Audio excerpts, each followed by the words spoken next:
for those in attendance and UFC fans watching around the world, this is the moment you've all been waiting for. Live with the best father and son team on the internet. It's time for Homie and the Dude. Martial arts, mixed martial arts dude is about all of it. Whoa, we're floating, guys. Oliveira clips Chandler. Oliveira dropped Chandler. Oliveira just dropped Chandler. Oh, he hurt him again. He hurt him again. He hurt him again. Oh, Chandler's out, guys. He's out. Chandler's out. Chandler's out. Chandler's out. Chandler's out. Oliveira's the new champion. Yo, Ricky, thank you for liking and following on Facebook. Welcome to the family, Ricky. He did the Anderson Silva. Oh my God. His leg is broken. You know Harry Potter when his arm goes jelly and it's all bent? Like, oh, exactly like that. Holy shit, guys. The pocket. Spinning heel kick from Barnett that knocks Vellante out. It was a spinning heel kick. And reminiscent of Edson Barbosa from Barnett. A man twice his size. Holy throwing shit. Crazy ground He pound. won that fight with a spinning And he heel. does a front flip to booty slam. There's technical stuff to all of that. Just like there's technicalities to footwork and throwing an angled punch and throwing it with maximum force by twisting your hips and putting your shoulders into it. There's as much technicality in that as there is in jiu-jitsu. Connor's leg is broken! Connor's leg is broken. Connor's leg is broken! Guys, Connor's leg is broken! That's it. Connor's leg is broken, the fight's over. Ortega just wrapped him. Ortega's got him. Ortega's got him wrapped. Ortega's got him wrapped. He's choking out. Ortega's got him wrapped. Oh, big fakes knee, low and flying goes knee. high. Oh, shit. Oh, 1-2, rocks. Justin Gage Gaethje is in is trouble. rocked. Gage is Justin in trouble. Gaethje is rocked right Gage now. is in trouble. He's still Gage is still throwing. Oh, Gage is- clips count. He clipped. Oh, holy Oh my shit. God. What a fucking round. This is back Jesus and forth. Christ, we've got 2 minutes left. Holy shit. What is up, everyone? This is Homie and the Dude. Let me focus. Let me focus 1 second. And we are here for UFC 285. And what else can we say? It's the return of John Jones. We're mostly looking forward to that, but it's a loaded card. There is a lot to talk about tonight. First of all, thank you all for being here. Those of you that are regulars, thank you. Those of you that are new, thank you too. If you could all hit like or follow wherever you are, let's get this thing popping. Usually the algorithm likes when it sees likes on the stream. So whatever you can do to share it out, to like it or follow would be great. But here we are. One of the things we'll ask of you right out the gate is tell us where you are and tell us what you're here for, who you're here for, who you're particularly wanting to see win tonight. See you, Nick. And otherwise, we're here for a good night of fights. There is like 5 early prelims, 4 prelims, and 5 main card fights. And to be fair, it's a pretty solid card.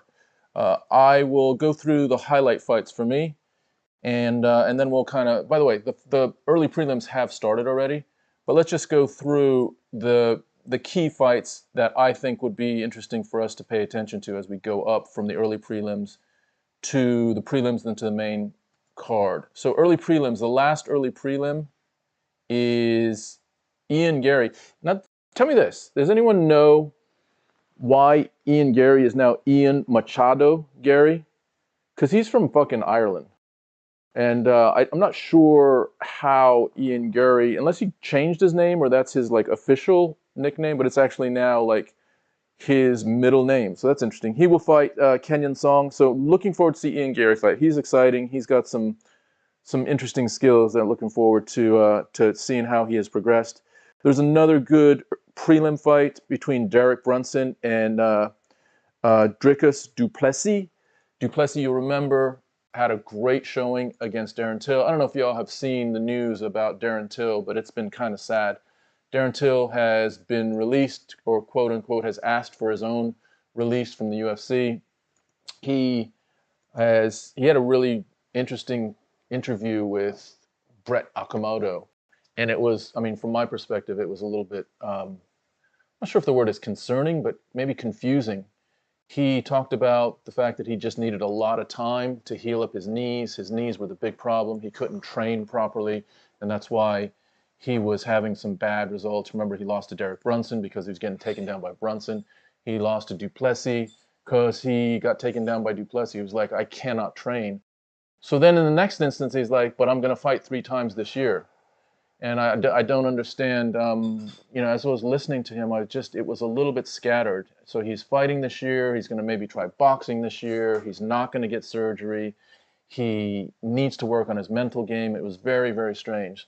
So anyway, Duplessis, who beat Darren Till last time out, is fighting Derek Brunson, who also beat Darren Till. So the last 2 victors over Darren Till are fighting each other. That should be a fun fight. And then it's the return of Cody Garbrandt.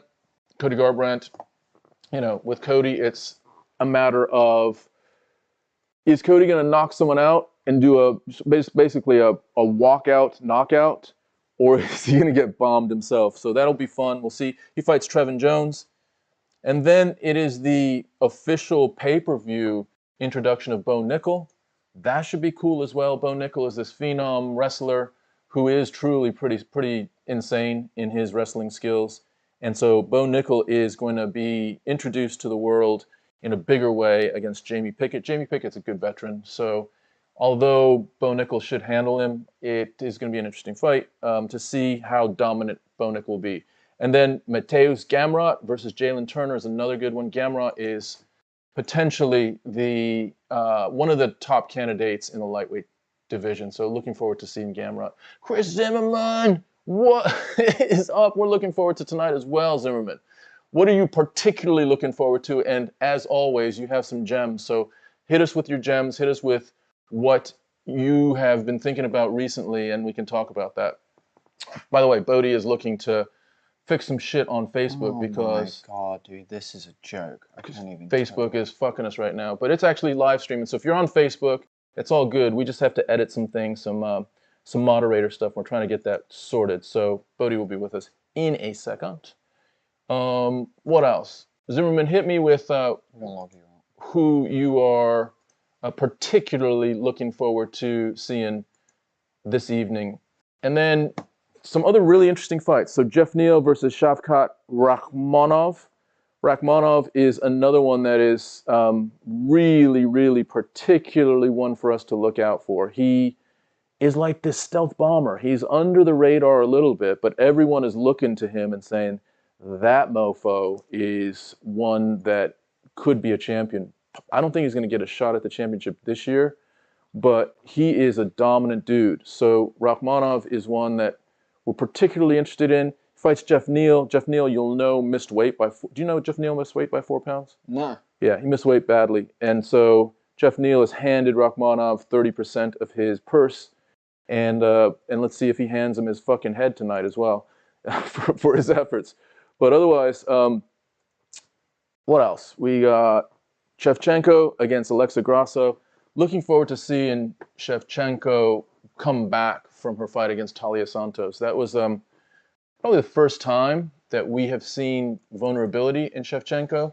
So let's see how she bounces back from that. Grasso is legit as well. So let's see what happens. You know, you got Erin Blanchfield in the coming on strong in that division. So Shevchenko now is, for the first time in a long-ass time, looking like she might be invincible. And so let's see how that goes. Zimmerman says Jones versus Gane has me absolutely excited. Me too, dude. I am fascinated by that fight. I guess the big question is, which Jones do we get? You know, it's not going to be one that we've seen before because he's packed on, what is it, 248 pounds, and he's got a little bit of a paunch. Doesn't look like he's, for 3 years in the gym. Let me just tell you this. John Jones has been packing on muscle for 3 years in the gym. He's also been packing on a little bit extra of like, I was surprised to see his midriff that soft. So I'm not sure what that's about. To me, it kind of indicates that he may not have been on any kind of PED cycle. He may have tried to do it naturally, and that's just what happens when you try to do it naturally. But I go with that one. Go with that one. Not that one. Yeah, that one. Yep. So let's see what happens with him. Why don't you just do it on that one? I just don't want to blow out its internet. Yeah. So yeah, I'm particularly fascinated by which Jones we get. You got it? Cool. We're gonna get Bodie here on the fucking stream so I can split my duties with my fucking partner, because otherwise I'm gonna take on the whole damn stream. And like I usually do, I take on about 70-80% of the stream anyway, don't I?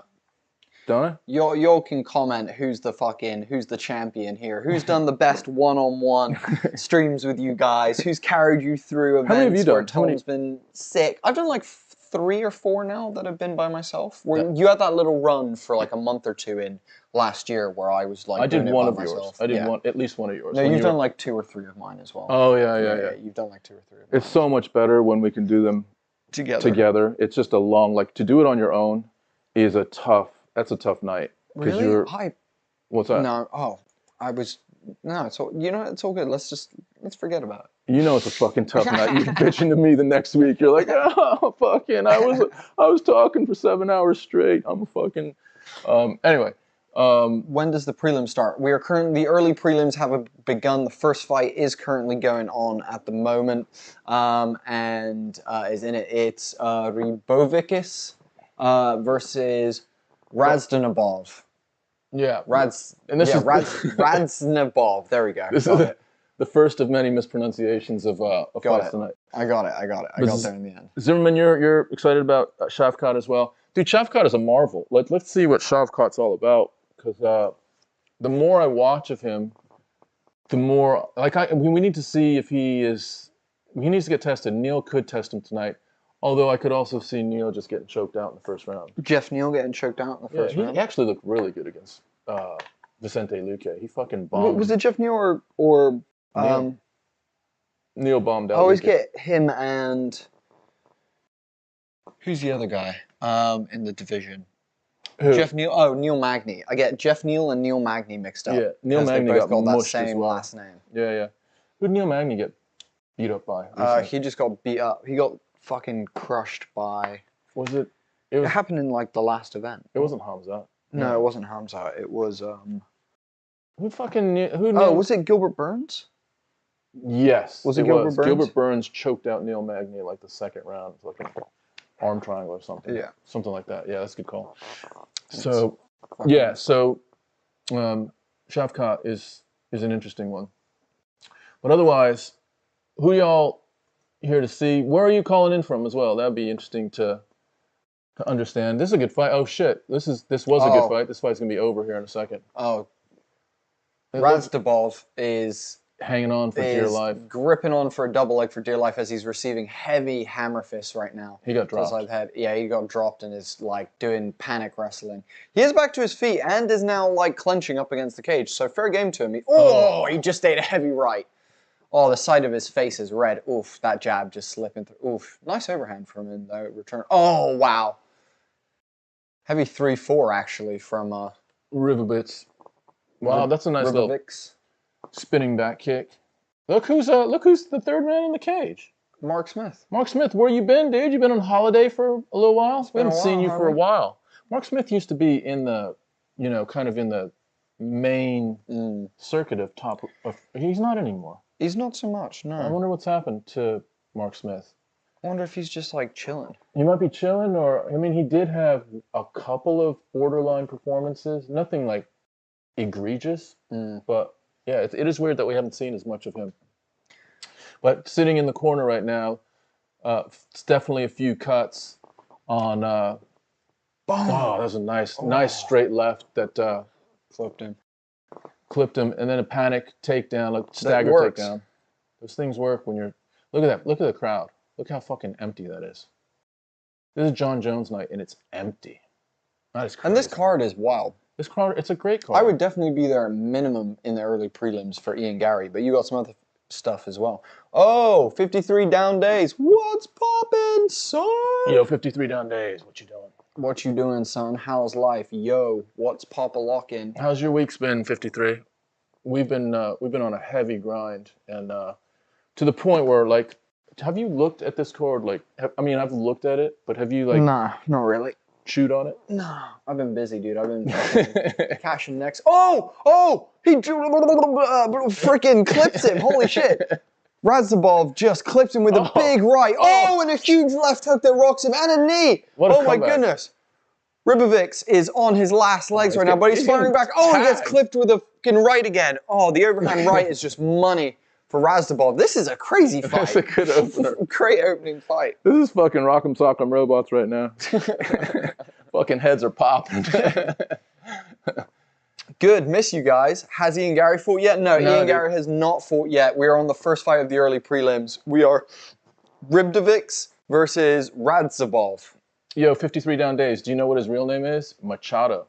Can you just give me some intel on why Ian Gary is now called Ian Machado Gary? I wonder if it's because he's been going to jiu-jitsu class. Maybe, but still, like, it's literally his name now. Oh, God, they're just trading right now. This is crazy. Oh, dude, it looks like Ribovitz is wilting a little bit right now. If I take that back. That was a nice... Radzabov is a little bit slower, but he's carrying more power, it feels like. Nice sprawl. Wow. Oh, where's nice your, sprawl. where's and then your fucking... audio? What's up? Where's your audio? Why can't I hear this? Oh, yeah, I didn't even look at that. Why is that? There we go. Go to... Here, no, hang on. Do this. Oh, wait. Stop. No, put it back in. Just got this thing. Go to that. Oh, my God. What are you doing? Stop. We're just having fun. Technical fun. We're just so old. It hurts, guys. Do you ever have that old person in your life that you're just like, fuck, man? Dude, it's true. I wish you just listened to me instead of thinking you know what's right. Dude, you know what? It is true. Like, my technical expertise is slipping hard. Dude. But it's also like, don't you feel like technology, first of all... Oh, Kimura! Oh, they're double... Oh, he's got his back! He's taking his back from the Kimura sweep. Oh, he could go for a twister right here. Oh, dude, he's got it lined up as well. Dude, Ribgovics, if he knows what he's doing, can go for a heavy twister right here. He's got him. He doesn't have the exact twister set up, does he? It's a weird position right now. He's almost got the lockdown. If he uses the lockdown, he's got a twister right there. No, he's now taking his back. He's now fully got his back. He's got a body triangle. Oh, now he's going to take mount. Dude, he's taking everything. He takes mount. Oh, he was going arm triangle. But Rabzabov got his arm out, and they end up with, oh Jesus Christ. Beautiful bridge. Hip escape from Razdabov just pops him off. 53 down day saying, who you got, John or Ciryl? Okay, here's my analysis. You're gonna, for many people who are listening, and you have to actually pick one though. You can't. No. Here's my analysis. Oh shit! Almost blew his knee out on that fucking takedown. Here's my analysis of this. So, Jones will win if he wrestles and clenches up against the cage. 100%. If that's his plan, he wins the fight, because I don't think Ciryl, between his last couple of fights, has probably gained enough grappling experience to out-grapple someone like John Jones. Yeah. Especially considering he struggled with Francis.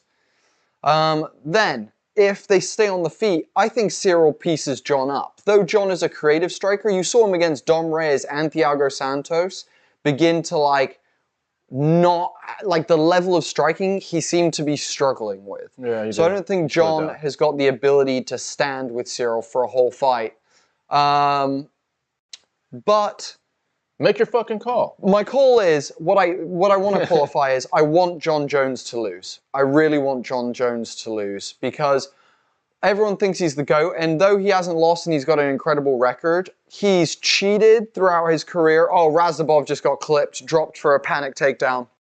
Dude, lots of good sprawling by Ribovics. Really good sprawling. Then sometimes he gives it up on just, it's almost like they're both exhausted and they're just fucking doing oh, Jesus, nice three-punch. Oh, man. Clips him. Beautiful. Oh. This is a fucking bang fest Both guys are just look at that sprawl, man. That sprawl is nice. Gorgeous. So, Jones cheated. He is a bit of a dirty fighter. There's just a few things about John that, he's not a nice person out of the cage either. He's not like a Michael Chandler or someone like that that's actually like a really nice person out of the cage. So, I don't know. I feel like I want John to get exposed. I feel like it's time. He started slowing down at the end of his career there. I think he was, on a turn of losing, and I'm not sure whether he's got it against these new guys. Yeah. I kind of want to see him dethroned, but... what's your call? My call is John wins by grappling. John wins by a five-round unanimous decision. Yeah. Out-grapples him, and that's it. So here's my call. I have been going back and forth. because I keep seeing different scenarios. And currently, I'm going with the difference in this fight will be Jones's mental game. Yeah. That eventually, like, I think Gane has a good chance skill-wise, but I think the fact that Jones has fought like 14 title fights or something like that, I think in the end that's going to be the difference. If it gets into a dog fight, like two dogs fighting, Jones is going to win that. Yeah. And I don't know how much dog Gane has in him. Yeah. But we know Jones. Here's a question, dude. When you said John is a dirty fighter, like, let's talk about that. So, in terms of the rules of MMA, his side kick to the knee and his oblique, right? I don't have a problem with that. The like hyperextended fucking the knee rampage stomp. Fucking knee. No, it's a knee stomp. Okay. Like, I feel like that's like, I feel like it's part and course of the game. Okay, so what aspects do you feel like is dirty? If you you think watch, he sharpens his elbows before the fucking fight? No, I think he holds the cage. So takedowns, if you watch, there's moments where people are trying to get takedowns on him, and you see him holding the cage in places. What about this? Yeah, that was going to be a big one for me. Is like, don't get me wrong, if you go flat hand up and you're going to go like one hand in the air and your fingers are going to be, bent back, and, like, you're going to be like hand in the face, I get it. But also there's a part of me that is like, if you're just going to use this as a defense, and don't get me wrong, I get it's my job to get in there and around that.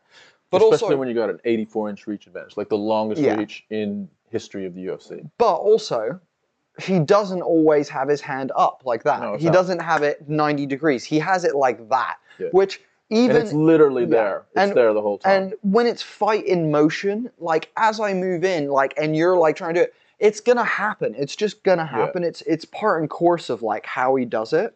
So I personally think that that's a sucky, like, move. I definitely have seen him hit people on the back of the head a few times, like, specifically with spinning elbows and stuff. But again, that's fight in motion. You can't control that in a sense. But I would just say it's little things like he's been heard of holding gloves, like gripping fingers in the gloves. He's been caught, holding the cage. So you're talking he's about... cheated with PEDs, and he only was caught twice. How many of the rest of his fights before that were PED central as well? Because from the last DC fight, through his last 3 fights, if you look at the Anthony Smith fight, He's fought Gustafsson the second time as well, after DC, I think. After both DCs? Did he? Yeah. Well, I think that came between the DCs. We can look. I think that came between the DC fights. But you're right. But he's slowed down. Like, his abilities decreased. The animal in him disappeared. And I'm not sure whether that's because he's not doing cocaine, or whether that's because he's not fucking, whether that's because he's not on PEDs. Do you know what I mean? But for me, in those last fights, I felt John was just a different version of John that we've not seen, and I think that's the John we're going to get. Slower, not as high muscle twitch, all that kind of stuff. So after the second Cormier, he fought Gustafsson, Anthony Smith, Thiago Santos, and Dominic Reyes. He dominated Gustafsson the second time he fought Gustafsson, but Anthony Smith, Santos, and Reyes were questionable fights. Yeah, I mean the Reyes fight, as all of us know, was questionable. So here's my. This is the reason I'm asking you this, dude. Yeah. Jones, you've heard Rampage talk about Jones as like, he's just fucking mean in there. Like, if you're fighting someone in a sport... I think he fought young John Jones, who had passion, who was up and coming, who was hungry, who was on PEDs, who was doing a lot of cocaine. Like, I think he fought a different John Jones than the one that currently exists. But do you think the levels of crazy are still in there? No. I think he's like... I think Jones is an asshole.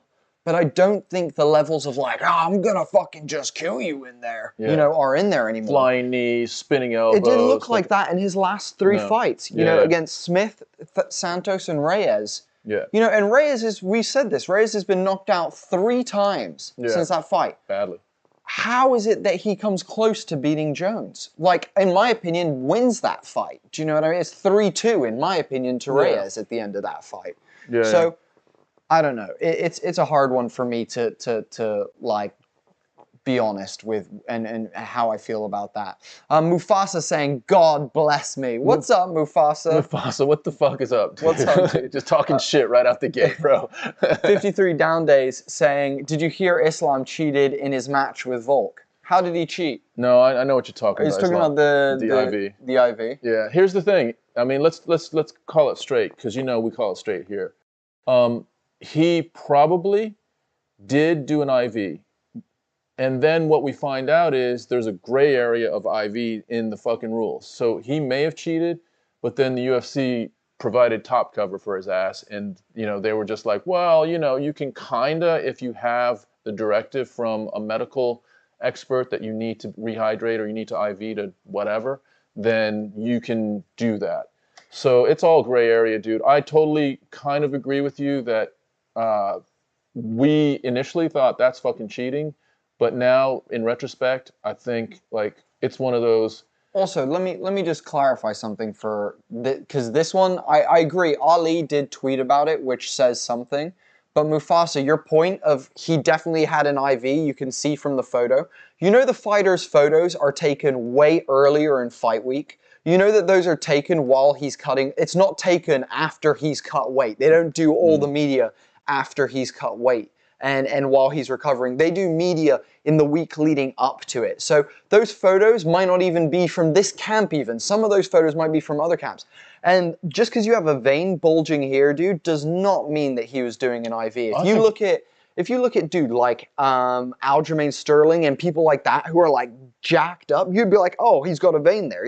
No. It's just a fucking muscle vein. That one I don't agree with, but Ali did tweet about it, which is the weird part. But the photo proof is not accurate. I'm not disputing he took an IV. No, me neither. What I'm saying is... I'm just saying the proof, though, when we're talking about facts and fake news, the photo proof is not hard evidence of anything. Do you know what I mean? Keith Peterson.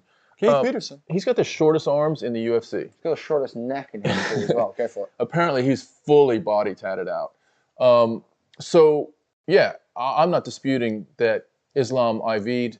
What I am just kind of presenting is that there is some gray area. Like, does you see that flying fucking sidekick by Oliveira sidekick? Yeah.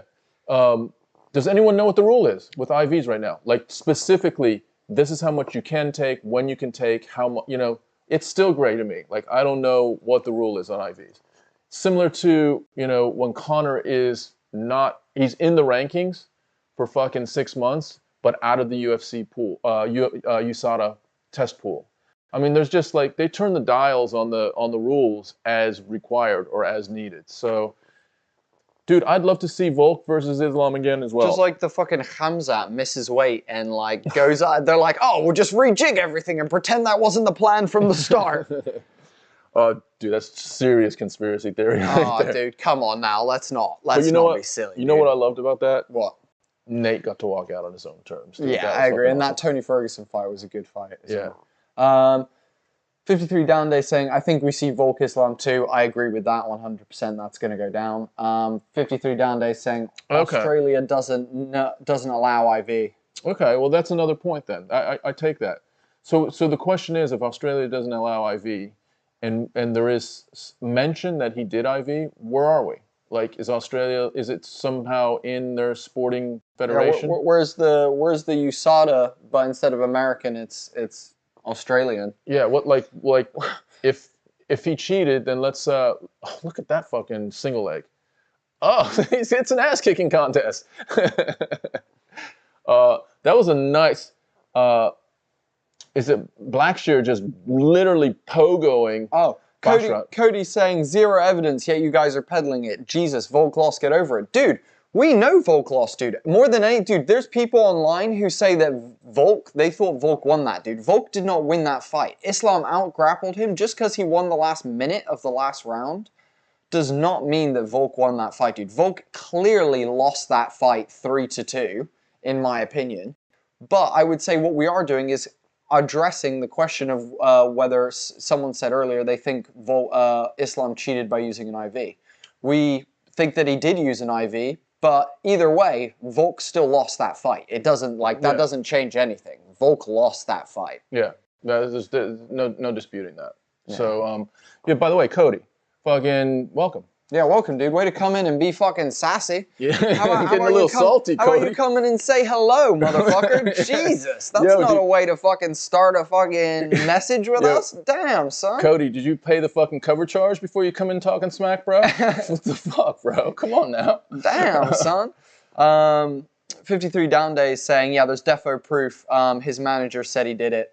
Yeah, dude, and I think, you know, at the end of the day, cool, if he did it, then at this point it comes down to the athletic commission to put a punishment in place. Let's just have this fucking How much did Dana pay off the Australian Athletics Commission to make that go away? Yeah, exactly. To make Islam walk, you mean? Sorry, yeah, to make Islam. Yeah. So, you know, Dana doesn't want that controversy, so. But I would like to see them tee it up again. Cody saying I'm in goblin mode today. Dude, we'll fucking bring that goblin mode back into your fucking standard halfling mode and fucking come back and chill with us, dude. We miss you, homie. Bo Bandy saying, good evening, fellas. What the fuck is up, Bo Bandy, you fucking crazy ass son of a bitch? What's up, dude? How the F are you? How the F are you, dude? Fucking great to see you. Thanks for joining us on the stream the other day, dude. I saw you pop into one of the streams you were doing the other day. You're on Twitch, aren't you? Yeah, you're on Twitch, Go Bandy. Neon Chest by Basrat getting Blackshear down. Blackshear and Basrat. Blackshear's literally kind of dominating look at fucking Keith Peterson's neck tat. You see that? Yeah. Basrat's on top in side control. Very strong. I'll tell you what, oh, wow, that was gorgeous. Blackshear literally posts off and then uses a quick bridge pop to lift him up and hip escape his way out of there. That was really nice. Bo Bandy, I couldn't stay long that day. I always try to step in when I see you guys on. Thanks, dude. Dude, we appreciate that. Yeah, big dude, time. we appreciate you big time, Bo Bandy, as always, dude. You're a fucking legend. Basrat switching stances continuously. So he goes from southpaw, now he's back at orthodox. Whoa. Blackshear levels up with a big cross attempt, misses it, but that was delivered with bad intentions. Keith Peterson smelling like gin. Is Jones going to win tonight, Bo Bandy? Probably if he grapples or gets in a dogfight. But do we want him to win? No. Let's get that fucking cheating ass. Dude, you can't be the GOAT if you used PEDs. Full stop. Can we not agree? Like, dude, that's like Usain Bolt winning the 100 meters and being like, I'm the greatest ever, and then being like, oh, but you did drugs. Popping for PEDs. Like, well, dude, he loses the gold medal. Here's the thing. Dude, it doesn't matter whether he loses the gold or not, dude. It means every fucking thing you do after that is irrelevant. It's questionable. It's not even questionable. It's irrelevant. It's like you cheated. So all the victory and all the praise you get off of that is bullshit. It's fucking bullshit, dude. If you listen to the Darren Till, you guys from Wales, right? No, dude, we ain't from Wales. We live in Bristol, UK, but we're American. Yeah, yeah. You're in, where are you at, Mufasa? Remind us where you're at. But here's the thing. If you listen to the Darren Till interview this past, like, literally 2 or 3 days ago, he's like, yo, what is everyone on? Because I train my fucking ass off, and I can't get out of bed on Wednesday if I'm training on Monday and Tuesday, if I train hard. He's like, how is everyone training 6 days a week and looking like fucking beasts? He's like, I want what they're on. So my point is, yes, Jones got popped for PEDs. And by the way, that whole thing is controversial as well. But can we assume that Jones is that? Let's ask this. What percentage? Read what Bo Bandy just said. You fucking all right, dude? Just what Bo Bandy said caught me off guard and made me choke on my water. He'll win if he just pokes some eyes, hits the back of the head, and takes a couple gas station dick pills. Bo Bandy coming in fucking hot right now. Dude, that's what I said. I think if he grapples and if he does a butt ton of coke before he goes out there, dude, that's the other thing. Not only is he popped for PEDs, he's popped for coke as well. Do you not remember? Have people forgotten that he also popped for coke during a fight as well? Let's talk about his coke performance enhancing. Is it? What? Does coach enhance? No, is coke performance enhancing? Yes. Well, on the night, like fucking 20 minutes before you get in the cage. Yeah, exactly. That's when he was doing it. Dude, you don't test positive for coke the day after you did coke. So he doesn't, dude, that's not how that works. Pissed coke hot after the fucking fight? I think before and after. I think he fucking pissed hot, dude. I think he was doing the bump as he was pissing into the fucking cup. I think he was like, this'll get him. You know, fuck, dude. Okay, Mufasa. Yeah, you're in KC where they have the good fucking barbecue. Hell yeah. The oldest and greatest country on earth. All right, dude. Slow down, bro. I'm from there as well. I think that's a joke. I think it's definitely not the oldest, but it's definitely a country. I mean, I guess it's old as in, like, yeah, there were people there before Americans that, like... Well, it wasn't a country. It was a fucking continent. It was a continent. Yeah, exactly. It's just as old as the other continents, I guess. Fucking when we're honest, yeah, it is. But this fight is dinosaur bones were found here. Dude, dinosaur bones are found everywhere. You fucking Mufasa spitting seriously bogus facts right now. The oldest country. That's my favorite, dude. Dude, yeah, we missed you guys. We're hyped about. Oh, he's got that. Look at that lockdown, that back lockdown. Yeah, now, Twister, bro. Look at that. That's nice. Oh, he needs to get his arm around the other side of it, and then go fucking. What do you call it? Baseball. If he can get the arm behind his head, he's got a twister. He's right there. Basharat is like deep in this twister right now. You can see at the moment you've got Blackshear. Oh wow, Blackshear had the lockdown but gives it up, goes for the mount, ends up in the mount. Basharat rolls down, tries to stay on his hip, defending hands nicely. Yeah, this is good. The first two fights have been nice. Bo Bandy Bo Bandy, didn't you and Mufasa had a little bit of game last MMA? Dude, Mufasa saying, nose beers ain't that bad. It's a lot more common than you'd expect. Oh, dude. One of my old job where I worked as a manager in a charity fundraising call center, I can tell you, I have seen my bosses doing cocaine in the toilets during work hours. And also, I came in on a fucking Saturday one day after a busy night out, and hadn't gone to sleep that night. And I got into work and was like, wow! And within an hour, I was like, oh my God, I'm dying. Yeah, he's ducking me on that N64 No Mercy match. That's what it was. The Nintendo 64 No Mercy match, yeah. Bo Bandy fucking laying down the gauntlet again with Mufasa. This fight is wild. I'm more into butt chugs. Bo Bandy, fuck, dude. Dude. Have you seen the, there's a TV show called Future Man, right? Yeah. Where one of the characters... Who does that? Is that Seth? Seth Rogen, I think, Seth MacFarlane. No, Seth Rogen wrote the original one. Yeah. And so Future Man is about a kid who like completes a computer game. People come from the future and are like, you're the savior. We sent the game back into the past to find someone who could help us with this challenge. Come with us. So it ends up being lots of timelines, but one of the main characters gets sent into the past, into the 80s, and he becomes an exclusive chef basically that does like super like bougie gourmet Heston Blumenthal, you know, like just crazy. Gordon Ramsay bullshit. No, even more like crazy than Gordon Ramsay, but he also starts doing a shit ton of coke, and he basically ends up creating a tube, he gets straws and does a straw system from his mouth to his butt so he can blow coke up his own ass. So funny. Wait, so he snorts it? No, he puts it in the tube and then and just fucking straight into his butt. It's brilliant, dude. It's so funny. Oh, that's funny. I'm undefeated in the last decade on WWF No Mercy. Bo Bandy. Ha ha ha ha ha. Yeah, you guys talking the same bullshit you talked last time. Unproven, untested. Can you guys play 64? Like, can you go on Twitch and play against each other or something, or just do a? I'm not sure how you would stream Nintendo 64. There's got to be some. I mean, I guess you could stream it to a monitor. But not to play. You can't play separately in two. Like no, N64s play together. There's no wireless. Locally play together. You would have to do it. I think you'd have to do it locally. Yeah, I think it's LAN. Currently stuck at home with China virus, hella mucus. Fuck's sake. The China virus. Is that what they call it in fucking Kansas City, dude? Fuck's sake, man. Come on. Fuck, dude. I'm not saying like I am agnostic to where that fucker came from, but that's what I call it. Says Mufasa. Cool. Round 2 has just begun between Blackshear and oh my God, what's his name? Basharat. There we go. I'll tell you what, this has been a fun little fight as well. These first 2 fights have been good. Lots of energy. Oh, these 2 guys are just like lots of energy. Oh wow. Basharat's got some. He's got some variety to his shit. You know. Oh.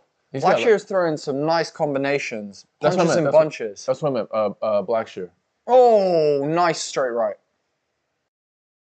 Blackshear kind of actually, though he is orthodox, he kind of sounds straight, so his right is almost just as much a jab as his left, because he's almost square. Yeah, he's got that like Sean Strickland, fucking like, I'm gonna just be square to you and just punch. Poirier sometimes as well. Yeah, Poirier does as well. Now, Poirier always has one leg back. If you watch, he like actually squares up sometimes, where Poirier is always like, even when he's stepping, you'll see him like walking 1 foot in front of the other, so he can whip those hips into it. You guys think Garbrandt wins? I'm thinking he loses and either retires or gets let go. I think he's going to lose as well, dude. I think, let's just see if Garbrandt can get through it without getting fucking his glass jaw just smashed. Dude, I can't wait to see Cody Garbrandt get knocked out again. Dude, that guy is literally just a highlight reel for other people. He is in everyone's highlight reel. Here's the thing, though. Do you remember Garbrandt versus Cruz? Oh my God, dude. We were in the cave back then, weren't we? Yeah. And he's dancing around and clowning him and just all kinds of stuff. That was just so impressive. He was like 24, 25 years old, and Garbrandt was just like... And then TJ comes and does he fucking knock him out twice, TJ? I think TJ knocks him out twice. Yeah, TJ knocked him out twice. Yeah, and then he's been knocked out. And then Kai Kara-France knocked him out. Yeah. And then who was the other one? Someone else knocked him out as well. Let's have a look. I know he beat a Sun Sao, wasn't it? Yeah, that was a walk-off knockout. Yeah, that was a nice knockout. Let's just see here. Garbrandt Cruz was his peak. Never to see that summit again. Literally, dude, fucking, he got up there and he was like, wow, it's beautiful, I'm champion. And then TJ was like, eat my steroid. Fucking Cody's like, night. Fucking check this out. Check this run. So he beats Cruz for the championship. His next 6 fights. Loses to Dillashaw, TKO. Loses to Dillashaw, TKO. Loses to Munoz, TKO. Beats a Sun Sao. Loses to Rob Font. That was a closer fight. Like, to Font? Yeah, the Font fight, at least he got through to a decision. And gets blasted by Kara-France in the first round. Fuck, so dude. He's lost after, dude, as a champion. Dude, how are you going to release Tyrone Woodley after 3 losses? And we have him, dude, it's such a joke, dude. What a joke. So, yeah, he's been on a really nasty run right now. And, dude, Sauer missed saying Volk is the fighter of the century. I mean, dude, I don't disagree. I think Volk is spectacular, dude. I think Volk, like, truly, no one has disabled Islam that badly, dude. Like, I think, you know, he nullified the Dagestani wrestling almost entirely. Like, I think, dude, Volk is, like, the most legit thing we're going to have to a GOAT maybe ever. I think him and GSP are the closest things we have because not only is he a nice guy, but he's a fucking great champion. He's respectful. He's a martial artist. Do you know what I mean? Yeah. He's happy to, like, risk things. Like, dude, I think Volk is all round the fucking... He's good. He's the greatest. He's great. I mean, as far as, let's say this, as far as what GSP did that Volk couldn't do is GSP did go up in weight class. He beat Bisping, so that is one thing, and Volk had to fight And he only Makhachev. fought 1 fight, yeah, and he only had to fight Makhachev. Yeah, but Volk is definitely, you know, like, super, super impressive and has dominated the featherweight division. And I'm excited to see Volk versus Yair. That's going to be a fun fight. Me too, yeah. I think Volk I kind of think Volk just muscles him. Yeah, I think so too. But I think Yair, like, from distance, that will be really interesting to see. I'm looking forward to it. Yeah. Let's see what else. Dillashaw is such a sad story. He was so good, but it was all BS. Dude, that's kind of what I think about Jones. Like, that's kind of where I'm at with John Jones. I'm like, oh, wow, Basharat gets caught in a triangle. That's 10 seconds left. Let's see. He's going for an armbar as well. Armbar and triangle at the same time. Which is he going to get? Is he going to get one? 10 seconds left. No time. He doesn't get no time. Keith Peterson down there. Basharat survives. The triangle just wasn't, the angle of his legs weren't squeezing on that neck quite as much. And that goes to the decision. So that was a fun fight. That was a fun fight. Sour Mist is an idiot, says Kobe. Dude, you gotta look at what Volk is doing, dude. He's fucking making moves, dude. At the end of the day, Volk What's is... Sour Mist? I don't... Sour Mist is the guy who said that Volk is the fighter of the century. Yeah, dude. The century, like, you mean the 2000s? The century's not exactly right. I'd say he's the fighter of the decade, for sure. I mean, look, Volk is an all-time featherweight. Let's just see how the rest of his career goes out. He is an all-time featherweight. He's right up there with Aldo. Is he better than Aldo? Arguably. But that's the best you can say about him right now. And, by the way, like, give him mad props for going up to fucking lightweight. And dude, again, doing what he did to Islam, he lost the fight, but he nullified that wrestling. Like, we have to be honest here. Yeah. Like, he just nullified that wrestling threat. It was just a beautiful fight. It was a gorgeous, gorgeous, gorgeous fight. Let me just... I know you're saying Jones is kind of like fucking Dillashaw. Let me just go through this run. I know the run, dude. I know the run, but my question is, he got petted here. How much of that is peds, dude? But everyone was petting. Fucking you had fucking Vitor Belfort, like TRT Belfort. But that doesn't change. That means... It means that his pads were better than Belfort's? No, what I mean though is that changes his plot. Like, don't get me wrong, if we look at the time that it was done in, like, cool, yeah, everyone was on it. Cool, whatever. But I also come back to, it doesn't change the John Jones story. He has the same thing as Dillashaw, where Dillashaw went on a crazy run. He beat, like, some big people. He beat Renan Barão, who at the time was considered unbeatable. You know, he went on a run. Not as crazy as John Jones, I'll give you that. But he petted, and we've learned that, like, that was the reason for it. How is no one saying that about the Jones run? Well, here's the interesting thing. How is no one saying that? I just don't know. Well, here's what I would say. When did he pop? He popped with Cormier. After Cormier, those performances were pretty regular performances when he fought Reyes, Santos, and Smith. So off of pads, is he just regular John Jones? Is that what you're saying? That's what I think. Yeah. Okay. That's exactly what I think. Is he just like he's not? I think he's just a normal dude. Yeah. I don't think dude. He's not taking people down. He's not smashing them on the ground. Dude, he beat Gustafsson at like the downward slide of his career. And then the Anthony Smith fight was close. Like, Smith, I think, won the first at least 2 or 3. And then I think Jones won the last 2. And I think Santos, that fight was fucking... That was a brutal fight. That was a brutal fight, but, like, Johns didn't definitely win that fight. That was, in my opinion, at minimum a split decision. And in my opinion, he lost the last fight to Reyes. I mean, he won the last 2 rounds decisively. But I think the third round, I think 1, 2, and 3 were all Dom. I do too. I think if it was I don't know, dude. I don't know. If it was a street fight, Jones wins the Dominic Reyes fight. Yeah. But it was an MMA fight over 5 rounds, and Reyes, from the boxing scorecards, probably won that round. I won that fight. But Tabitha Ritchie was the talk of the weigh-ins, Bandy. Why? What was? Oh, what? Because she's hot? Like what was? Or like was she getting in someone's face? Like what? What was going on, dude? I haven't seen anything about it. We've been so busy this week. I got back from holiday this week, and we've been so busy that we haven't really kept up with much in the media. Why was she big in the media? But we are about to get into this one. Oh shit! I started the round timer, and we haven't even started. What the fuck is going on, guys? Sorry, the round hasn't even started. She was just a smoke show in weigh-ins. You mean she's all you could talk about, Bo Bandy? Everyone else is like, yeah, you know, she's nice. You know, she looks like a good fighter. All over the TikToks, Instagram, everyone's talking. For fuck's sake.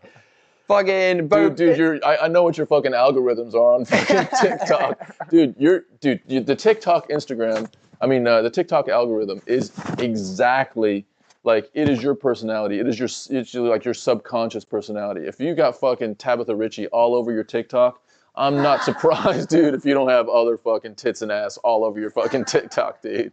My TikTok is, by the way, I like my TikTok algorithm. I have curated my TikTok algorithm to the point where a lot of it is like highlight Jordan stuff. There is I got a little bit of like inspirational stuff, like Kobe stuff that I really like as well. A lot of that's sad, like old school Kobe, like stuff is kind of sad. Fuck Kobe, that guy's a legend. Do you know Kobe has been dead for over 3 years? Did you know that Kobe rape someone? I did, yeah. But anyway, yeah. So, like my algorithm, what else does my algorithm have? Yeah, I mean, anyway, so your algorithm represents what you're fucking interested in, I think more so on TikTok than any other platform. So yeah, if fucking Tabitha Ritchie's popping on your fucking TikTok, homie, that's awesome. All over the place. Awesome. Delete TikTok, Mufasa says, Chinese spyware. Mufasa, you motherfucker, am I sensing now that you have a problem with our friends over in Asia? Because you... I agree with him. It is Chinese spyware, but it does have a good true. Algorithm. You can't disagree with Dude, it is Chinese spyware. What was the chat called in... What is it called? WeChat? Yeah, WeChat. So Bodhi was traveling and he traveled through China, and the only way we could communicate with him was through this... It was basically like WhatsApp, but it was the Chinese version of WhatsApp, and it was called WeChat.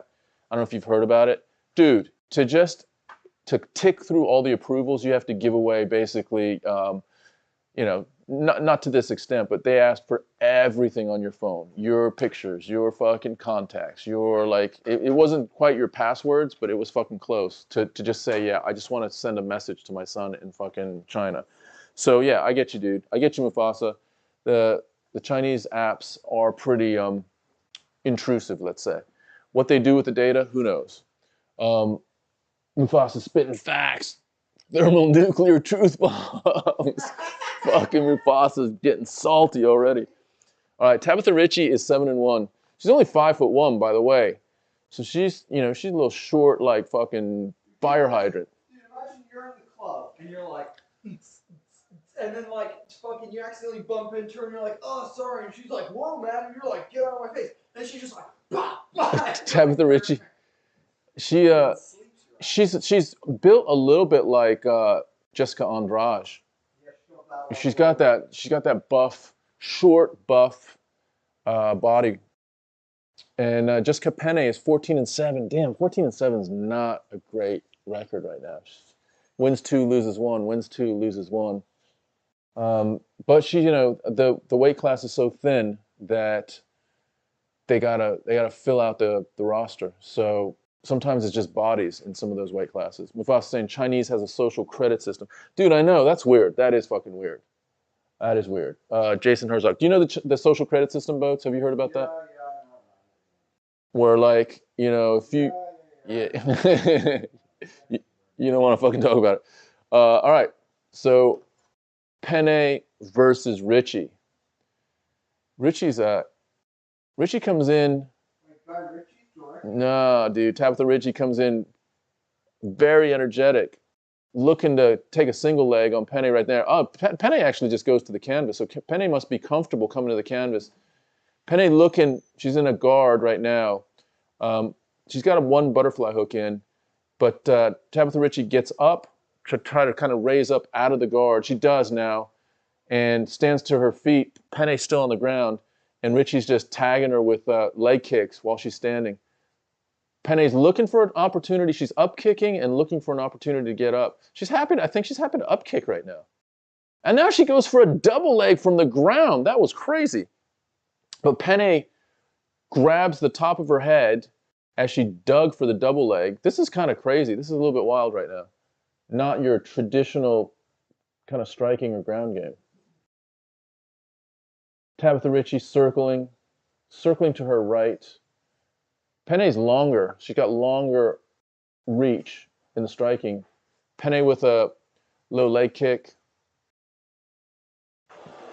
Penne's frenetic in her style. She's just kind of all over the place. Very bouncy.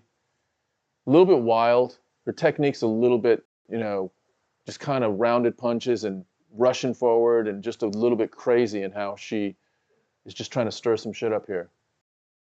Ritchie has underhooks, tries to trip and trips Penne down and is now in Penne's guard. Penne's in a closed guard. Penne trying to pin. Oh, Penne pulls her legs up in her guard. Looks like she's trying to get an arm bar. But Ritchie goes up again and Penne is happy to be on the ground. Looking to do some up kicks from the ground again. Her up kicks aren't to the head either, to the body and to the knee. And she's just kind of sitting down. Oh, Richie. John Jones versus Gane. Thank you for this. Thank you for the follow on Twitter. That's a very apt name. Follow on Twitch even. Follow on Twitch even. My apologies. Welcome to La Familia, brother. Couple of things that we've seen here in the chat. Yeah, I think we covered it all pretty much. Oh no, there's more. Gaza saying, time for a poo break. Mufasa saying, I spit facts. Nuclear thermal bombs. China to a credit system. Yeah, I'm an expert on foreign policy. Penne is better than pasta. Are we going to see the fights or are we just listening to play-by-play? Fritz Simmons, this is just play-by-play commentary, but we do the best play-by-play commentary around. What I'd say is go find yourself a link, whether it be illegal or legal, and pay for it. And then come back and hang out with all of us, dude. All of us hang out, talk in the chat, share opinions. It's a great time, man. Great time. Mufasa, I'm not even going to read that, dude. That's just fucking crazy. Paige Van Zandt and Lizzo. What the fuck, dude? Do you know who Lizzo is? No. Oh my god, right. Let me pull up a photo of Lizzo for you. That's so funny, dude. That is a... Do you know what? I'm not going to answer that question, Mufasa, but that is a funny one. I'm not going to deny that's not a funny question. You're going to laugh your ass off for this, dude. Tabitha Ritchie. This fight is weird, man, because Penne is just happy to be on the ground, up kicking, and I'm not sure why. And Ritchie kind of collapses on top of her again. She's now in a kind of a modified half guard. And on top, looks like Penne's curling over. Oh, that's okay. Dude, answer your own question. Go for it. That's a good question. Tough call, too. Yep, I agree. All right, so we got Penne again on the bottom, looking for a high guard. She's looking to set up either a triangle or an armbar. Yeah. She's gripping she's getting wrist control. She's looking to pull Ritchie down, and then she's trying to break that posture with the head, and she's trying to slide those legs up and gain something here. Mufasa's questions are good, says Sour Mist. Sour Mist. Giving credit where credit is due. I love it, dude. Star Wars is nasty as fuck, but Lizzo is a unit. Fuck's sake, dude.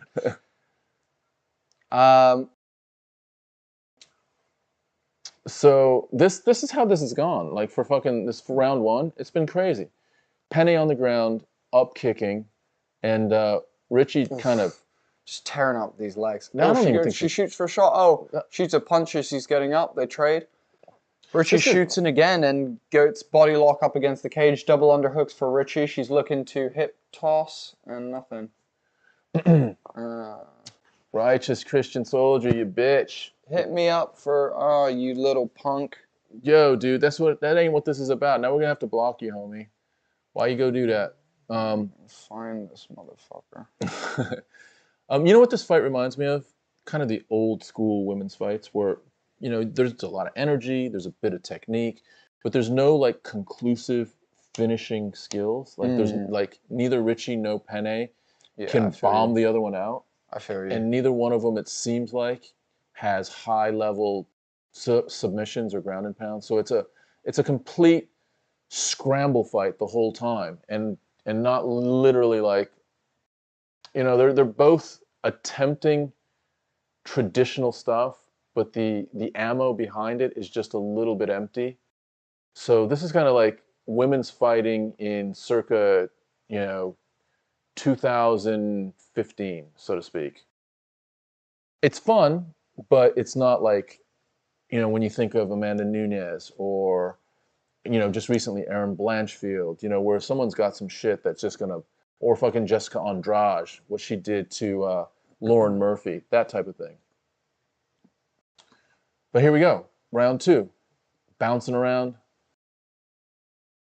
Bobaddy said, Valentina gonna smoke Grasso tonight. Yeah, I think so. I feel like they made that fight because they had to. Yeah, I agree with that too. Penny's got a little cut on the side of her left eye, leaking down just the side of her eye. So it doesn't look like it's going through her eye. She's also got a lot of redness. Nice one too from Penne there. Penne, lots of redness underneath the left eye as well.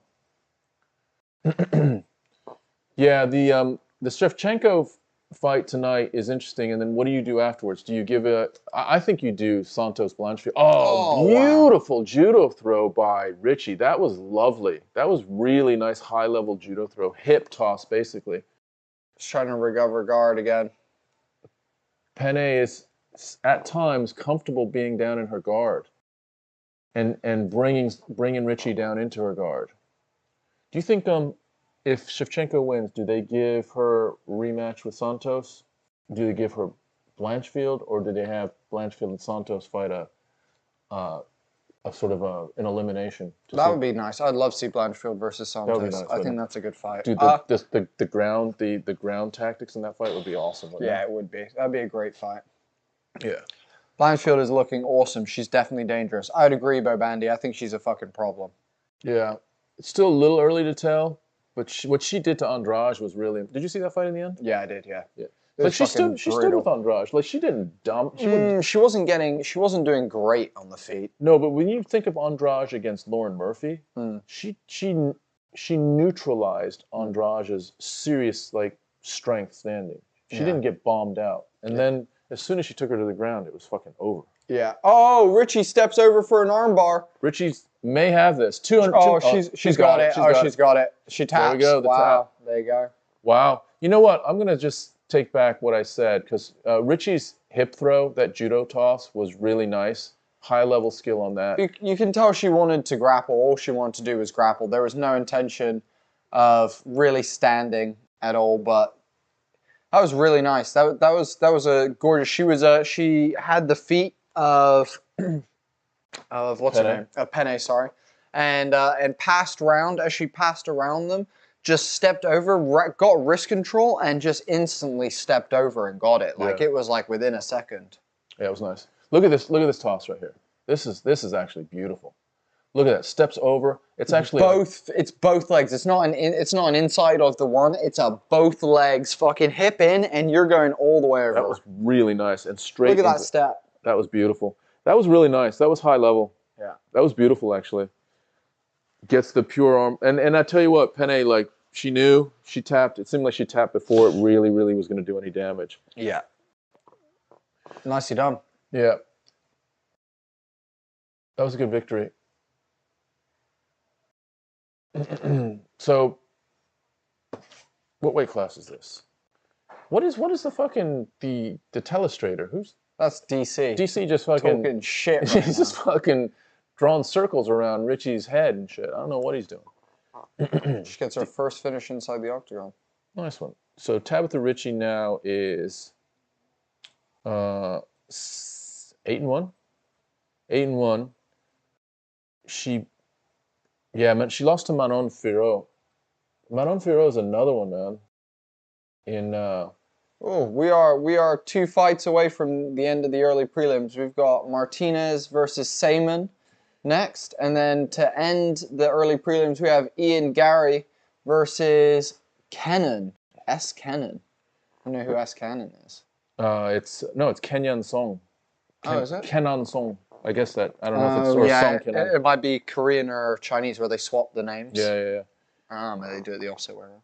I want you to listen. Does anyone know why Ian is going with Machado? I'm curious about that. Is his middle name Machado? Joe Rogan in the cage again. Joe Rogan's looking a little fitter than usual. Like usually he's got that roid gut going a little harder than he's got it today. He looks like he's trimmed a little bit of weight. He's got that a little bit more of a.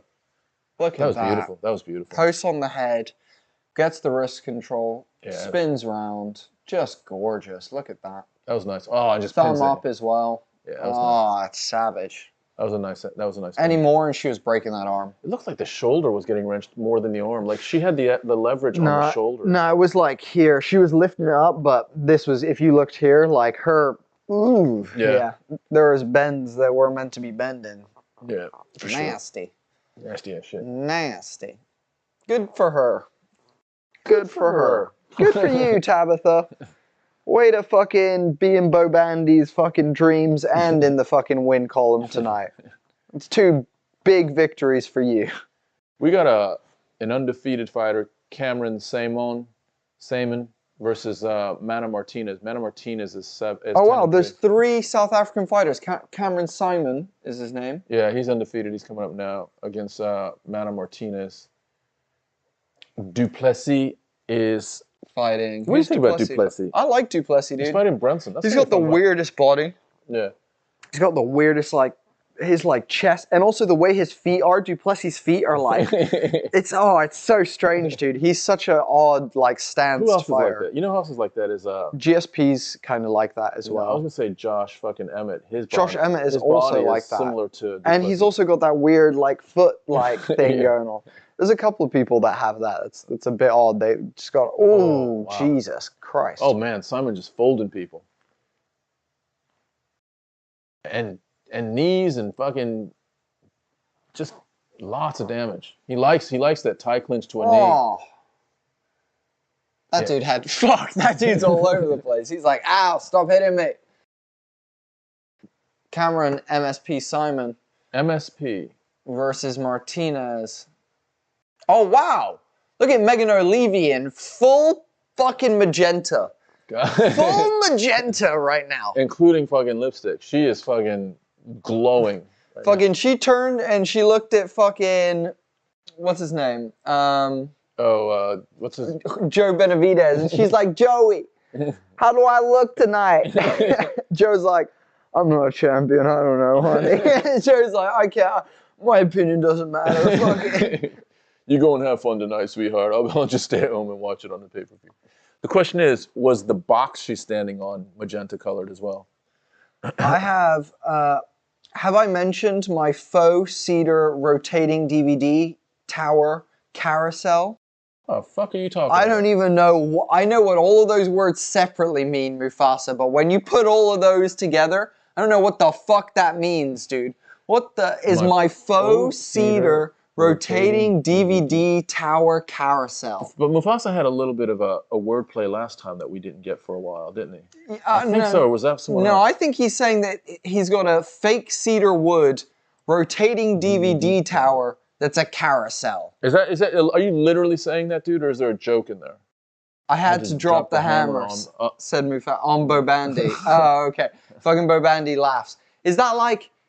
I don't understand. What does that mean? I wish you could send photos in Twitch. Fuck. Why don't they let... Oh, I mean, I understand. Actually, no, that makes sense why they don't let you send photos. People would be sending dicks all the time. Just be a cacophony of dick. That actually would be fun, though, wouldn't it? To have just a chat stream where people could send photos of shit. Oh, dude, it would just turn into, like, racism, like, fucking dicks, and it would just be, like, awful. Imagine for female streamers, dude. Oh my god, that'd be the worst. It stores DVDs and rotates. It's majestic. It stores DVDs, rotates. It's majestic. Dude, I didn't know fucking people even still fucking had DVDs. Bo Bandy's saying, yeah, chuck it into our Discord. Mufasa, are you in our Discord? Oh, yeah, chuck it in the Discord, Mufasa. Mufasa, go to our description wherever you are. You're on Twitch. We don't have description on Twitch, do we? Yeah, I think we should do.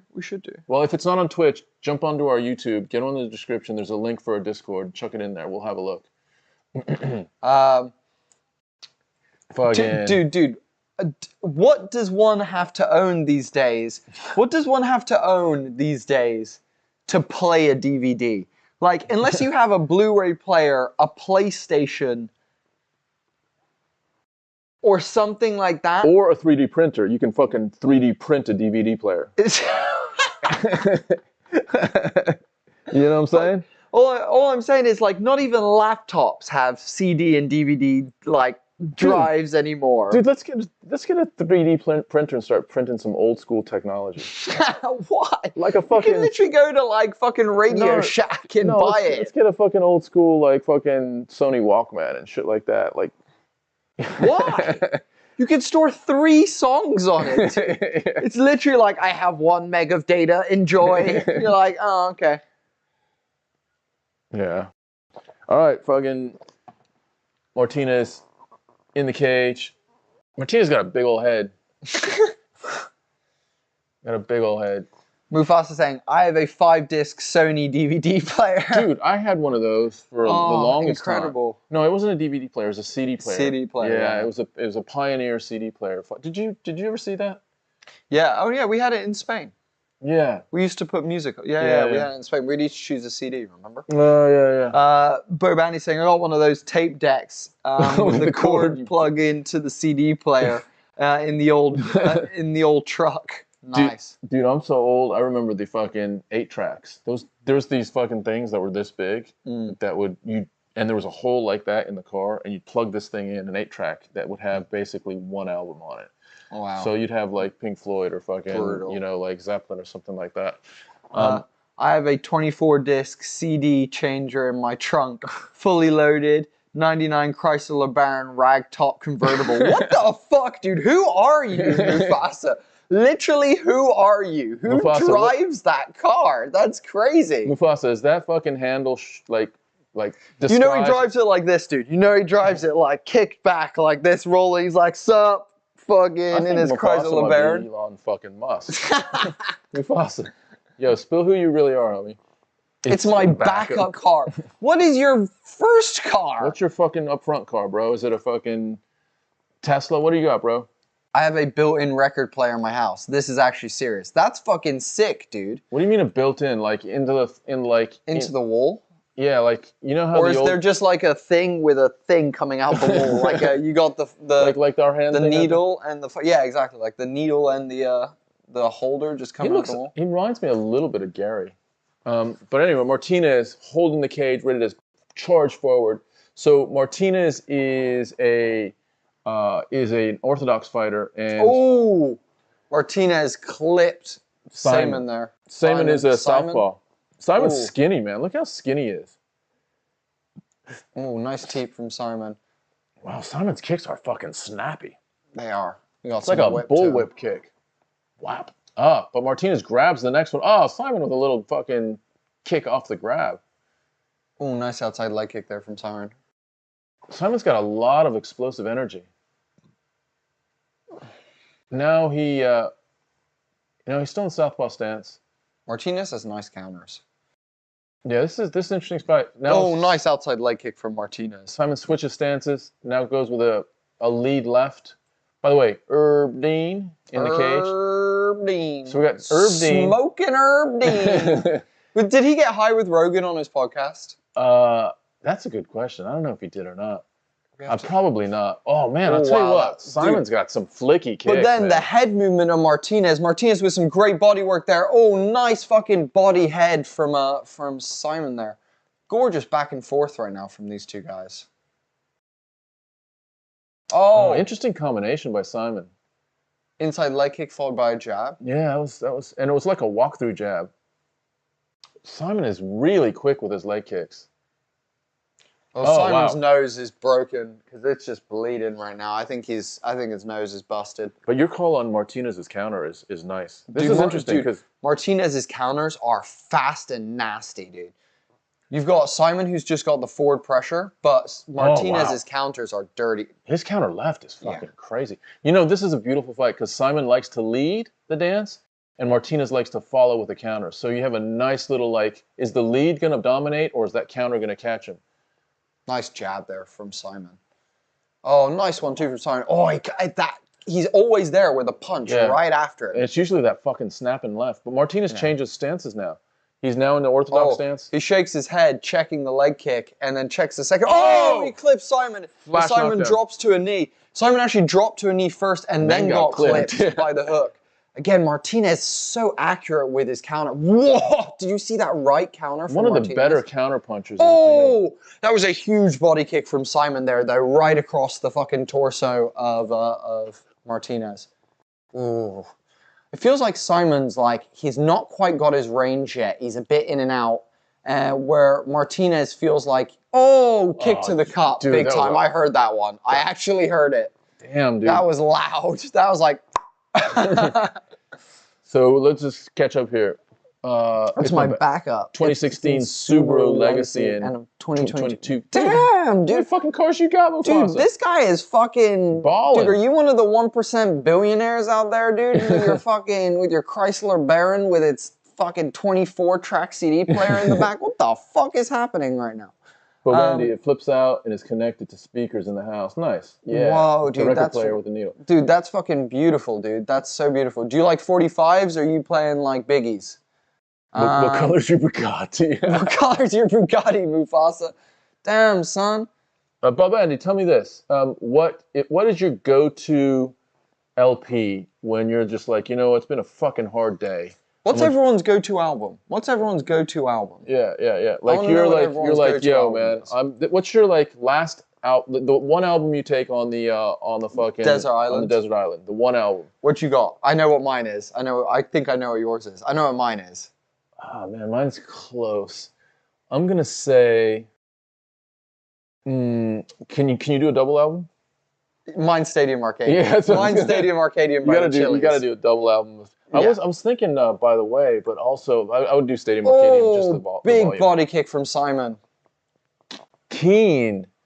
Hopes and fears. Okay, Bob Andy. Okay, dude. What is fucking Billy Goat or Mountain Goat that Amber was talking about? Mountain Goats or something. Who the fuck are they? I don't know, dude. I'm gonna have to Google that shit. Yeah. Are they? Britney Spears says Sour Mist. Nice, dude. If Britney's your fucking one, I love it, dude. Are you? Is that legit or is that with a bit of an eye wink? Oh, another bull kick. Dude, take a fucking point away. Fucking Herb, take a point away. That was loud as well. What the fuck? But Andy, hashtag free Britney. Indeed. Yo, you gotta take a point away, Herb. If you don't take a point away now, this is bullshit. Or at least a warning. Look, give him fucking... Herb is looking for the replay so that he can see where it landed. Let's have a look. He didn't have to see if you could hear it, dude. Dude, Martinez getting fucking slowed down here. Let's see. Dude, Martinez is... it's right to the balls. Oh, my God. Let's see this. Right to the dick. Fucking, that's 2 in a row. The first one, I think, was more flush. Oh, wow. He's all blooded up as well. Fucking Simon is bleeding. Let's take a point away, Herb. Do the right thing. Herb, fucking, how about you go kick? You go over to Simon, kick him in the nuts, and then we got us a fair fight again. Dude, 2 kicks to the nuts in a minute? That's crazy, dude. Just think of a street fight. Someone fucking nads you twice. You're just like, what the fuck are you doing, Holmes? Cody says, Brittany has nasty armpits. Fuck's sake. What does that even mean, Cody? Why are you looking? That is such a weird thing to say. I love you. The dick is, in fact, not made for kicking. Dude, it's that video of the guy in the fucking MMA photo. He's like, twist his dick off. Give him the old dick twist. He's like, oh, my God. Oh. All right. Well, Herb Dean, taking away one. Herb Dean's taking a point. Let's go. 1 point. Hell yeah. 1 point. 1 point. Nah, dude, Simon, you can't be fucking asking for forgiveness. All right, Martinez, like, bring it on. His dick and twist it, says Boban.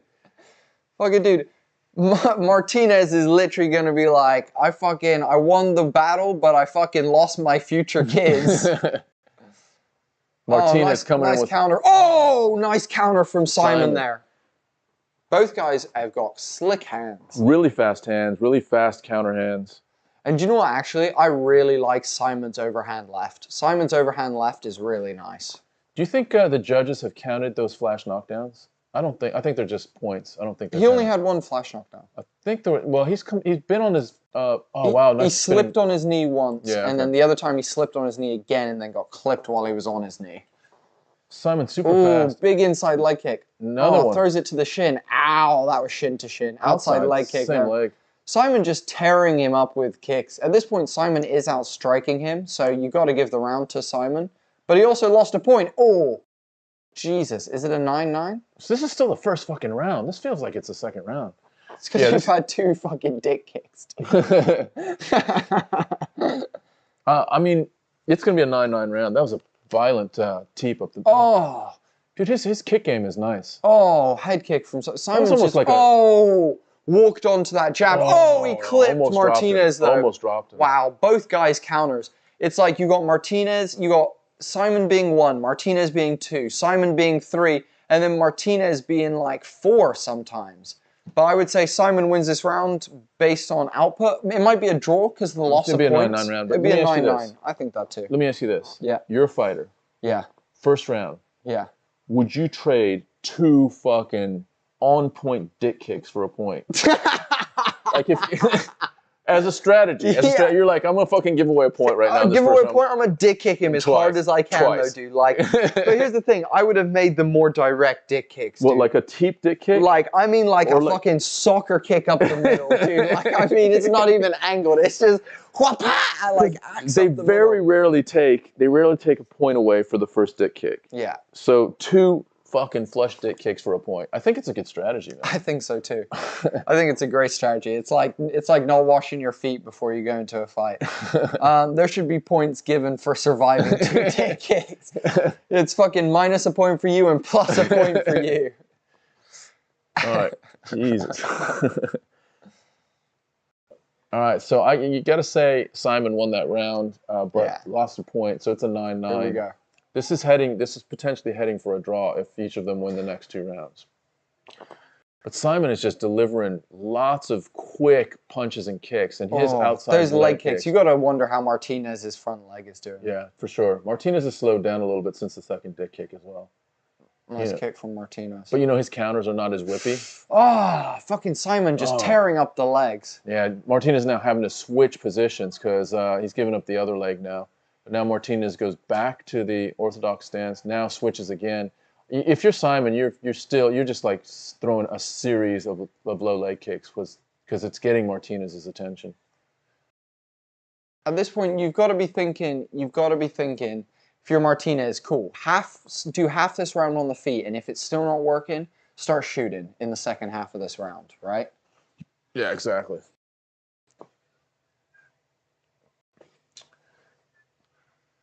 Simon just throwing the kicks. Oh, nice head kick. Mark? Oh, beautiful kick to the body there. Yeah, it was a question mark kick. And he goes to the head. Just a mad variety of kicks from Simon here.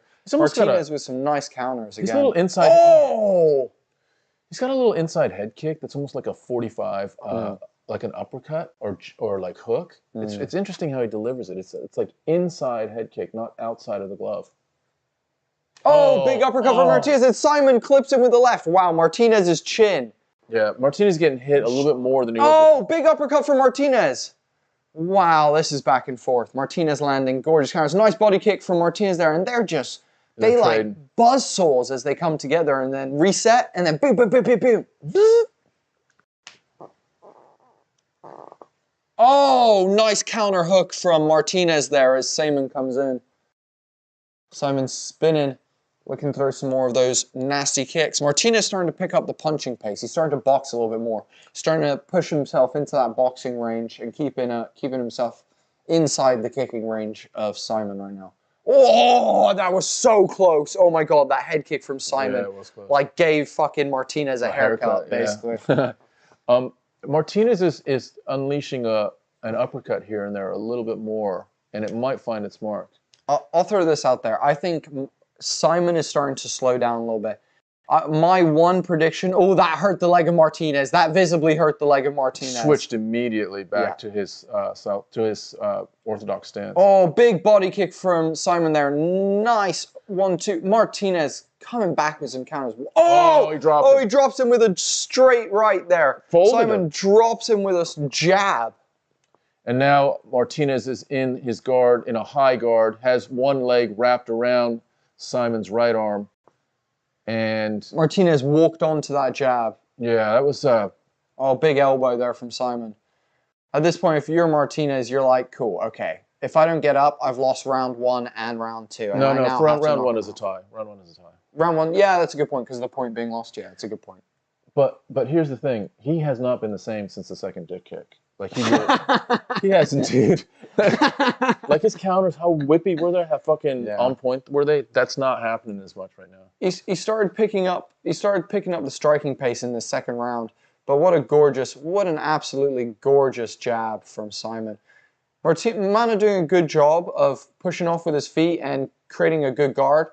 You see Simon doing a real good job of getting into that guard there and coming back down, keeping Mano on his back. Oh, big elbow from Simon. Simon is he's just a flurry of energy, man, and his variety of kicks and punches is pretty impressive. I agree. He's 7-0, that's not an accident. He's done really, really well this fight. Martinez is not. Martinez has put up a good battle in this as well. This is close both ways. It is close. If you say Simon wins this round, if Martinez comes back and wins the next, we're looking at a draw. But right now, you got to think Simon is winning this round. Yeah. Martinez trying to do something from the guard, trying to... He's looking for an armbar. Simon back to his feet. Oh, tries to on the ground and pound. Martinez does a great job of dodging it. Rolls under. He's got the leg. He's almost got the leg. Oh, wow. And he ends up on the hip. And beautifully done by Simon. Step over into the half guard. Simon doing a good job from this top position. Wow, nice elbow deliveries right now. Simon just... trying to just land ground and pound, big ground and pound. But Mano doing a really good job to neutralize, actually, a lot of this ground and pound. Yeah. Either getting his head out the way or blocking it or using his legs to frame off. I'll tell you what, Martinez's legs are going to be hurting tomorrow. Yeah, though he's not showing any bruising or swelling, which is kind of crazy because fucking Simon is like whipping leg kicks. He is like chopping. Look at this body kick. Oof, just on the money. Clean body kick. Oh, there's that jab that sat him down. With the right, beautiful. Oh, wait, no, that's not the one that sat him down. That's the one that sat him down. Just a straight walk-in jab that literally, and it did not look like the hardest punch that Martinez received, but did the job. Martinez getting the ice applied to his forehead. He's got swelling on Martinez's coach has given him the same kind of rousing speech as Pereira got from his coaches, as Leon Edwards got from his coaches. Really? They're like, everything you got right here, we need you to give it everything. Yeah, let's see if Martinez comes out. Martinez is a bad motherfucker. Let's see how he does because he's tough. He needs to get in boxing range and he needs to land the bigger strikes, or he needs to take him down and be on top for the entire round. At that point, I think the fight's a draw. I can't see Martinez holding Stamen down. Stamen down. Apparently it's 3 hours until the main card. Holy shit. Did I really read that? That hurts. All right, so Simon comes out, immediately investing in the kicks again. Now the inside of Martinez's right leg is looking a lot more red. Martinez he needs to start almost like walking Simon down and almost getting inside the kicking range and then deliver. Oh, wow. He eats another jab. He can't fight. Monik just can't fight in southpaw. If he fights in southpaw, he seems to be getting clipped. Yeah, but he doesn't want to go to orthodox because his lead leg in orthodox is getting fucking lit up. Simon doing a really good timing things right now. Just looking, his timing is just seeming a little bit better. I think he's got the read on Martinez. I think he's got a little bit more cardio as well. Yeah, I think so too. Again, we joke about it, but dude, 2 kicks to the balls, that's fucking heavy, dude. Yeah. That slows you down. Catches a kick, tries to throw an overhand. Martinez, nice head kick from Simon, partially blocked by Martinez. Oh, he lands a left there as well in that exchange. Martinez is just not landing his counters anymore. No, he's not prepared to lead the dance. Oh, nice counter left there from Martinez, but just not enough whip on it to do much at all. Yeah. Oh, big 1-2 from Simon there. Clips him. Oh, big leg kick again. Martinez starting to fall apart. Nice counter from Martinez there as he slips and changes angle there really nicely. Oh, wow. Kind of big a walk straight through. Left. Oh, another jab that clipped Martinez. Martinez got stunned. Oh, he got stunned again. Simon just overwhelming him right now. Yeah, Simon just starting to put the pressure on. Martinez starting to feel the pressure now. He's gotten clipped twice now. Eye poke. Eye poke. You take a point away. This is the 3rd foul. 3rd fucking foul. I mean, at some point, it's like Martinez is like, motherfucker, like this fight is hard enough without me getting my. Martinez is really dejected, and his eye is actually closing. If it's, it is the left in the eye. That is like fingers out. He pushes off like this. Yeah, like straight into his eye. Herb sees that. Yeah, Herb saw it. Herb even has said. Martinez is looking at it. Martinez, his eye is literally swelling up. He is so dejected right now from, I think, the 2 fouls in the first round and now the foul this round. I think Herb takes another point away. Like, that was, 3 fouls, you take 2 points. He is bummed. He's bummed. I think he's struggling as well at this point. He is. I think mentally he's having a little bit of a mental question right now. I'm like, what the fuck? Also, we got Bo Bandy saying, Remember the beginning of the Till Masvidal where George came running out and just dick kicks Till? He goes, I die laughing watching it every time. And then also says, is Simon trained by John Jones? I mean, that's a good point. You have to think Jones is going to have at least one foul. It could be an eye poke, could be a punch to the back of the head, could be a low blow. At least one foul tonight. Herb, you got to give another point. Like if I'm Herb Dean, I'm taking another point. Are you? Huh? Are you taking another point? I would maybe. I would. I mean, 3 fouls, dude. You know, it's in a 3-round fight. Herb Dean talking to him right now, and Martinez is looking questionable on whether he can finish.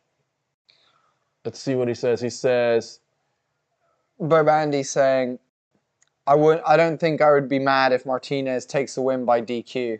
2 dick kicks and a bad eye poke? Fuck that. Yeah. So his eye is apparently spasming. Okay. They're going to let him fight on. Let him fight. What's Herb going to do here? Wow, Martinez is tough. Let's see if Herb takes a point away.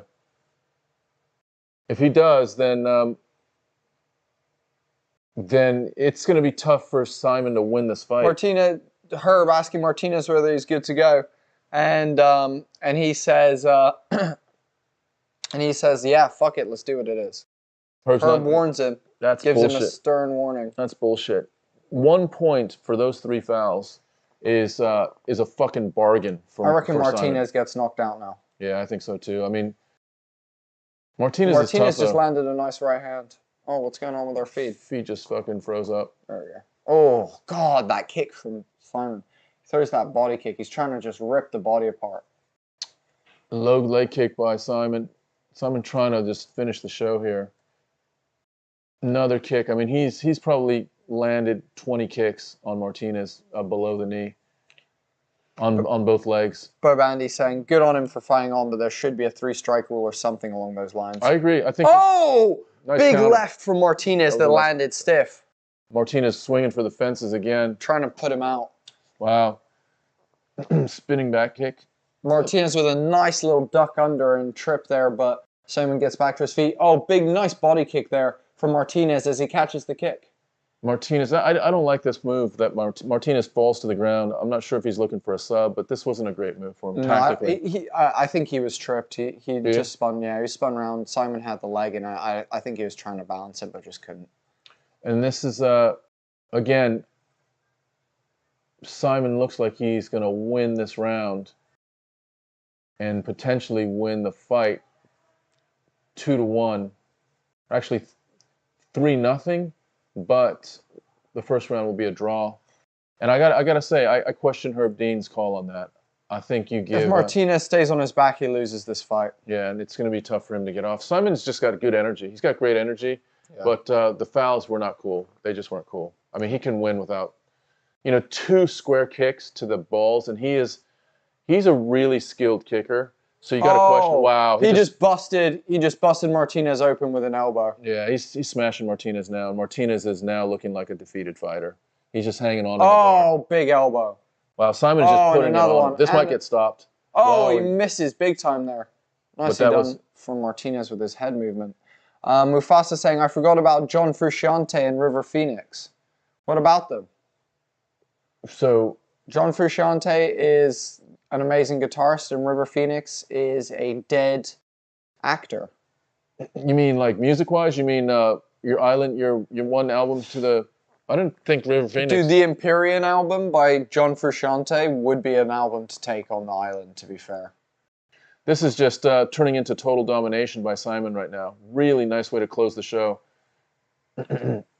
And just literally smashing Martinez right now. Smashing him with elbows.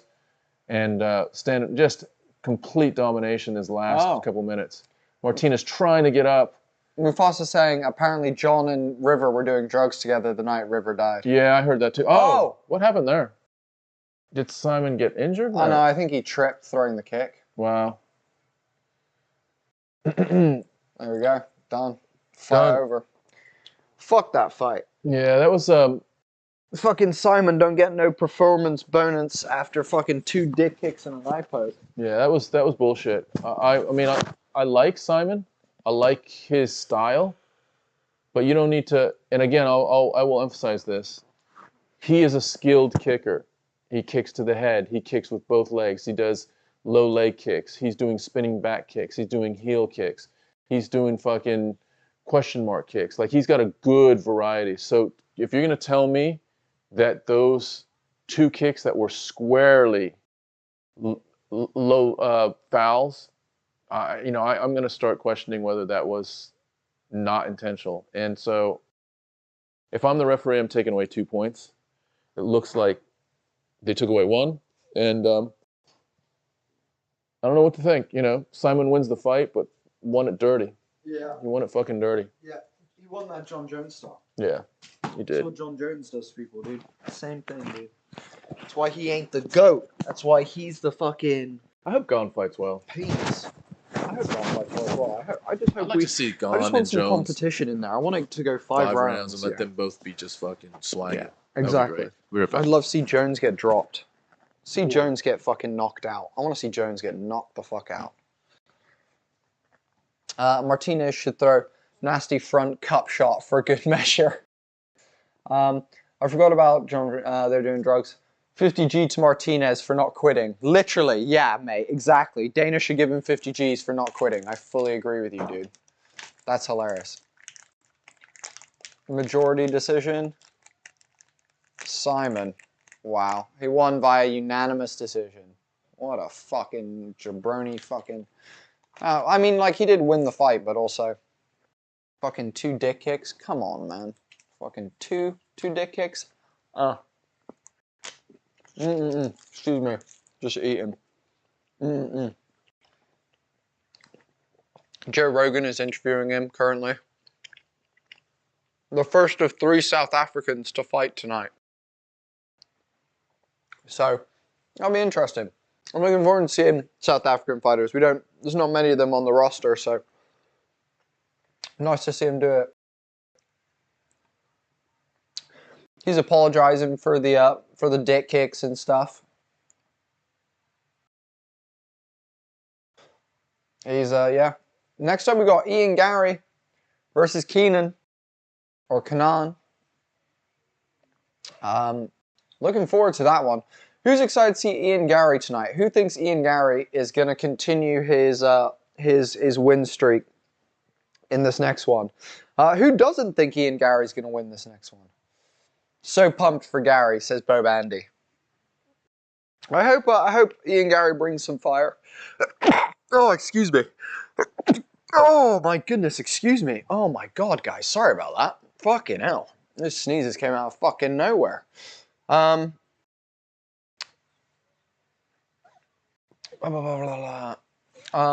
guys, by the way, if you didn't know, we're Homie and the Dude, the father and son TTRPG and MMA team. We have podcasts, we have a bunch of other content, but we also do this for every pay-per-view, so if you enjoyed hanging out with us, come back for all the other pay-per-views. We'd love to have you guys here for that. Also, while you're on the stream, guys, the thing that helps us out and gets more people in here, which means we have more people to chat with and more people to hang out with, is if you like the streams, share them and comment on them. So if you're on YouTube, posting stuff in the chat and commenting on the post, liking it, Facebook, you know, leaving your comments and messages as well as also liking it, all that kind of stuff, really, really helps us out, guys. So thank you so much. Also, such a pleasure to do this with you guys. We love coming back and doing this every month or so with you guys. It's the one thing we can get rid of. We, like, as far as our MMA stuff goes, we're trying to, like, you know, keep a good mix of what we have going on, but we're, you know, reducing the amount of MMA stuff we do, and we're pushing forward with the TTRPG stuff. We're never going to stop doing this stream, though, just because we just love it so much. And because we'd be fucking doing it even if we weren't streaming with you. We'd be exactly, we'd be watching. Shit. Yeah, exactly. We'd be watching the fight, so it's nice to hang out with you guys, regardless. So we will always do this pay-per-view stream with you guys, and we hope that we can get more people like the regulars that are on here to come hang out. It's just fucking awesome. You know, it's one of our favorite things in the world. Let's we won't stop it. Don't you worry, Bo Bandy. We will never stop this shit, dude. But currently you have Song Kenan, I don't know. Let's go with that. Song Kenan entering the ring. He is from China. He is from the Hebei, the Tangshan Hebei province in China. Damn, he's clean, dude. Look how clean, like not a fucking scratch on the dude.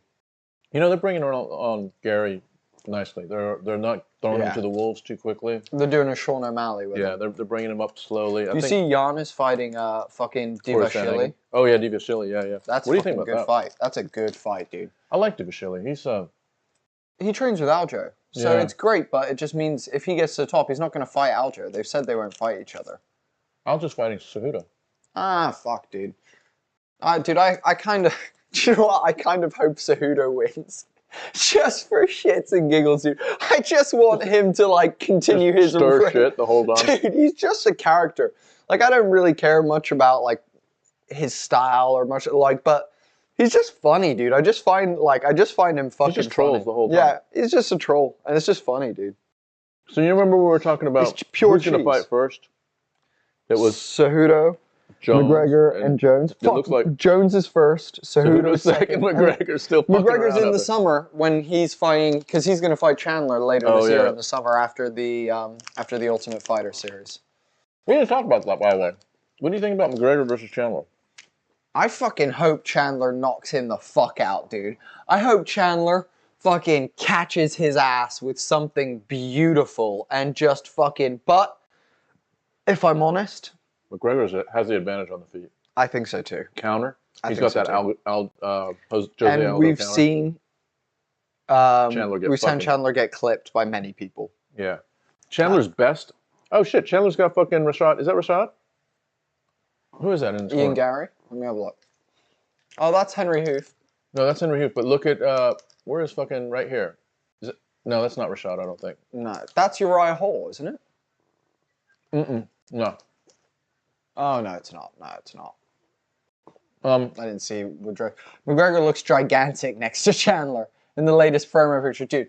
Really? Chandler's fucking huge as well. Dude, McGregor is like, do you know what? We're getting the McGregor that came back for the Cerrone fight. I reckon that's what's coming back for this. And then I reckon his next fight will be Dustin him 4. No? Yeah, maybe. I mean, who else does he fight? They could throw him Ferguson just to get a win under his They belt. could throw him Ferguson. They could also, like, I could see him fighting Gaethje.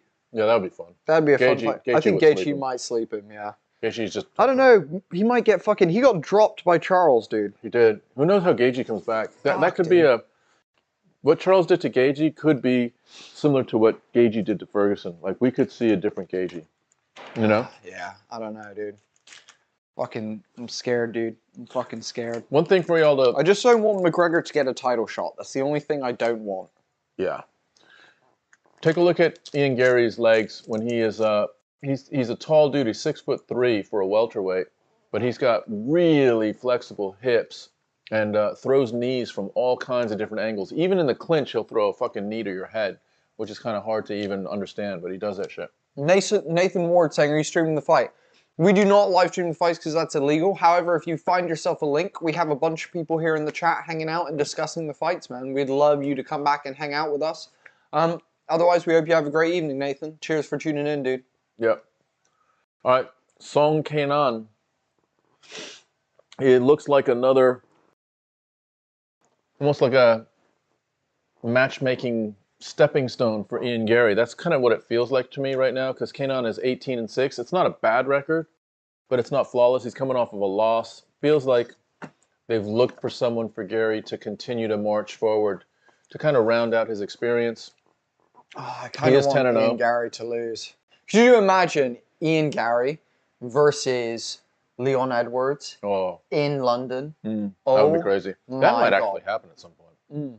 Depends how fast they bring Gary along. I think he's a couple years away still. I think Usman will beat Leon Edwards in the rematch, but if Leon somehow kept his belt, dude, Leon versus Ian Gary in London would be like the biggest fight in terms of attendance numbers. The O2 would be sold out 100%. Yeah, 100%. Oh yeah, instantly. All right, here we go. So Gary comes out in the orthodox stance. Same with Song. Song is in the red trunks. Gary is in the green, potentially. Look at Kanon's calves compared to fucking Ian Gary's.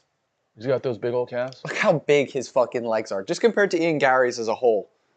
Like, their upper bodies are basically the same, but then the legs are like two different, like very vastly different fucking beings. Yeah. Gary looking for his range right now.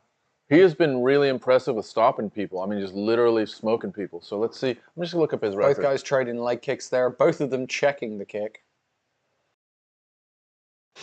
To be fair, he's had his last 2 wins have been decisions. Oh, nice outside leg kick from Gary there that clips Song. Song couldn't check it. Goes inside leg kick.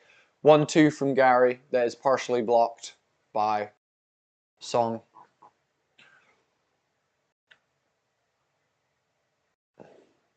Gary looks real calm in there. So does Song. Just kind of feeling each other out right now. Gary throwing a 1-2. Song goes for a counter check that just misses. Both guys not really connecting with anything there. Gary trying to invest in that 1-2. It looks like he's... Oh, that was so loud. Oh my God, that low leg kick from me and Gary was so fucking loud. Nice teep from me and Gary too. And look at Song's leg already. Top and bottom. Yeah. 1-2 from Gary. Song's in trouble already. His legs are I mean, the lower part of his lead leg looks like it's got a little mouse on it. Oh, he hits it right he's in trouble. He's in trouble. I don't think he's got a stance switch either. Nah, this is looking bad for Song. It's zombieing out. His front leg is zombieing out. You'd think if he did have a stance switch, he would have done it by now. So this is going to be Gary setting up. Little jab, high kick with the front leg for me and Gary there. Gary having a good first 2 minutes of the fight. Really, like his standing game has been the 1-2. Hasn't landed it clean, but that's what his go-to has been. Nice outside low leg kick by Song for the first time. It was oblique, actually. It was a knee stomp, yeah. We got all of the best referees in the game here tonight. Ian Gary with a knee stomp, but to the hip. That was crazy. He threw a knee stomp style kick, but threw it to the body. Oh, he's the chopping. low calf of Song is done. Yeah. Is done. Gary has to know that. Look at it. It looks bad already. Now Gary trying to mix it up. Nice body kick from Gary. Nice jab to the body from Gary as well. Gary doing a good job taking away the cardio and the legs of Song. If this gets into the third round, Song is going to be in trouble. He's biting on Gary's feints now as well. Mark Goddard in the cage. Oh, he goes in for a flying knee. Song does clip him with a little jab as he comes in. Gary, so many feints, and Song just biting on all the feints. His feints are nice as well. Nice jab to the body. Gary's got some good movement. Oh, nice stomp to the knee. And then teep from Gary. Goes for a head kick. Song moves out the way. Oh, his front leg is toast. Oh, man. His front leg is bad. Gary's been setting up the kicks really well. Oh. One back from Song. Low leg kick onto Gary. Oh, beautiful. Oh, Gary gets dropped. Song clips him with a check hook and drops Gary. Gary's coming up. He rushes to the cage. Oh my God, Ian Gary just got clipped with that check hook. That was huge. He got fucking crumbled. He got folded. Oh, he's getting his bell rocked up against the cage. Song landing some heavy punches up against the cage. Drags Gary to the ground, landing some more punches. This is Gary's biggest test right now as a professional. Dropped to the ground and now being manhandled. Song now getting a hook in, looking to ride Gary's back. Song now still has back control. Stomps Gary a couple times. Oh, nice knee. Beautiful from knee. Song there. Read that Gary's hands were not on the canvas, so delivered a knee to the head. Gary got clipped cleanly and dropped. Ian Gary's been definitely given the chance to recover here, but wow, he was dropped so cleanly. Song clipped him beautifully there with the left. Now, Song's got to have some confidence, but he can't get too overconfident because Gary's still dangerous. He goes in for a flying knee and throws a right that just misses. Song gets back into the center of the ring with Gary. Change the complexity of the round. Wow. You got to give that round to Song, don't you? It's a tough one to call because Gary dominated it with the leg kicks, but gets dropped. Can't believe how empty that fucking arena is. That's a disgrace. It's really just like, how can you not be there to watch Ian Gary fight at least, or any of the others that were before him? Good coaching here. Good communication from Gary and his coach there. Boom! I'll tell you what, Gary did a good job of getting the fuck up from that. That was clean. Yeah, he folds as well. Let's see how he falls here. He's hurt. Oh, he's like almost out. Song should have let him come back up. This is one of the big things. It's like, do you rush in and try and finish him on the ground? Or do you stop and you go get the fuck back up and then try and blast him again? Yeah, I think that's the ticket. Because then if he can't get back up, then you win the fight. Yeah. Surely. But I mean, how many people have that kind of, you know, fight IQ? Yeah, just to read it in the, you know, in the nervousness and the excitement of having just dropped someone. It's tough to just be able to think clearly in that moment. You got to wonder where Gary's head's at now. He said I'm going to work behind the jab this round, he said. Throws out 2 jabs already and a 1-2 behind the second one and an outside leg kick. He got dropped by the hook, didn't he? He got dropped by lead check hook. Yeah. The Alex Pajeda, as it's now called. Gary would still be well served by investing in that. Oh, wow. Nice high kick. Gary is right back. Gary is right back here in this fight. I was going to say the kick to the lead leg of Song is still a good play. But Song is in it still. You know, his weapons are there, and he's got the attention of Gary. Gary's not quite as aggressive as you've seen him in the past. He's definitely aware that he can obviously be dropped. No, beautiful combination. Dick kick from Gary. And Goddard sees it. Fucking dick kicks coming fast and furious tonight, folks. Jesus. Mark Goddard's like, yo, bro, that's the last one. Here we go. Oh, that was fucking, what was that? Back to it. All right, here we go. Oh, another outside leg kick. You got to wonder where Song's leg is at right now. Yeah, it's not great. Because those, nice combination by Gary. Gary with a nice overhand right that lands. Nice body kick from Kanan, though, that lands. Gary's kicks are nice. Oh, nice knee stomp. That was a bad knee stomp. That hyperextended it really bad. Oh, and again. Oh, man. His kicks are nice. He delivers his kicks with power. Good variety. Oh, another big leg kick. Fucking up Song's lead leg. Tell you what, Gary, the thing he needs to work on, I think, is his striking. His striking is very one-dimensional. He's got the 1-2. But other than that, there's not a lot of variety we've seen in this fight. His legs are definitely pretty exceptional. Oh, nice jab from Ian Gary there. Ian Gary pulling out another jab again from Ian Gary. Interesting jab technique. He kind of extends his arm out and then recoils it just a little bit and then pops it again. Nice inside leg kick from Song and outside leg kick from Song. That landed really well. Gary's going to throw a leg kick here. Buckled Gary's front leg. Song looks like he's trying to... Nice jab from Gary. I think he's sitting on a big punch right now, Song is. He needs to just let his legs go. Nice Gary rushing forward. Song backing up, covering up. Ian Gary trying to unload. Song looking for that counter. Oh, eats a leg kick and then spins and throws a spinning back kick beautifully and clips Gary right in the fucking liver. Back to the center. Gary controls the center. Oh, nice jab there from Gary to the body of Song. Tell you what, his obliques to the knee and his stomps to the knee are pretty impressive. That front leg of Song has taken a fair amount of damage. Song's looking to get that counter. Nice 1-2 from Gary. The straight right lands. I think Song's sitting on that counter too much. He needs to just let his hands go. I agree. You know, sometimes when you knock someone down, it can be a... Oh, he landed the counter again there. Gary got clipped a little bit. But Gary just had his glove there to defend his chin. But he landed the same counter again there. Oh, nice outside leg kick from Gary. Just chipping away, teep to the fucking chest from Gary as well. Gary throws a nice, again, reach out and then jab from Gary. Oh, nice fucking right hand to the body from Gary.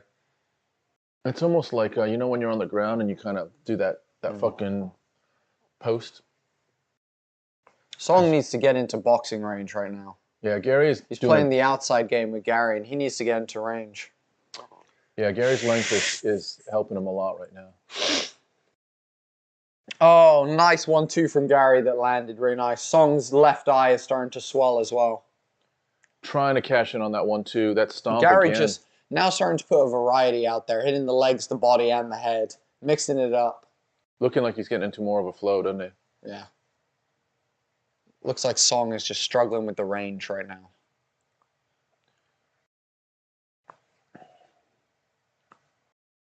Gary trying to load up with that 1-2. Nice body shot from Song there as they separated. Nice knee from Gary. Nice knee up the middle from Gary and a teep to right after it, then a stomp. His variety of kicks, of effective kicks, is really nice. Song Kenan is on the back foot waiting. Song needs to go forward. Nice 1-2 from Gary that lands. He starts putting the pressure on Song. Well, 1-1. Yeah, it was definitely 1-1. And you think that Song won the first round because of the knockdown. They might have given it as a 10-10 or a 9-9, but Gary has a nice little technique of extending his jab hand out and then from that extended position, just bringing it back a little bit and popping it forward. Nice. Look at that body shot. Wow, that was beautiful. That was fucking beautiful. Look at the counter as well. He's nice. Gary's nice. He is. He's now reading that counter check and he's getting out the way of it. Yeah.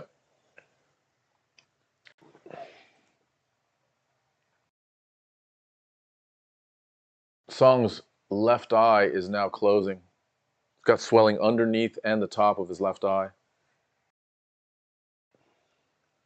They're saying get your hand up and punch more. They said he's going to make a mistake and you'll have an opportunity to knock him out. Nathan Ward, no, we're not going to string the fight home. I've already done him. All right, third round. Here we go. This is the last fight of the early prelims. Here we go. Good sportsmanship to start the third round. Touch hands, but also just kind of come in for a quick little, like, you know, let's both do. Oh wow, nice combination by Gary. Gary's trying to open up now. I think Song's eye is giving him a little bit of trouble seeing that lead eye. He needs to just pick up the amount. He just needs to do more. Kenan might have the he might have the power to knock Gary out, but he's just not throwing. Yeah. To be fair, Gary is doing a great job of keeping him just like off-footing him with a variety of kicks, feints, and then, you know, sneaky jabs. Lots of feints, lots of fucking hand feints. Oh, he hits him again with that lead left, but it was more of a lunging left. I'm seeing some blood on Kenan's hand, so I'm not sure where the blood's coming from. Looks like it might be his nose. Gary's still investing in the legs, doing a really nice job of mixing things up. Kenan's going to be sore tomorrow. And Gary just hasn't been able to land the right on the 1-2. Come close a couple times, but not. I tell you what, the jab has been nice. Good variety on the jab. He goes low with a jab to the body.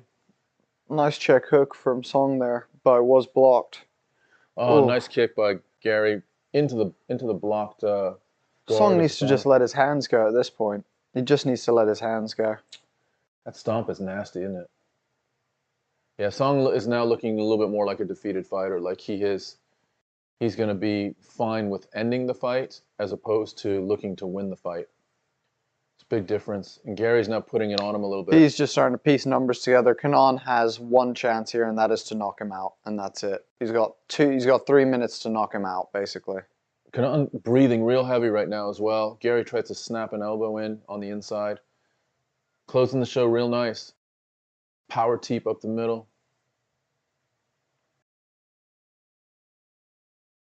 Looks like Gary's just working on shit right now. more than. He's just so apprehensive, and it's allowing Gary to just begin opening up on him. I'll tell you what, Gary be served with using that back leg to the body, because Kanon's really guarding for the head kick. I reckon Gary's in his most trouble if he puts him up against the cage. Yeah. I reckon Kanon then has no option but to swing back. Yeah. Where when they're in the center, Gary's just got all the power. Beautiful huge body shot. Oh my goodness. Gorgeous counters from Gary. Beautiful combination there by Gary. 2 shots to the body that were clean and lovely. Really, really nicely done. Gary's striking is sharpening up right now.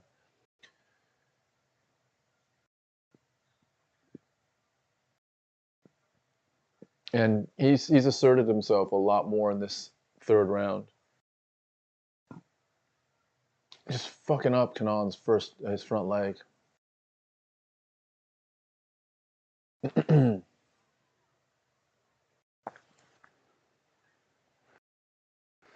Son Kanon has just got to go and throw.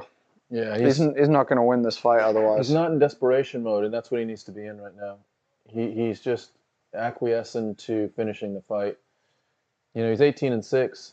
It looks like it's going to be another... Nice left hook there from Kanon, but Gary just coming in with volume. Yeah. The question is whether Gary can stop him in a minute at this point, more so than if Kanon can pull this out. Gary still relentless. Gary talking some shit to Kanon in the ring now. But just, beautiful left Gary hook. puts it on. Looking to finish the show here. Beautiful shots. Gorgeous. Oh, Kanon looks like he's ready to quit. The combinations for me and Gary right now are wild. Kanon falls down. Kanon it's done. Yeah, Gary quits it. Gary fucking ends the fight. Ends the fight. And does the fucking McGregor Wigglies. Wow. That was a good finish. That was a good finish. Knights of the Joystick, what's up, homie? How you doing? Knights of the Joystick saying... Ian Gary doing a little bit of a tap dance. That was a really nice finish. Just at some point, Kanon just was overwhelmed there. And I think the body shots did a lot of it. Gary's combinations got better as the fight went on. And then at the end, Kanon just sort of collapsed to the ground and was done. He just curled up in a shell. And you can't, if you're Goddard, you got to close the fight. You got to finish the fight. Wow. He just collapses. And that was it. He was just done. Punch into the back of the head from Gary there. 3 fucking rabbit punches to the back of the head there from Gary. Yeah, yeah, for sure.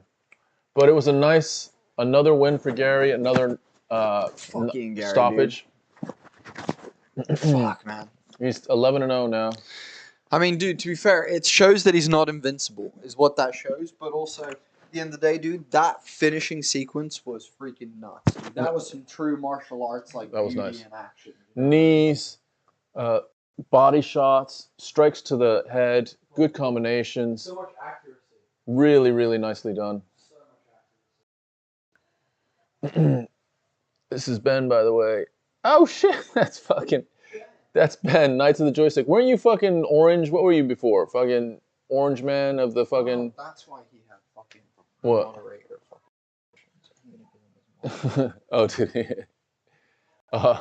Bodie had almost blocked your ass, dude. Well, I saw that he was a moderator, and I was like, who the fuck is that? What's up, Ben? What's up, dude? How you doing? Shout out to our social media fucking guru. Our man, our fucking eye in the sky, Ben, joining us for the stream. What's up, homie? How you doing? What you doing tonight? Just chilling? Ian Gary towering over Joe Rogan.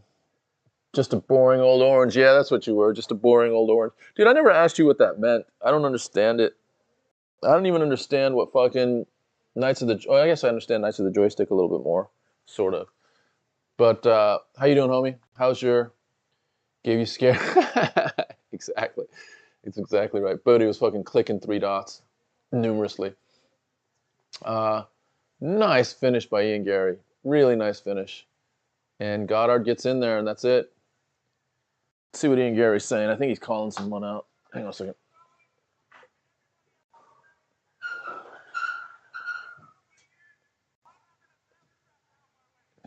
Ian Gary. calling out that he's going to have a belt around his waist.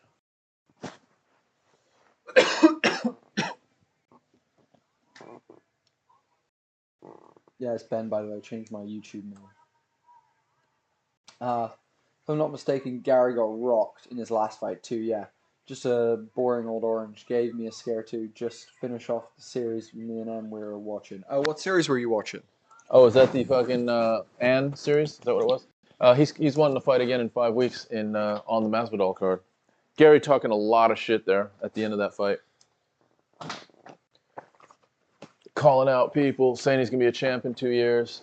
I don't think. Look, I don't think his chin can take it. Look, he got dropped by a lead left by Song, and he comes back nicely. But let's just look at this fucking. Bob Warmack saying, "Why can't I hear anything?" Hey, can everyone hear us right now? Can you all hear us? Can everyone hear us right now?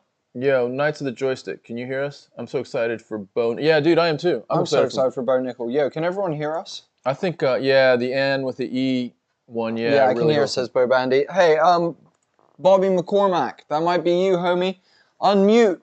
Do the unmuting, bro. I don't fucking. If you can't hear us, how am I meant to tell you to unmute? Fucking stupid. Yo, someone in chat fucking help Bobby out.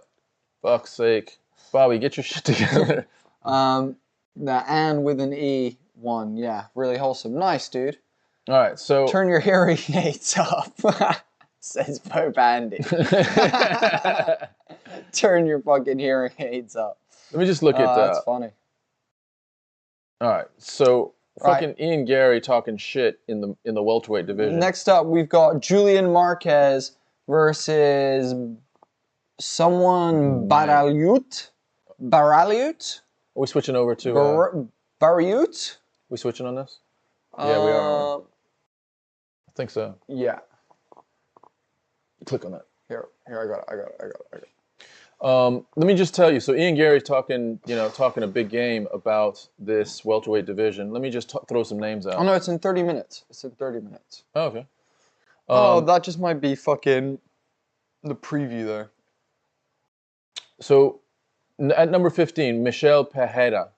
Number 14, Jack Della Maddalena. I tell you what, Jack Della Maddalena would be a nice fight. The top one, that one, yeah. Michael Chiesa at 13, Neil Magny at 12, Masvidal at 11, fucking Rakhmonov at. Password was incorrect. Hang on, let's go here. Just fucking reset that. Look at that.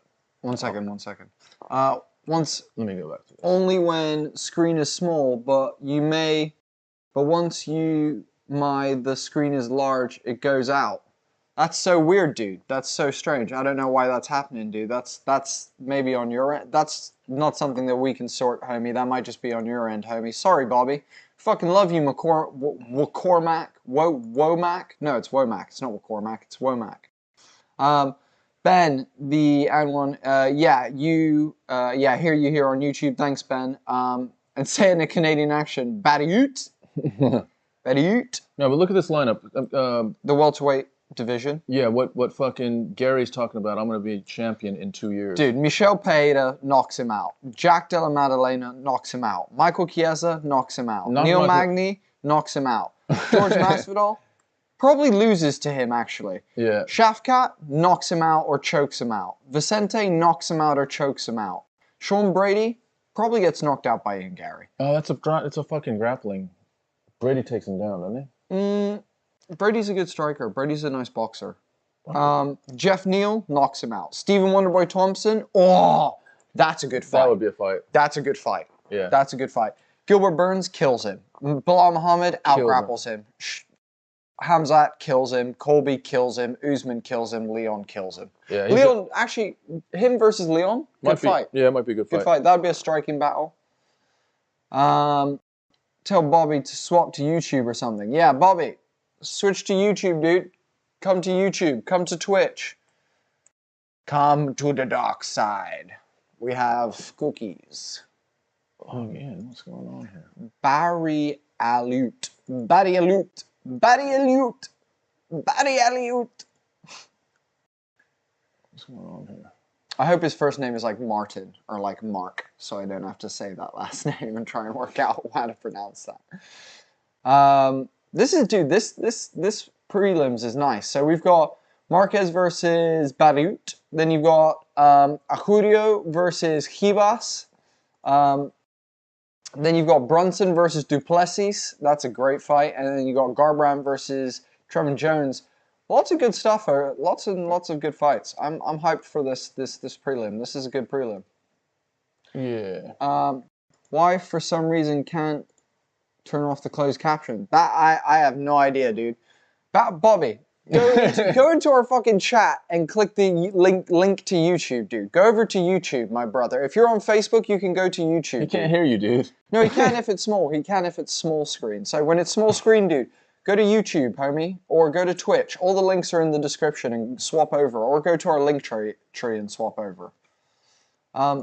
Bobby, fix your shit, says Bo Bandy. Yo, I must admit, like, one of the best things about these now is, like, hanging out with all you guys and talking shit in the chat. It's fucking, it has up the quality of, like, watching MMA fucking fight nights feel like is for me, for sure. I think we're just on promos right now. Yeah, totally. All right, so let's just go to this? Yeah. Wait, is Dan Hardy, why is it Dan Hardy show breakdown? Because it's right before the prelims. So we're not seeing the UFC promos, we're seeing the Dan Hardy breakdown show. Do you know what I mean? Yeah, 1 second. Let me see. Let me show you. TV guide. And then you go here. It's just press BT Sport 1 at the far left. At the far left. Keep going. There. Yeah, press that. There's nothing there. It's this. It's okay. this. It's this. There we go. Go for it. The preview shit. There we go. Okay, we got it. Sorry, guys. We got that shit. Let me close this down. I believe. Bobby, still nothing. Bobby! Fucking YouTube, Bobby! Bobby, fucking move over. Bobby! I used to fall asleep on the couch waiting for the main event. Now you guys keep me on the toes all night.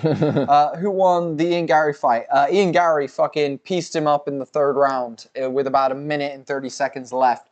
Just unloaded like a...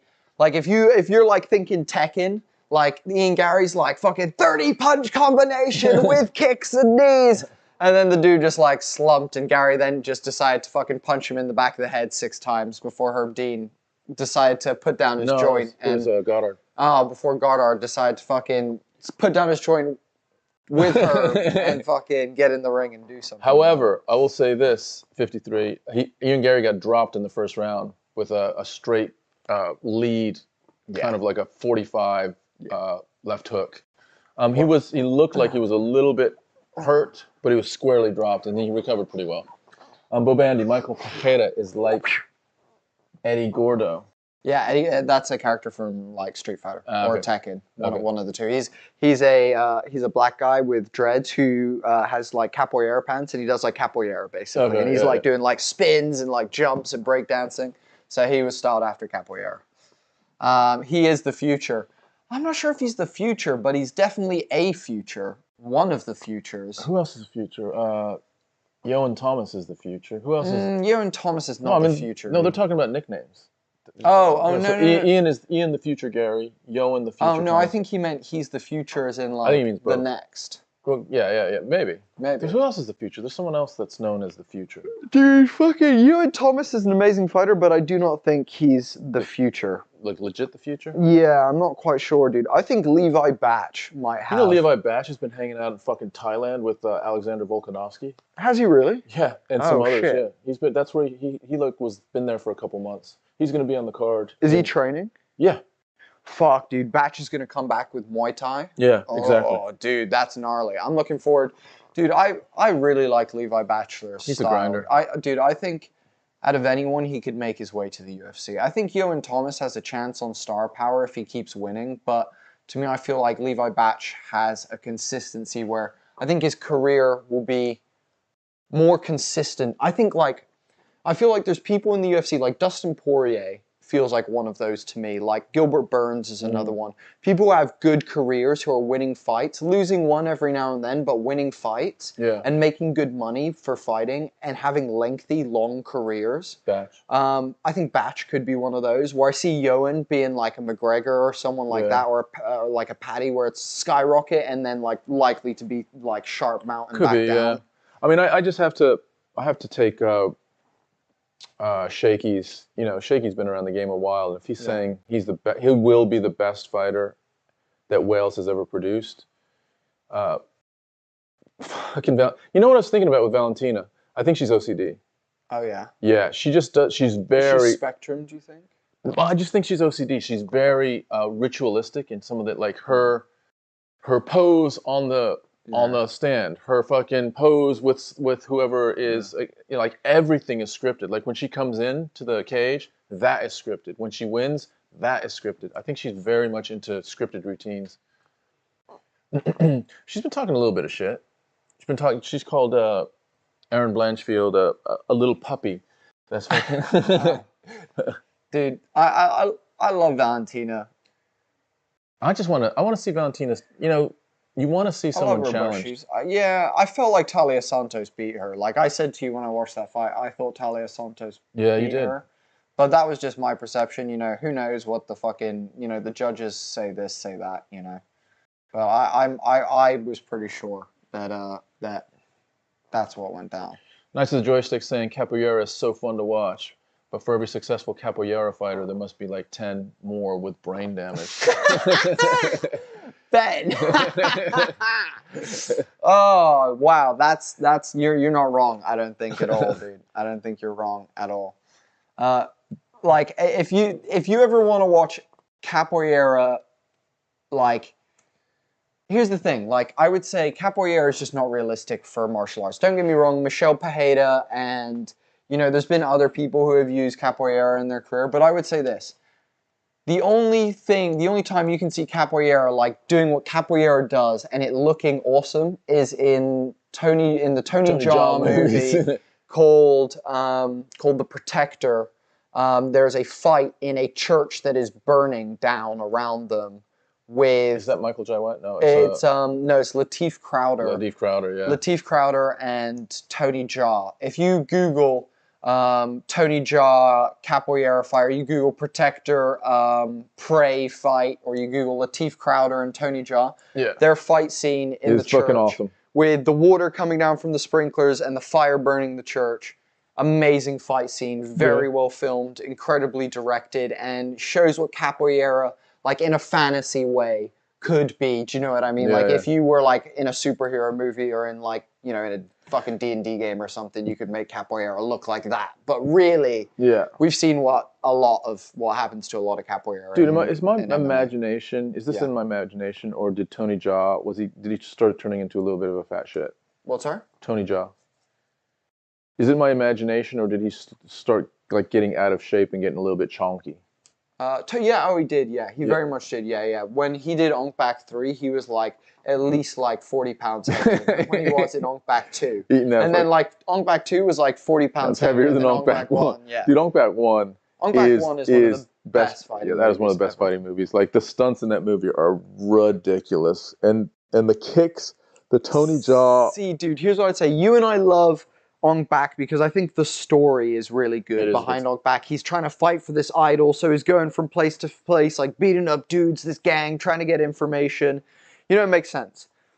The Protector story is a little bit more loose, but the action and the filming in The Protector is way better. Is that the staircase scene in the film? You have the one-er up the staircase, which is crazy. You have the scene in the garage where they have quad bikes involved, they have motorcycles, they have dudes with like lights, you know, and they're fucking smashing, and he's diving in and through cars. He fights like 30 fucking dudes in this fucking garage. You have the bone-breaking scene. Oh, is that The Protector? That's in The Protector as well. You have the bone-breaking scene as well, where he like fights 30 dudes and breaks like every dude's like leg and arm and shit. The whole choreography of that bone-breaking scene is literally that. It was just like, how do we break this dude's leg? How do we break his arm? How do we break, like, it is, and it's the sound effects as well. And then the Protector's really good, dude. Then after that, you have him when he straps the giant elephant bones to his arms and is like fucking, and then he starts cutting tendons and shit. Like, dude, that whole movie's fight scenes are just wild. Counter to that though, Ong Bak's chase scene it's the best. is one of the greatest chase scenes ever. The whole scene inside the Fight Club where he fights like 4 different dudes of different styles. You like. The Grand Oso. You have Grand Oso, you have the like dude with the flippy hair that's like this. But then you also have the dude who comes in and smashes the glass and they trash the place and he does the fucking knee out of the fucking thing. So he also splits a dude's motorcycle helmet with his fucking knee. He does a flying knee motorcycle helmet split that is crazy. That's after the Dude, that's those after movies are like that's after the Fight Club scene. yeah. And he also has the scene in the cave where homie jacks himself with like 17 adrenaline needles, and then he goes like full fucking. He does the double knee. He does the fucking double crushing onto the table. knee. They crash through the table. That is awesome. Oh, dude, that whole movie. So give me the timeline. So Ong Bak 1, then the Protector, then Ong Bak 2. Yes. Yeah. Okay, so he was still in prime shape for Ong Bak 1, Ong Bak 2. He made some money. Oh, sorry, Ong Bak 1, Protector. Yeah. Cashed in a bit, got fat. Yeah. Cashed in a little bit more, got fatter. He was in the Expendables or something like that, and Mission Impossible. Like he was like, yo, I'm getting chunky now.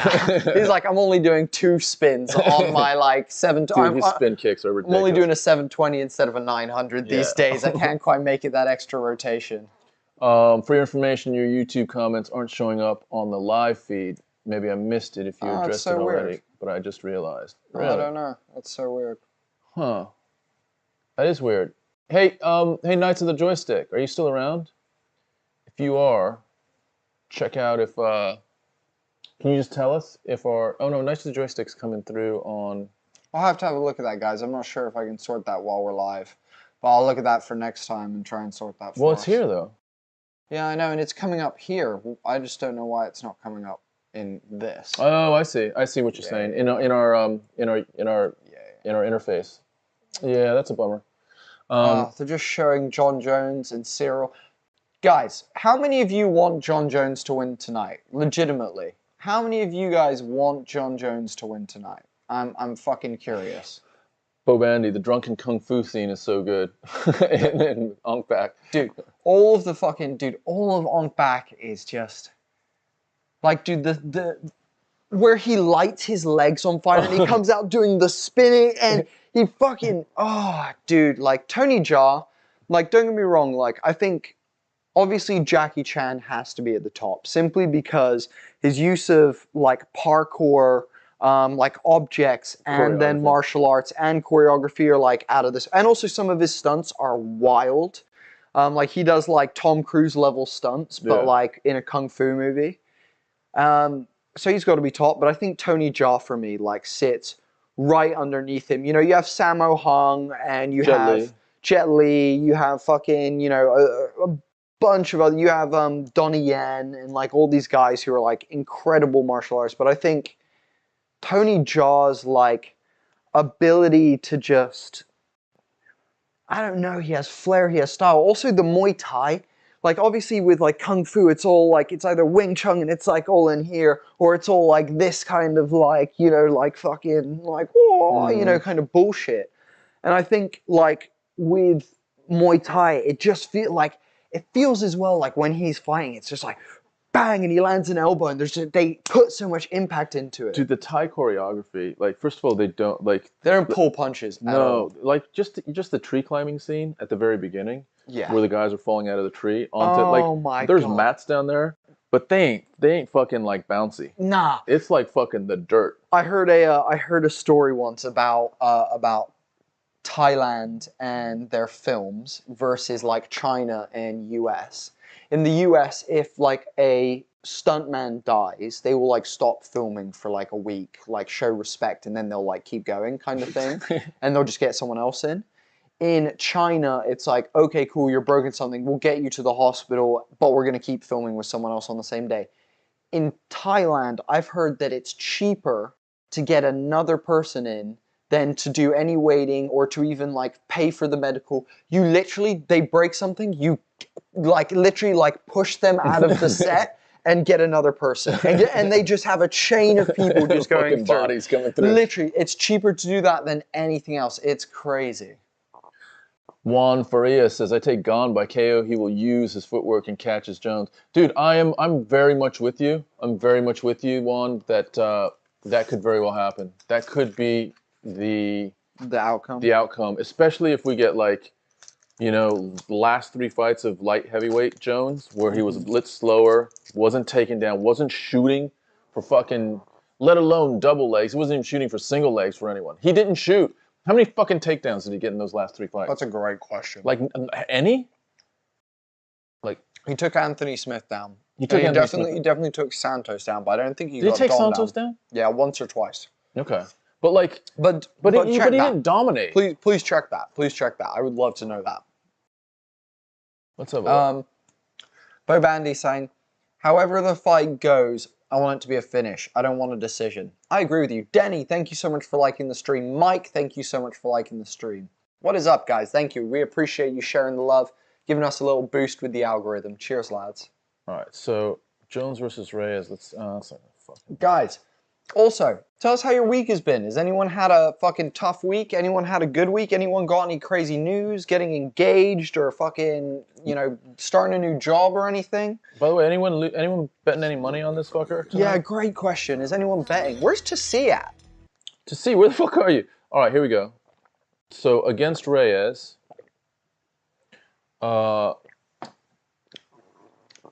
takedowns, ground, 0 of 0, 0 of 0. No attempts and no takedowns. He didn't take Reyes down once. Nope. Wow. Didn't take him down once. All right, let's go to Fenersville. Thank you so much for liking and following on Facebook. Welcome to La Familia. We really appreciate you joining the gang. Welcome, welcome, welcome. Dude. You legend. Dude. Yeah. Fucking Santos, 0 of 0. Oh my god, dude. No takedown attempts. Oh my god. So he hasn't shot for a takedown in his last two fights. Wow. Wow. Wow. That's kind of crazy. Is this crazy? This can't be right. What does this mean? Oh, hang on. Sorry. Okay, hang on. Sorry. I was looking at it wrong. So against, I'll go through the other two against. Against Anthony Smith, 3 of 8. So he landed shot 3 takedowns and shot in 8 times. Yeah, let me go back to Anthony Smith. Against Thiago, 0 of 1. He didn't land any takedowns on Thiago Santos. That's bad. And then against Reyes, 2 of 9. He shot 9 times and landed 2 of them. Oh, that's not a good number. I don't remember him shooting 9 times either. I feel like it's like up against the cage and trying to flip him or something. Yeah, I feel like Reyes was just like hand off on the head and just like stepping out the way kind of thing. Yeah, so Jones has not been like what we remember of Jones, like against Cormier, you know, where he's literally like picking Cormier up and dunking him on his head. Or previous to Cormier, all of those, that big run. He's not been that dude for... Nah. He hasn't fought for 3 years. Add another like year and a half, 2 years onto that. So he hasn't been that dude for 5 years. And now he's got, what, 40 extra pounds on him. We may not see Jones be able to take Gane down because Gane is quick. Like, Gane has good legs. Yeah. And if Gane is touching him from the outside... But if Francis can take you down... Yeah, but does Francis have more explosive... like shot ability than Jones? I don't know, dude. How big is is Jones? Jones top of the end, is he 260? No, it's 248. It's 248. And Gane's 247.5. But check this out. Francis took Gane down the one time because Gane kicked him and Francis caught the kick and then just kind of drove him forward. Yeah. So, and Gane knows that if he's not going to throw those same types of kicks to be caught. No. So, dude, I'm kind of with you, Juan. I'm kind of with you.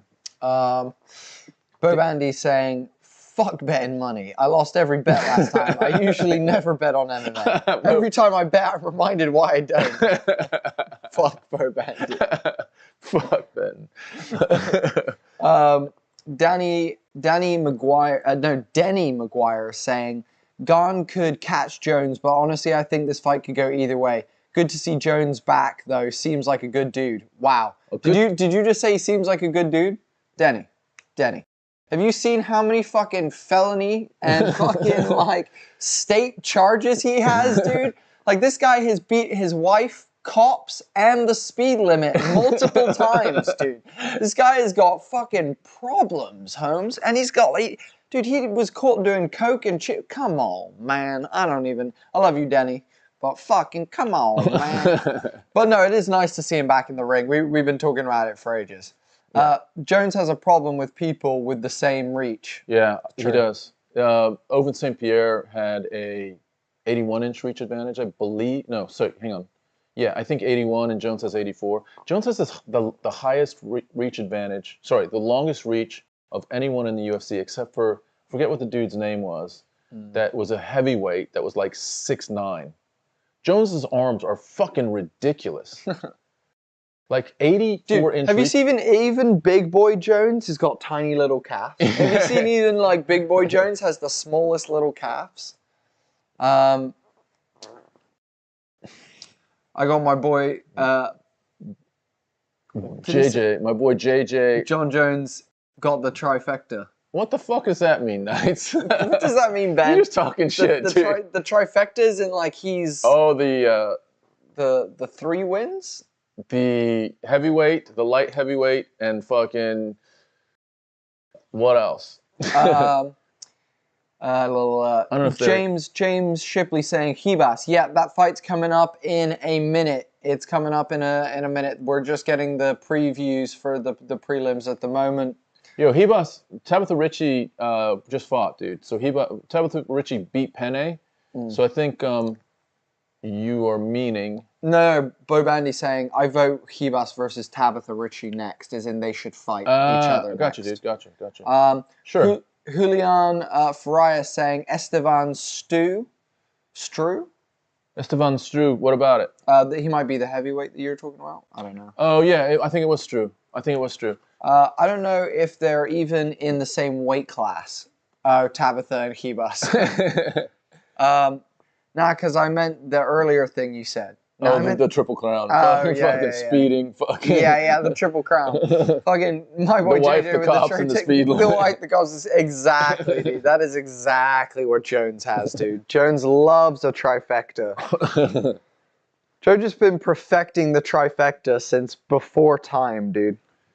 Have you seen there's an interview where someone says to John Jones, they're like, are you a good guy who's trying to be bad? Or are you a bad guy trying to be good? John like smiles first and goes, I'm a bad guy trying to be good. You're like, fucking no shit, motherfucker.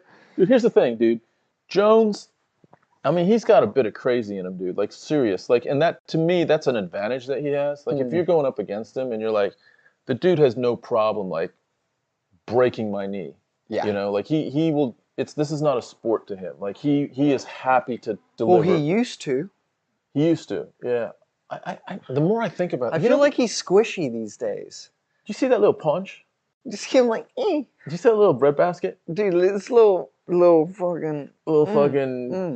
Dude, you gotta wonder where his cardio's at, dude. He's looking about as big as DC at this point. Look at DC. Now, DC's like 300 pounds right now. DC's DC fucking... has to get a new suit for every fucking pay-per-view. Dude, how big is DC? Is he 290? Oh, dude, well, look, Rogan's gotta be 200. Like, legit. Well, DC was a heavy... When he was a heavyweight, he was what, like 260? Well, no, he was like 250. Yeah, he's put on another 30, 40 pounds. I was going to say, he's put on like 30 pounds. He's got to be at least 290, dude. Like, he literally dwarfs Rogan, and Rogan's a big dude. Rogan looks like half of DC. Like, DC could put Rogan inside the suit as well. He could eat Rogan. Oh, dude, fuck, man. DC is a big boy. He is enjoying his retirement. Dude, if John Jones wins and DC has to go interview fucking John Jones. Rogan's, Bo Bandy, I get it. Rogan's like 5'6", but you're right. He is shorter than DC. DC is short as well. But I'm just talking about the fucking size of him, dude. He's like definitely at least like 1 3/4 of Rogan. He's like Wow, that was a fucking nice combination. That hammer fist was straight to the back of the head, though. That one hammer fist was right to the back of the head. Fucking Leota. Juan is saying DC is 280 pounds. Damn, that's a big DC, dude. Yeah, DC is a thick boy, says Bo Bandy. DC is 5 feet 9 inches. Okay, DC's 5'9". I think Rogan's maybe 5'7", something like that. But yeah. But anyway, Rogan's big for 5'7". He weighs probably a good 180, 190. I think Rogan's probably about 190. DC looks like he's got at least. Fucking look at that shit. DC has got like. He's got fucking. Dude, imagine grappling with DC now. Oh my god, dude. It's like grappling with a fucking. Dude, if you gave, buffalo. if he had a couple weeks of cardio, dude, DC's a problem still, dude. Like just going in there and just mowing people down. Yeah, I think, dude, yo, could you imagine Jones takes the belt and DC's like, back. He's like fucking, it's, and can you imagine at the same time, McGregor claims the belt off of fucking Islam and fucking Khabib's like, I'm coming back, baby. Oh, that would break everything, wouldn't it? Google says Joe Rogan is 5'8". I think they aren't mentioning platforms he's wearing. Yeah. He's like 5'7", I reckon. Bo Bandy says, I think they aren't mentioning... Nice one. Dude, even 5'8", dude, is pretty short. Yeah. Dude, like, T is like, she was like 5'7", 5'8". She's now like 5'6". Yeah. But, like, she was like 5'7", 5'8". But Rogan's stout. Like, he is... Yeah, he's like thick. Yeah, he's and his fucking legs are thick. Like, he's a full 190, I'd say. And He's a thick boy. DC looks like he weighs 100 pounds more than Joe Rogan. He like literally like, I'm not kidding, dude. Like if I were to estimate, I'd be like what between 80 and 100 pounds more. I know. DC has got a fucking dude. Oh man, DC has let it slip. Dude. Fucking Bisping is looking thick as well. I'll say that as well. Bisping's neck and face are like, but Bisping's having Botox and shit. You know is it. If we're like acting and shit? For sure, dude. His face is like fucking taut. Rogan is 5'7", yeah. 5'7". Yeah. Yeah. I that's what I thought as well. All right, so who's starting off this? Let's have a look here. We got Rivas versus Aruja. Is that the first fight? No. Oh no, you're right. No, it's Barrialt versus Missile Crisis. Dude, it's the Cuban Missile Crisis next. Nice. So Marquez versus Barrialt. Julian the Missile Crisis. Marquez. Like the Cuban Missile Crisis, dude. That's cool. Who else does? The fucking Neil Magny, the Haitian sensation. Who else uses their country of origin in their shit? I don't know if there's anyone else does. Khabib used to be the Eagle of Dagestan instead of just the Eagle. Someone else does as well. Who the fuck is that? It's a good question. Yeah. Oh, the Nigerian Nightmare, Kamaru Usman. Yeah, there we go. There you go. Nigerian Nightmare. DC has a case of... Dick do. That is when your belly hangs out more than your dick do. Michael Friends coming in with the first comment of the night, fucking laying us down. Michael Friends, that was fucking beautiful. That was fucking beautiful. Oh, mate, that was fucking amazing, dude. What's up, boys? What's up to you, Michael? That was beautifully worded, dude. Fucking classic case of dick, dude. His belly hang down more than his dick, dude. Oh shit! Fucking DC hasn't seen his wiener in years at this point. By the way, we're in just fucking promo hell right now. So we're in promo hell. As soon as there's fucking fights on, we will be back on it. But like, this just whatever. It's never gonna happen, dude. We're never getting back to the fights. Oh dude, the promos are just ridiculous. The more the UFC grows, the more there's gaps between. The early prelims. Like, this is a gap between the early prelims and the prelims. Dude, it used to be just between the prelims and the main for like a half hour. I know, now they're doing this shit as well. Like, fucking, come on, man.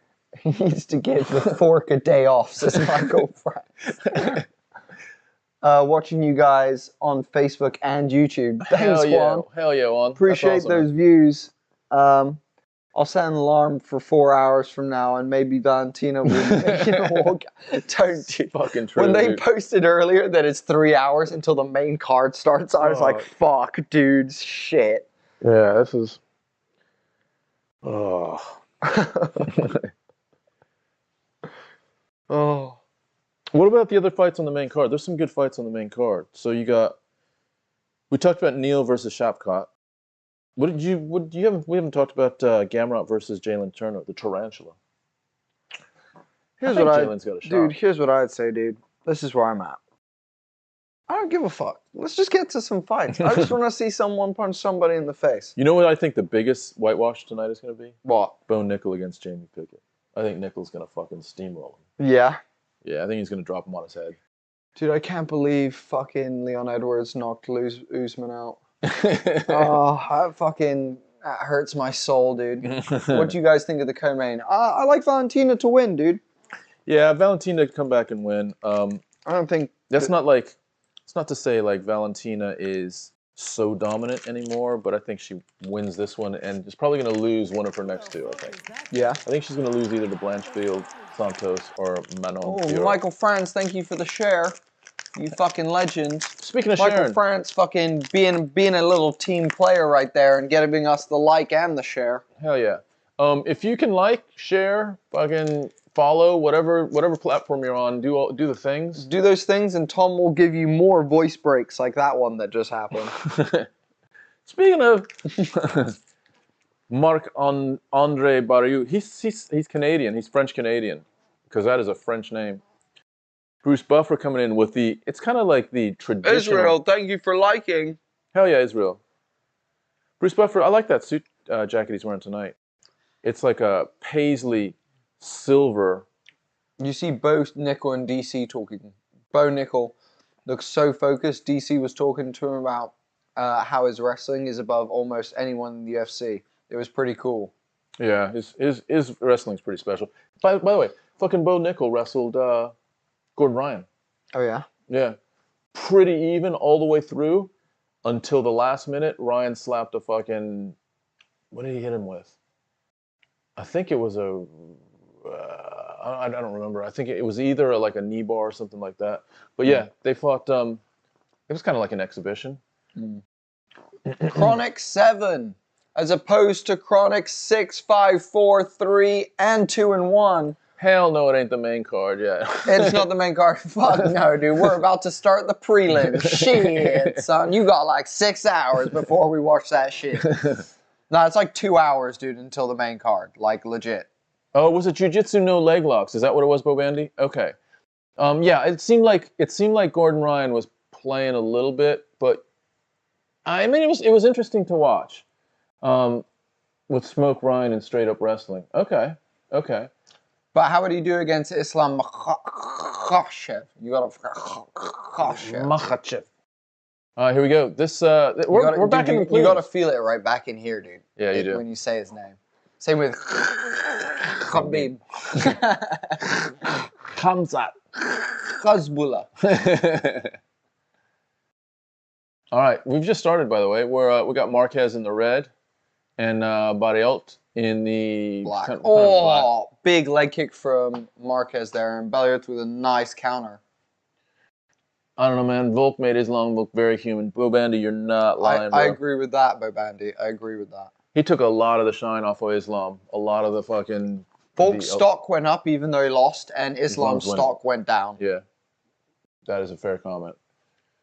Look at that fucking... Oh, trading in the center. Look at that beard. Fucking majestic. Feels like... I'm going to be... I don't want to be too quick to say this, but it doesn't feel like either guy can knock each other out. Marquez and Barriault.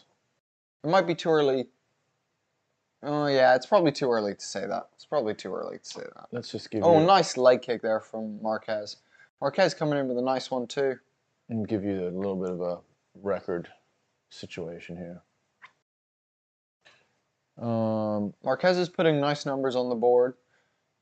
So Marquez... Barriault is... Oh, Barriault with a nice counter there. Marquez has a ton of subs. He's a sub dude. That fight has to happen again, right? Says Bandy. I fucking hope so, dude. Yeah. And Barriault, we don't have his record. Fuck. Here, Joe, where's the charger? Here, this one? Steal this. Yeah, let me steal this for my phone. Mine's at 100%. Barriault's record, I don't like this app that I'm using doesn't fucking have it. Let me go to this thing. Let's have a look. Oh!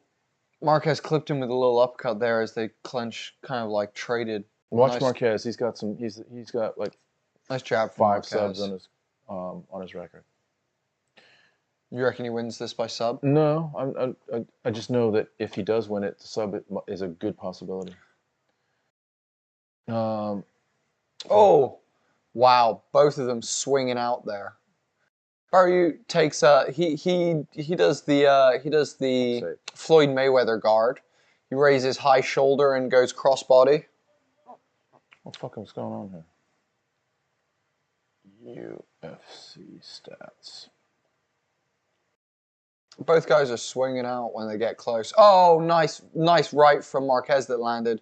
Oh, Barry trying to swing back. I just lost internet. Let's hope that's just me.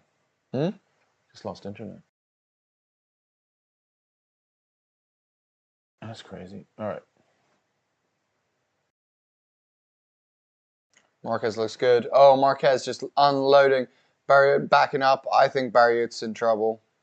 Yeah. Marquez is just putting more output out there, and he's just pressuring him. Yeah, Barry looks a bit stumbly.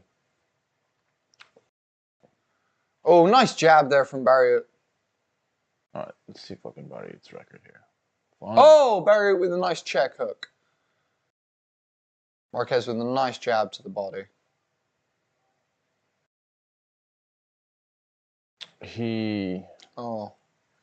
Barry's record is fucking very average. Oh, 1-2 from Barry.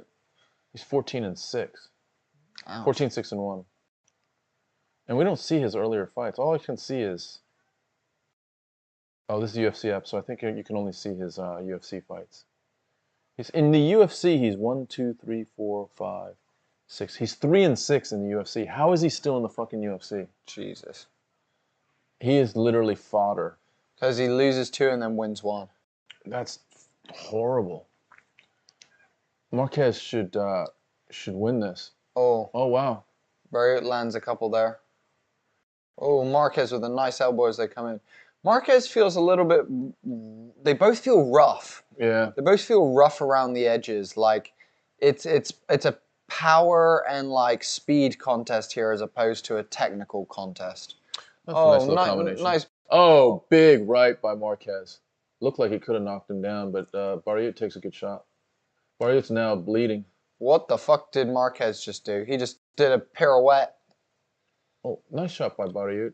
Mark Smith in the cage again. Second time we've seen him tonight. Oh, nice straight right from Barriot there. That was a chopper.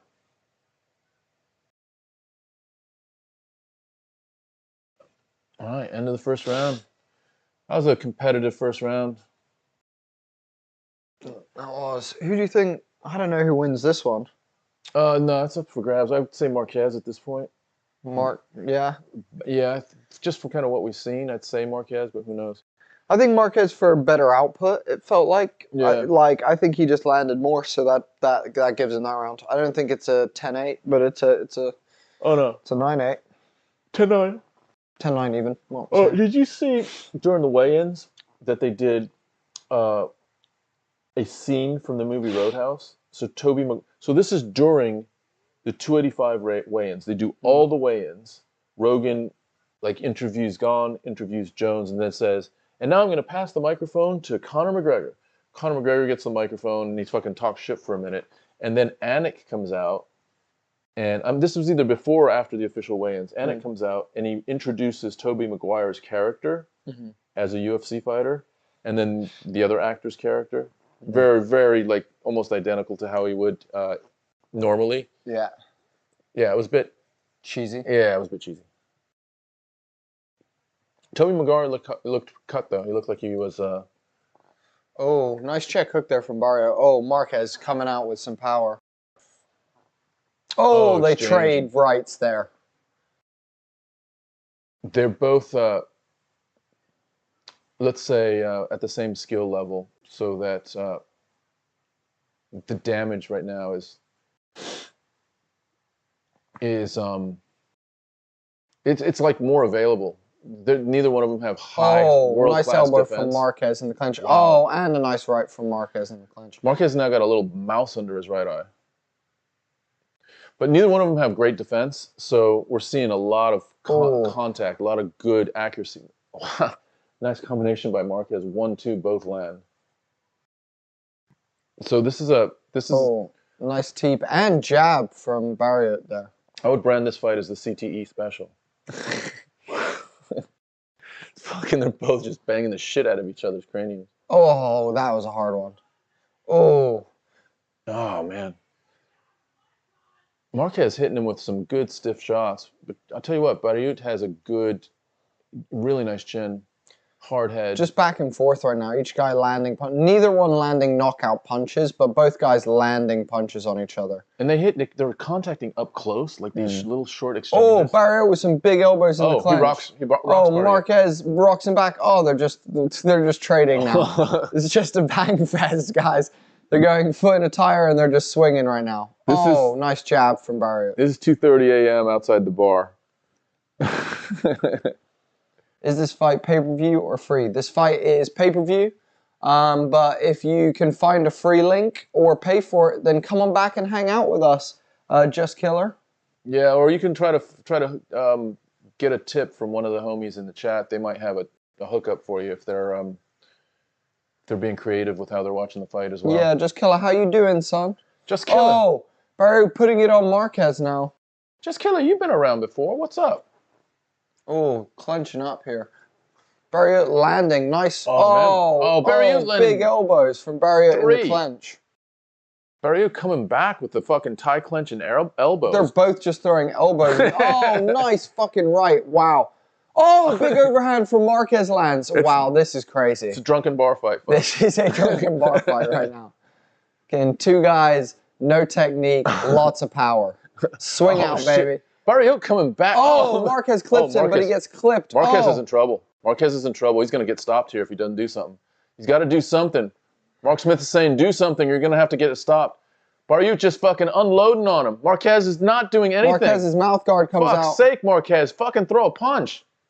This is just bad defense right now. This is crazy. What are you doing, Marquez? What is happening? One punch. And How has Mark Smith not stopped that? That was crazy. Barrier just unloaded. But now Marquez coming back. Marquez's face looks like a goddamn hamburger patty. Marquez's face is fucked up. Barrier fucking, I don't know how many God. Jesus. God. Barrier is just fucking him up right now, dude. This became a dogfight all of a sudden. Barrier, what are you doing? Barrier is literally just blah, elbows. Literally just throwing elbow over and over again. He doesn't care whether his guard is in the way or what. He's just like, I'm going to throw this elbow and it's going to eventually get through. Big uppercut from Barrier there. Marquez just guarding. He just doesn't even have a chance to throw a punch back because he's just eating shot after shot. Let's see if Barrier punches himself out. Marquez might try to win the end of this round if he can survive. But Barrier, big knee. He's fucking him up. Big uppercuts. What is Mark Smith doing? You got to stop this. He's just not defending himself. For fuck's sake, you got to stop it, Mark. He's missing. He's punching the cage. You got to stop it, Mark Smith. This is ridiculous. What the fuck? He took like 7 uncontested shots, 7 or 18. That was ridiculous. I mean, fair game to Barrio. That was a really, really impressive, because he was getting, I mean, it was just 50-50. And then Barry was just like, I'm gonna just put the gas on here and see if I can blow him out in this round. And it just happened. His cardio is insane, because he threw 100 punches. In that second round. And 50 elbows. Yeah. That was crazy. And Marquez is just bloodied up. Oh my God, that coming from Bo Vandy. Mark Smith ref. Like he's Stevie Wonder out there. I mean, it's fucking... Bo Bandy. That's fucking brilliant. How much did we pay for it? Well, we have BT and we have a subscription to BT for Wi-Fi and we get it free through that. Yeah, so in the UK, you don't have to pay for pay-per-views each one. It's kind of... But you do have to pay for some pay-per-views. The big ones, like when McGregor fights Chandler, we'll have to pay for that. We may have to pay for this Edwards versus Usman, who knows. But the huge ones we have to pay for. Other than that, probably about 10 a year we just get as part of our package. Yeah. So that's pretty cool. Wow. I'll tell you what, look at him. He just fucking crumbled to the ground. Mark Smith, that was a... Terrible. Back into the Dude, fucking... as Bo Bandy said, Mark Smith reffing like he's fucking Stevie Wonder out here. Yo, we hadn't seen Mark Smith for 12 months. We ain't gonna see him for another fucking 12 after that performance. God damn, that was bad. Bro, Andy's saying, I'm surprised you don't have to pay for this with Jones coming back. Yeah. I mean, yeah, it's a good point, dude. But fuck fucking John Jones, dude. Clinch elbow fight. Yeah, Israel, that's not inaccurate, man. Dude, the missile crisis just got fucking diffused. So you're watching it on BT Sports or BT Box Office? BT Sports. Yeah, BT Box Office is the pay-per-view. BT Sport is the monthly subscription, and BT Sport has everything. They have a lot of boxing, a lot of football, golf, tennis, a lot of fucking WWE as well. Like they have a good range of sports, and UFC is just one thing. I don't watch anything but the UFC. I'm only on this once a month. Yeah, I only watch the UFC. I watch it every weekend because I watch every fight night. The fight nights. Yeah, I watch all the fight nights. I typically watch the fight nights the next morning. Yeah, I watch all the fight nights. Do you spoiler yourself or do you watch them live? Most times I try to watch them live, but also there's a lot of times where I'll watch them the next morning. Do you like allow yourself to see the results before you watch them?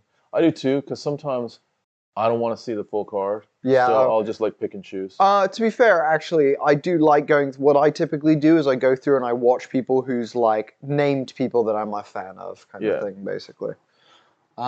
So are you watching it on BT? Oh yeah, you already asked that question. Fuck, bro. Mark Smith, look at him, dude. He's just hesitating. He can't pull the trigger. Mark Smith working on his next drum solo. Fucking ridiculous. God doing one of these? I mean, the amount of damage that Marquez got on that fight was ridiculous. Elbows and fucking punches to the head. How many uncontested blows was that? Oh my god, dude. That literally like 50. It was bad. Fucking Mackenzie Dern is there. Oh, Vicente Luque is there. Could you imagine being a UFC fighter? I mean, don't get me wrong, like if I had free UFC tickets, I would definitely go sometimes as well. But I'm also like, imagine being a UFC fighter and being like, fuck it, I'll travel to a different state to go see a UFC fight. It's like, you got nothing, but you don't have friends to go hang out with tonight or something? Well, here's the thing. Like Vicente, why don't you go for some wings with your homies? You think they're getting free tickets? Yeah, Data's giving them free tickets for sure. You think so the UFC has 600 fighters. I reckon if 100 of them said, yo, can I come see the Jones fight? I reckon if you're ranked. Exactly. I reckon if you're ranked, you get free tickets. You not get free tickets, but you get first selection to the seats. And then once the seats are filled, that's it. I reckon if you're like number... Damn, Rebus is punching the hell out of the camera. Did you see Hebus just do one of these? She did it. Yeah. Oh, no. Hebus just boxing our fucking ears off right now. Dude, she's going to gas out when the fight starts. Look at her. This is too much. Literally going to gas out. Yeah, so what were we talking about? The fucking... What? Before the Hebus thing. We were talking about... Oh, fucking... God damn, dude. Fuck, dude. I don't fucking know, son. I need some more. Do you want a cup of tea? Yes, please. Just Killer, you have BT Sport. We'll fucking... Go fucking watch it then. What the fuck, dude? What you waiting for, homie? Get your ass on there, bro. Fuck's sake, bro. What the fuck? What you asking us bullshit questions for? Fuck, man. Go sort it out, homie. Get your shit right, boy. All right, so it's the Hebus versus... What? Let me see how we... Oh, fuck. I'm on 2 apps right now. I'm on the UFC Stats app, which has gotten a lot better. It's way better than the UFC website, which is terrible. So it is Vivian Araujo versus Amanda Hebus. My mug is up there. I have just a water here.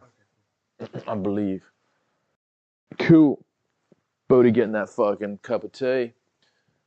Hell yeah. Yep. Yo, Just Killer, tell us how that fucking shit goes. I'm over here in the good old US streaming it. Totally legal. Bo Bandy. I'll tell you what, I was totally legally trying to stream the Jake Paul versus Tommy Fury fight.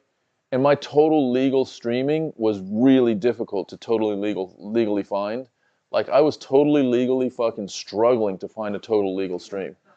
It was tough, man. Like, shit has tightened up a little bit on the total legal streams. Yeah. Did you see that fight? I did see it, yeah. It was fucking terrible. Yeah, it was... Like, it was like fucking His blind fucking assist dog. Who you got winning the Jones match? Yo, Just Killer. First of all, are you on the BT now? Are you seeing the shit? Here's the thing, dude. I keep going back and forth on the Jones fight. My latest this afternoon was that Jones's toughness and the fact that he's fought in 14 title fights and the fact that he's just a fucking nasty motherfucker is enough to win this. But then, you know, just talking tonight, if Jones is aged that much, and we just ran some stats on his takedown attempts and success in his last 3 fights, it was not good. Now, you know, people are saying, well, he was bored and he wasn't fucking motivated and shit like that and he didn't train. Maybe. But if not, and he's looking a little bit, you know, a little bit chonky, and he's carrying an extra, let's say, at least 30 pounds more than he would be in a light heavyweight fight. Let's say he came into a light heavyweight fight at 220. He's nearly 250. He might not be able to take Gane down. Like, he might not be able to get to be able to take him down. And if he can't, then you got to give Gane the advantage standing. Because Jon Jones has never been known as a really super, super high-level striker. He's a good striker, but he's not fucking Israel Adesanya. He's not fucking... He isn't. I mean, he's not... Bo Bandy, my stream, I was watching for the Jake Paul fight, worked up until around 8, and I had to resort to TikTok to watch. Oh shit, is TikTok a place? You know what I want to ask? Do people like illegally stream on Discord? Because, like, you know, you have your own, like, server. It's chill in your server. It's almost like your own little watch party. I'm wondering if people just have, like, they go into a, you know, into a audio video channel and then just share a screen. Is that something that, do you think people do that, Boats? I think so too. Like, you probably just got the advertising the Usman fight is on BT Sport box office. Right now, I'll tell you where we are. I'm listening to Megan O'Leary right now.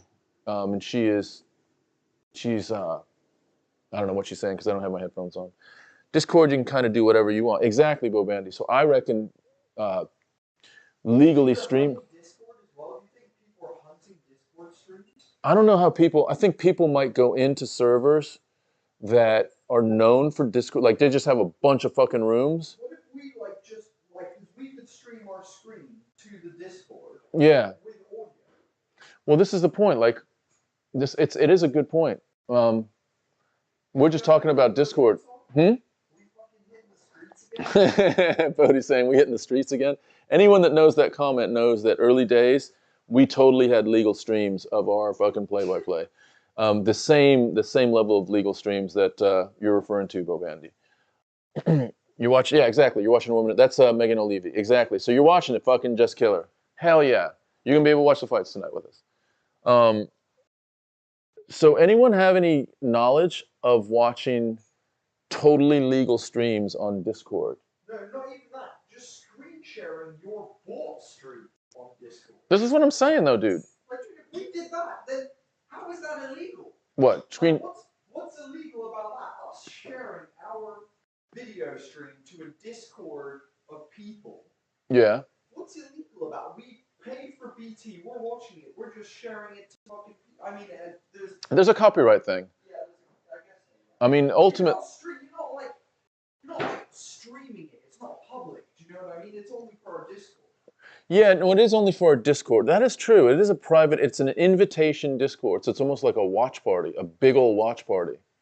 That's interesting, isn't it? Because you can have as many friends over to your house as you wanted to. Yeah, and also you can have watch parties on BT Sport. Exactly. You can have watch parties on Amazon. Exactly. But here's the thing. I think for watch parties on BT Sport, everyone needs to have an account to be part of the watch party. That's the difference. That's fair. Yeah, I think that's the difference. I think it would be copyright infringement. But I'm just wondering how much it's being policed. Like Discord servers. Like, is Discord... You know how, like, the UFC is probably politicking Facebook, YouTube, and Twitch on fucking cracking down on live stream, on people poaching streams. I'm just wondering if they even are thinking about Discord at all. I do recognize her from the UFC games. Yeah, that's fucking Megan O'Leary. She's the head. What would you call her? She's the out of cage. She's like primary feature interviewer, that type of thing. Does anyone have any experience on the Discord thing? That would be interesting. That would be very interesting. It's gotta be locked down. I mean, like, if it was you... Well, here's the thing. Say if it was a group of, like, 10 people. You know, like, imagine you just had 10 people that were watching. Do you know what I mean? Like... Yeah. Well... It's just a group of friends. Do you know what I mean? Like, if I was, like, with the boys when we lived, like, really far away because of boarding school and stuff... Yeah. If we had the UFC thing and I was like, oh, guys, it's like you coming over to the house and watching the fights with me... It's the same thing. Like, I'm just going to stream it and we'll still watch the fights. Yeah. But I'll be streaming it to you on Discord. Well, here's the thing. Like, if you were on Discord streaming Netflix, just having a Netflix watch party on Discord, I don't think they give a shit. I don't think they give a shit. No, and that's the same. It's the same level of, like, you know, totally legal streaming as doing it. That's exactly what I mean. Like, that's all I'm saying. It's the same thing. Yeah. First of all, of you that are on the stream right now, how many of you have a Discord channel? We do have a Discord channel. Our Discord invitation is in our description, so have a look at that. And at the very least, join our Discord server. We have. Tell them to take the MMA role, but also Tell them to take the TTRPG role as well and interact in the main group channel because they will find a lot more interaction. Okay, so Bodhi's just saying, if you're familiar with Discord, once you click on the invite link, it will then direct you to select a role, and the roles are little emojis. So the MMA role is a little red boxing emoji, and our TTRPG, which is our tabletop role-playing game, is I think a dice emoji. Select both of those emojis, because then you have access to our general chat, which is. It just unlocks more channels, and it's popping off. Like, we have a really, really vibrant conversation in our Discord on a daily basis. Everyone's just talking shit and just having a good time. So feel free to just drop into there. The invite is in the description. And then what we're talking about is totally legal streams. We may want to investigate that a little bit more. I was gonna say, imagine if we did like a drawing of, like, cool on Discord. 10 people get to come into a private. Yeah, and you load up Discord on your computer, and you just live stream that into our Discord, and it means people can watch that in the Discord. Yeah, is that how it works? Yeah. Oh, like we did today, basically, but with our stream. Is that what you mean? But we invite 10 people like we invited our streaming group this morning. Yeah, into a stream, and then you just do like screen share. Instead of having fucking Shard, you have a screen share of fucking the event. Yeah. I think you can do that. Yeah, that's what I think. I think so too. At some point, though, Discord. The one thing I will say about Discord is, I think their engineering capability is second to none. Like, I think their server shit is really good. Michael France saying, I just listen. I don't need to see. I'm good listening. Listening is good enough for me. I was a merchant seaman. That's all we got was a radio. First of all, can I just say, dude, first of all, Michael, always appreciate you coming in. You know, the fact that you just listen is freaking awesome, man. That's super sick. Can I just also say, what fucking century are you from where you say I was a merchant seaman? What the fuck Michael is France that? We're the same age. He's in his mid-50s. Dude, that guy's from the 1700s. What the fuck are you talking about? Merchant seaman, dude. I haven't heard that term since I fucking read a fantasy book fucking recently. Like, damn, son.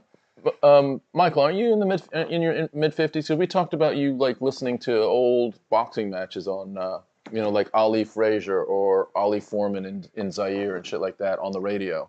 We both talked about that, I thought. But you did. You definitely did. Yeah. So, dude, good to have you on board. We are just in the thick of the prelims, marching to should be a pretty competitive women's fight, and we're watching fucking commercials again. fucking commercials. God damn it. How boring. Here's the thing. How fucking boring would it be in the arena with a half-hour gap between between like cards? Work on container ships. Okay, that's a little bit more frequent.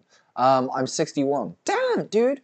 Fucking, I love that. Like, I love that we have, because I know we've had people like in their early 20s up in here and stuff, and you know, all the way up to 61. That's fucking banging, dude. Look at that range of fucking. We don't have any youngies peoples in here though. We don't have any like teenagers in here. Nah, we don't want that though, dude. We don't need that in our fucking. We don't need a kid coming in and being like, "Ha, that's cap, bro," and being like, "I don't know what the fuck that shit means, little man." Like, fucking get the fuck out of here, dude. I don't understand kids these days, dude, with their fucking caps and their fucking like, what else they say? What do they say? Oh, bussin'. And what's bussin'? When food is like really good, it's bussin' or so. I don't know. Apparently, I don't know how it relates at all. I don't know what that is either. I don't know. It's fucking terrible, dude. It makes me upset. What's the other thing that you said about bus? What was you and Becky were talking about something? Was it bus or something or no? It was when you eat something. No, when you do something. When you get off the bus? No, when you... Oh, yes. When you get on and off of a bus in England, you say cheers drive. Cheers drive. Yeah. I didn't know that. Yeah, that's English for now. That's like Southwest English, like... Cheers drive. Why not cheers driver? I don't know. It's Wales and like Southwest England and Wales. Like that's who does that. Yeah, but it's not right. I know. It's not correct. It's grammatically fucked. I know, but neither is saying stupid either. But Americans do that as well. True. Fucking straight capping on God. For real, bet. I don't know, what does bet mean? This whole bet thing as well. I was like, I don't know what that fucking means. Israel saying mid. Nice, Israel. Israel Vargas. Thank you for liking the stream as well, Israel. I forgot to mention that. Joker saying I'm 18. What's poppin', dude? Thanks for fucking representing the fucking 18-year-old demographic. You fucking... Dude, what's it like growing up? Like, did you grow up with technology? Like, do you remember like having like iPads and shit like when you were a little kid? Like, how was that for you? And also, what's it like being a teenager in these days? Is it fucking hard? And also, where are you, Just Killer? Yeah. Are you? Oh, he's UK. He's got to be UK if he's BT. Oh, that's true. Yeah. Is it being hard? Is it hard being a teenager at the moment? It sucked when I was a teenager in the UK.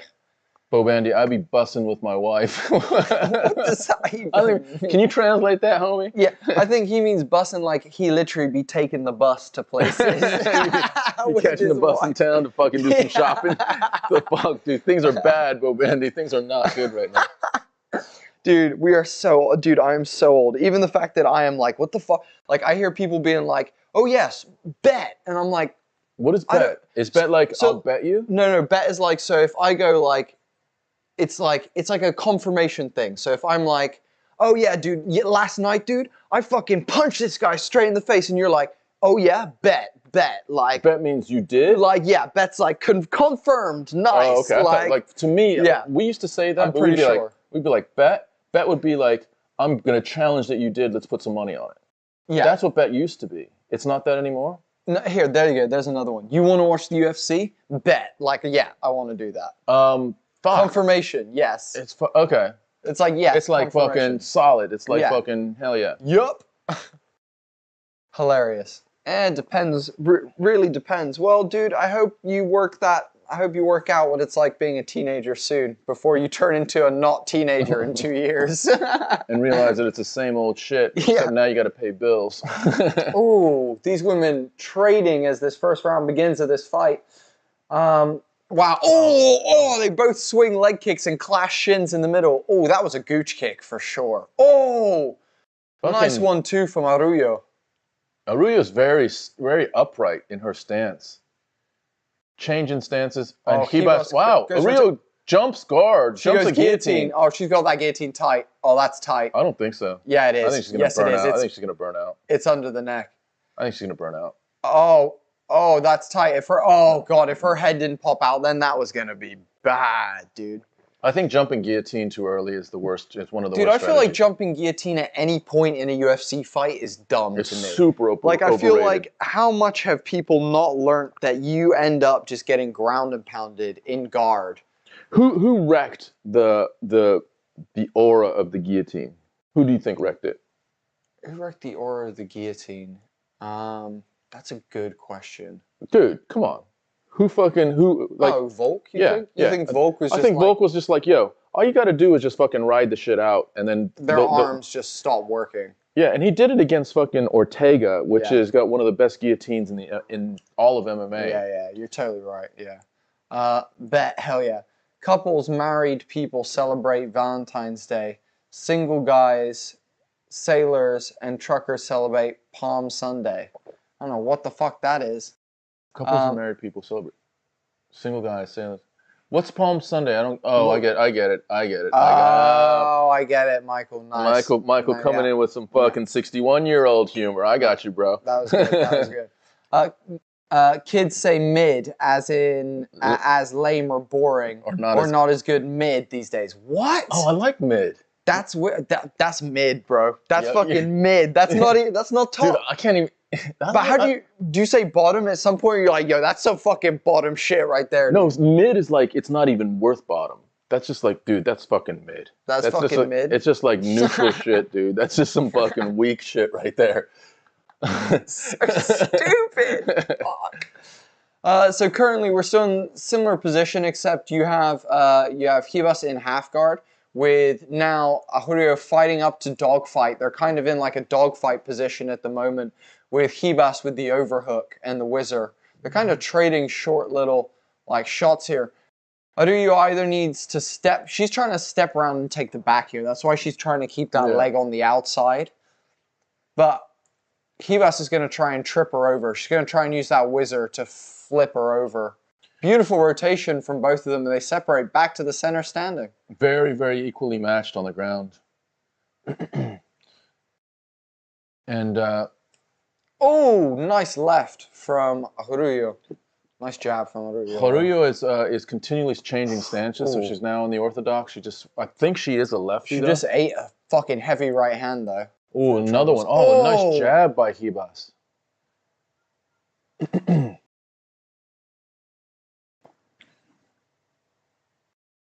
Amanda Ribas with a little mouse under eye. Oh, wow. Both women tagging each other there. Good little striking exchanges right now. Oh, she clipped Ribas there. Ribas' legs buckled a little bit. Yeah. It was Arroyo in the orthodox stance with a straight lead right, power right, and now Arroyo now in the southpaw stance. She's very switchy. Very switchy. Oh, nice. And she's nice when she switches. Like she'll make her jab, and then it's a power shot. And not only that, but as Ribas comes forward, she steps back and changes from southpaw into from southpaw into orthodox, and then lands the jab as she's coming back and walks her onto it, which is really nice. Yeah. Oh, nice little fucking right there from Amanda. Amanda Ribas. Oh, a little stomp right there on the knee. This is a really nicely contested fight. Matched fight here. Yeah. Oh, nice one too from Ribas. Oh, that right, that blitz right from Aurelio is gorgeous. Round two. It was a nice round. That was a nice round. Volk for Ortega. I feel like you're going to do a guillotine, wrap your legs around is less effective if you're both belly down, because I feel like you can't get tight of the choke belly to belly. That makes sense. Well, you can do it, like, especially if you go high elbow, like if you can do the Hindu guillotine that Ben Eddy does, or you go like, again, high elbow or anything like that, or you're doing like the John Jones on Lyoto Machida as well. Anything like that, you're going to finish. But if you're going for like, if you're going for a standard like guillotine like that, it's just a bad idea, dude. But also, here's what I would say. Top-mounted guillotine like Ortega had is about as dominant a position because you're also cranking their neck from the bottom, their neck on the bottom. So you have a really dominant position. And if you can't get a sub with a top-mounted guillotine, then that says a lot about the guillotine. Like, I think there was just some aura around the guillotine that people were like, oh, he's fucking in a guillotine. And people are just maybe tapping. I mean, sure, of course, there's going to be some guillotines that just choke out your windpipe and you start fucking going out, of course. Top mounted is always better. Bo Bandy saying high elbow with an arm in. So a Hindu guillotine is you actually have the leg over the back of the head. You go round this side of the leg, and then you go around this side, and you wrap the head in the gap here, basically, and you connect under it. Oh, wow. Oh, wow. Arroyo just got clipped. Arroyo's fucking legs are nowhere to be found right now. She's like Bambi on ice. Ribas is now grappling with her. She should have let her stand up. Ribas steps into half guard, and Arroyo is in desperation mode. Oh, wow. Well, Ribas throwing some serious strikes. Ribas has got her arm pinned underneath the leg. Arroyo needs to get her arm out from underneath Ribas's leg right now. There you go. She slips it out. Yeah. So as I was saying, it's like 1 over, 1 under, and you trap their head in the middle, and then you go high elbow like that. So you don't have arm in. No, there's no arm in, basically. What's his name? He's a 10th Planet. That is some 10th Planet shit, exactly. He's one of Eddie Bravo's freaks. Yeah, yeah. Who's favorite in the Valentina fight? It would be Valentina, just killer. It would be Valentina. 100%. Yeah. I also wouldn't not bet on Valentina ever, either. Unless it's Talia. Unless it's Talia Santa. Yeah, I wouldn't even bet on Blanchfield. I think Valentina. I wouldn't bet on Blanchfield. Blanchfield's just too young still. Keith Peterson bending down and just burping some gin on fucking both of them down there. Oh, heavy elbows from Ribas. Ribas staying in half guard. She's not really like looking to pass her leg over into mount or try and like step over into half side control. So she's kind of just settling for this position here. She almost keeps going for like an arm triangle, but Arroyo does a good job regaining that position, and you can see Arroyo like just posting off her face at the moment right now and just creating distance. And because of the angle, Ribas just isn't really able to land much to the face here, while Arroyo has her elbow posted off against the neck of her. She's now trying to pass. You see her putting her hand on the knee and pushing down. She's trying to pass, but Arroyo's got a really nice, like, tight lock on this leg in this half guard. Her half guard is tight. But I'll tell you what, Ribas is just landing nasty elbows into the top part of Arroyo's leg, and Arroyo doesn't like it. She doesn't like it. I wouldn't either, man. Having the fucking just someone swinging the back of their elbow into my fucking thigh. Just boom, boom, just more. Just come. Those fucking shots are brutal. Just Killer saying, who's the best pound for pound in the women's division? And Bobandi saying, Nunes. Yeah, it's Nunes. Amanda Nunes. She's an absolute savage. One of the best ever to do it. And ever, like, across all, like, she could be pound for pound, I think. If we made it pound for pound, men and women, fuck, man. Amanda Nunes would at least be in the top 5, let alone probably the top 3, I'd say. Why isn't she in it? Why? No one mentions Amanda Nunes. Is it just women aren't in it? They should just do women aren't. They should just do pound for pound. Yeah, I agree. Instead of women and men. That's bullshit. That is bullshit. I agree. I would say Amanda's number 1. I mean, I think she's top 5. Oh, Amanda slips the knee through. She gets the knee over. At this point, all she's got to do is pull that foot through, and she's got the mount. At this point now, Arroyo is in a bad spot. Arroyo does a beautiful job switching her hips to the other side. But now, Amanda is basically going to be in side control the moment she gets her foot free here. There you go. She's now, I think she's in side control. She's going to take the back. Yep, she takes the back as Arroyo rolls. But Arroyo gets to her... Oh, she doesn't get to her feet. Ribas throws her weight over the top and rolls Arroyo forward. But she still doesn't have hooks in. Arroyo trying to stand up again. Ribas going for the top throw over again. She throws it again. Oh, beautiful. Man. Rolls Arroyo over and now has 1 hook in. Fuck, dude. That was gorgeous. Arroyo tried to shuck her off the top. And Ribas just kind of rolled both of them around, didn't she? She kind of did a forward somersault and ended up having Arroyo back control over Arroyo and 1 hook in, and now they're just fighting hands. I think Arroyo's going to survive this, but it's been a pretty dominant round for Ribas here after being a very, very 50-50 first round. So Ribas takes it to another part of the fight. This is the beauty of MMA. You know, if I'm 50-50 with someone striking, let me just see how they are on the ground, and now I can see that I'm like, you know, 85-15 on the ground. So that's my pathway to victory. Ribas riding just a lot of ground control here for the last half of round 2 and I clearly think this went is round 2. I think that's a 10-8. Could be a 10-8, yeah. I think that's 10-8. She rocked her and then controlled her on the ground for the rest of the round. Yeah. That's a 10-8. Yeah, I think so too. Arroyo about to tap to asphyxiation from Peterson's breath. Dude, a combination of smoke, gin, and fucking whiskey. and like stripper glitter. Stripper glitter. As he fucking coughs Keith Peterson fucking stumbling around the ring. Oh,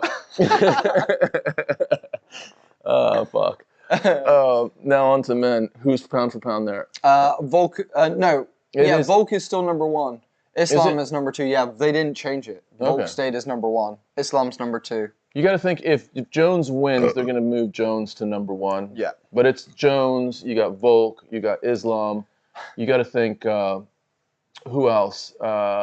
Perhaps at the end of the year, maybe Hamzat, depending on what happens. You know what I mean? Maybe. Oh, that's a nice jab there. Boink. That's what dropped her. Dropped Dropped her with a jab. Aruyo's like, where am I? How do you think Garbrandt is going to do against Jones? I think it's going to be a long night for Garbrandt. I think Garbrandt's chin is going to be tested again. Yeah, he's going to be tested. I mean, let's just see how he does with it. But, you know, he's got dynamite in his hands as well. So, but I do think it's going to be a long night. Once you get your lights switched off, and then it seems like they go off easier and easier, I'm not sure if you can come back from that. I'm not sure if, like, you can strengthen that switch anymore. That's where it seems like Garbrandt is right now. You guys live? Yeah, we're live, dude. Sam? Yeah, we are, dude. I actually want Hamzat to smoke everyone. That would be awesome. Joker, if Khabib didn't stop fighting, it could be... could he be pound for pound? He was pound for pound, I believe, when he was... Yeah. I think he was pound for pound. When he retired, he was, yeah. Yeah, I believe he was pound for pound when he retired. So, yeah. Yeah. Oh, he must piecing her up now with some nice combination right there. Body, head, leg kick. Hebus just first to the punch. Hebus just kind of keeping her at range, it feels like. Just keeping her at the end of her punch, and Arroyo just struggling to get in. Nice body shot from Arroyo there. She's eating one to give one at this point. Oh, a nice counter right from Arroyo there. Oh, Hebus with some nice combinations again. So Hebus is very competitive in striking Arroyo is very competitive in striking with Hebus.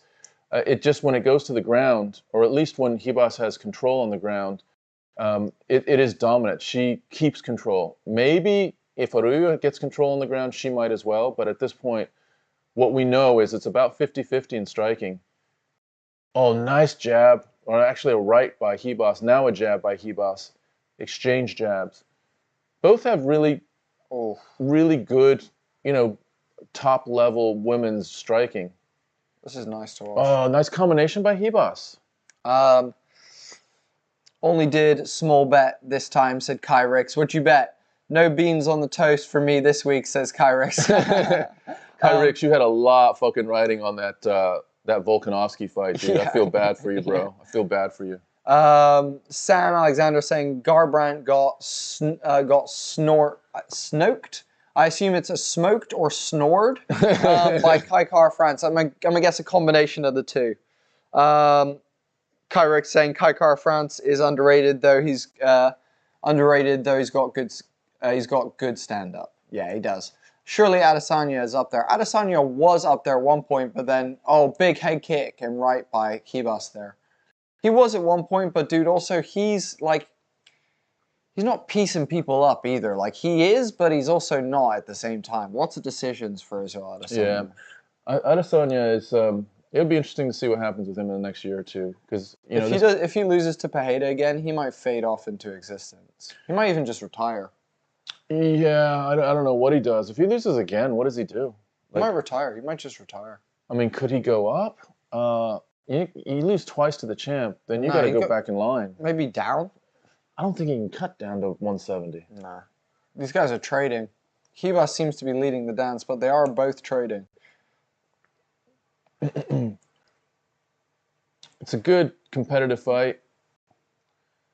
I think Arroyo seems content with keeping it Yeah, Just Killer, you are correct about Bannerman. Gorgeous fucking inside trip by Hebus.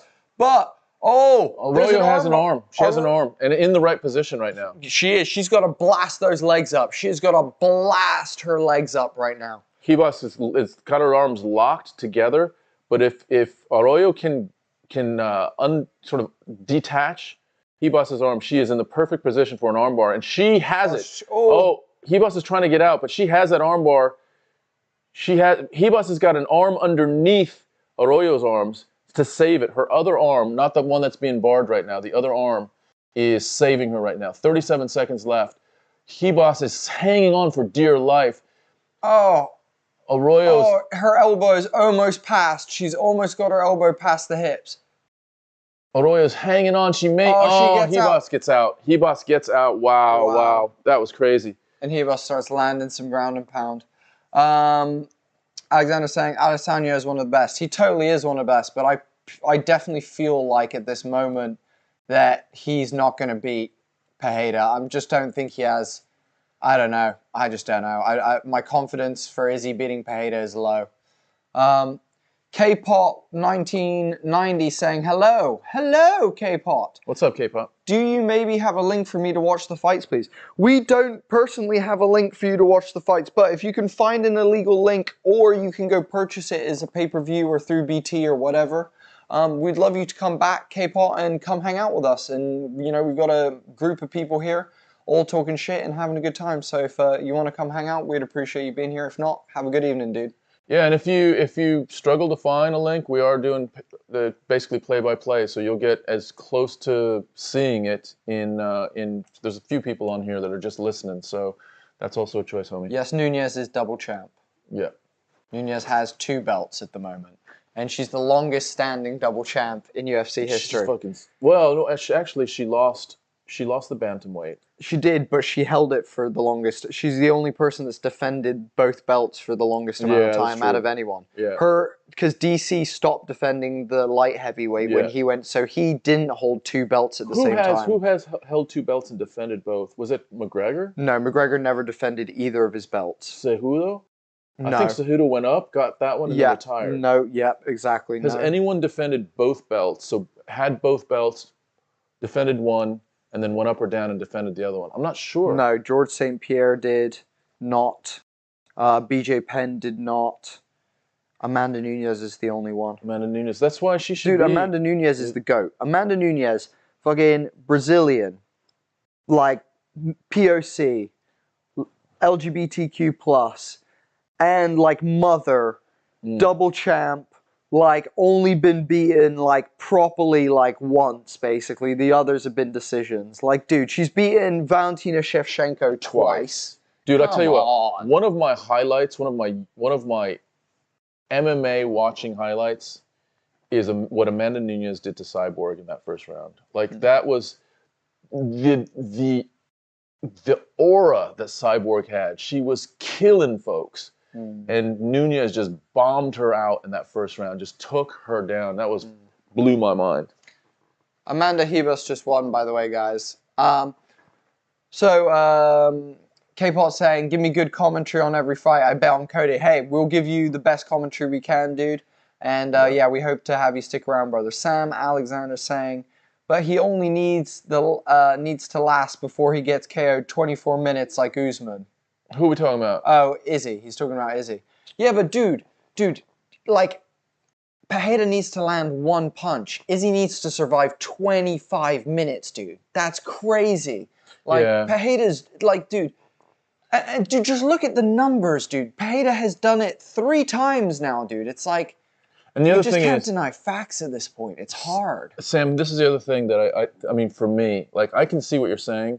And I think Izzy does have a chance of hurting Pereira or outpointing him. But if you just watch that last round, Pereira, he went away from tactics and went to just marching Izzy down, almost like big brothering Izzy. Yeah. And Izzy, the moment he did that, he just pieced him up against the cage, and that was it. And so that is still there. Like, he is bigger than Izzy. And if they get to a point where Pereira just needs to bite down and just be like, all right, let's just fucking throw and let's see what happens, he wins in those situations more, like maybe like 8 out of 10 times. Maybe Izzy gets lucky a couple times. That's the problem right now with Pereira. I think Izzy wins 2 out of 10 fights between them, and Pereira wins 8. Yeah. And I think we're watching the 8 fights before we're going to see the two that he's going to win. And dude, we're saying this like we love Izzy. Like, yeah, like what dude, he we're did against huge Izzy fans, dude. What he did against Costa, like that was fucking one of my, because Costa was talking a lot of shit and whatever, but that fight against Costa was awesome. What he did against Whitaker twice was incredible. What he did against fucking Vettori twice, just fucking manhandling him and laughing. All that shit was really, really impressive. But it just seems like Pereira is a different type of puzzle for Izzy, and he is, and the other thing here, check this out, dude. Just envision being in a fight with someone, and they've beaten you 3 times, and the last 2 times they have knocked you out, and you're gonna go in there again with them again. Just think mentally. It doesn't matter. I know UFC guys and MMA guys have a different mentality, but even with that mentality, you have been knocked out cold once, and it would have been cold if the referee didn't stop you the second time. It's got to be something going on in your brain when you fucking think about that. I fully agree with that. Shout out to K-Pot, K-A-Pot or K-Pot for the follow on Twitch. Welcome to the family. Welcome to La Familia, brother. We hope that you stick around with us for many UFC nights to come, and we appreciate you very much. Sam Alexander saying, yo, I agree, but... no, dude, like I said... But first round, do you think he'll be knocked out in the first round? No. Also, Sam Alexander saying, Nunez lost to Valentina too. Okay, that's a fair point. Yes, that is a fair point, but she's also beat her then twice. No. What he's saying is, he thinks that... Oh, he lost Shevchenko, the second, Shevchenko outpointed her. Yeah. Pereira is too big for him, and his punches are hard. He must wrestle him more with striking and ground and pound. Otherwise, he never wins from him. Dude, I agree, dude. I think Izzy's only way to beat Pereira is wrestling.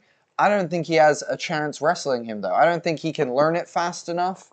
I don't know. I just don't see Izzy in a good spot. And the other thing is, before... Yeah. So, Izzy has to improve his wrestling, but just remember, Pereira is training with Glover. And the only thing that, when they think about fighting Izzy, that they really, really are training hard on is takedown defense and then escapes from the ground. And Izzy ain't he ain't a ground and pounder. He ain't a sub artist. He doesn't do any of that, dude. So, like... Yeah, he needs to train with Usman and DC for, like, a couple of years. Also, quickly, Sam saying, imagine if the first round was 6 minutes. I know I'm a fighter. All the best guys. Enjoy. Alex is a massive beast.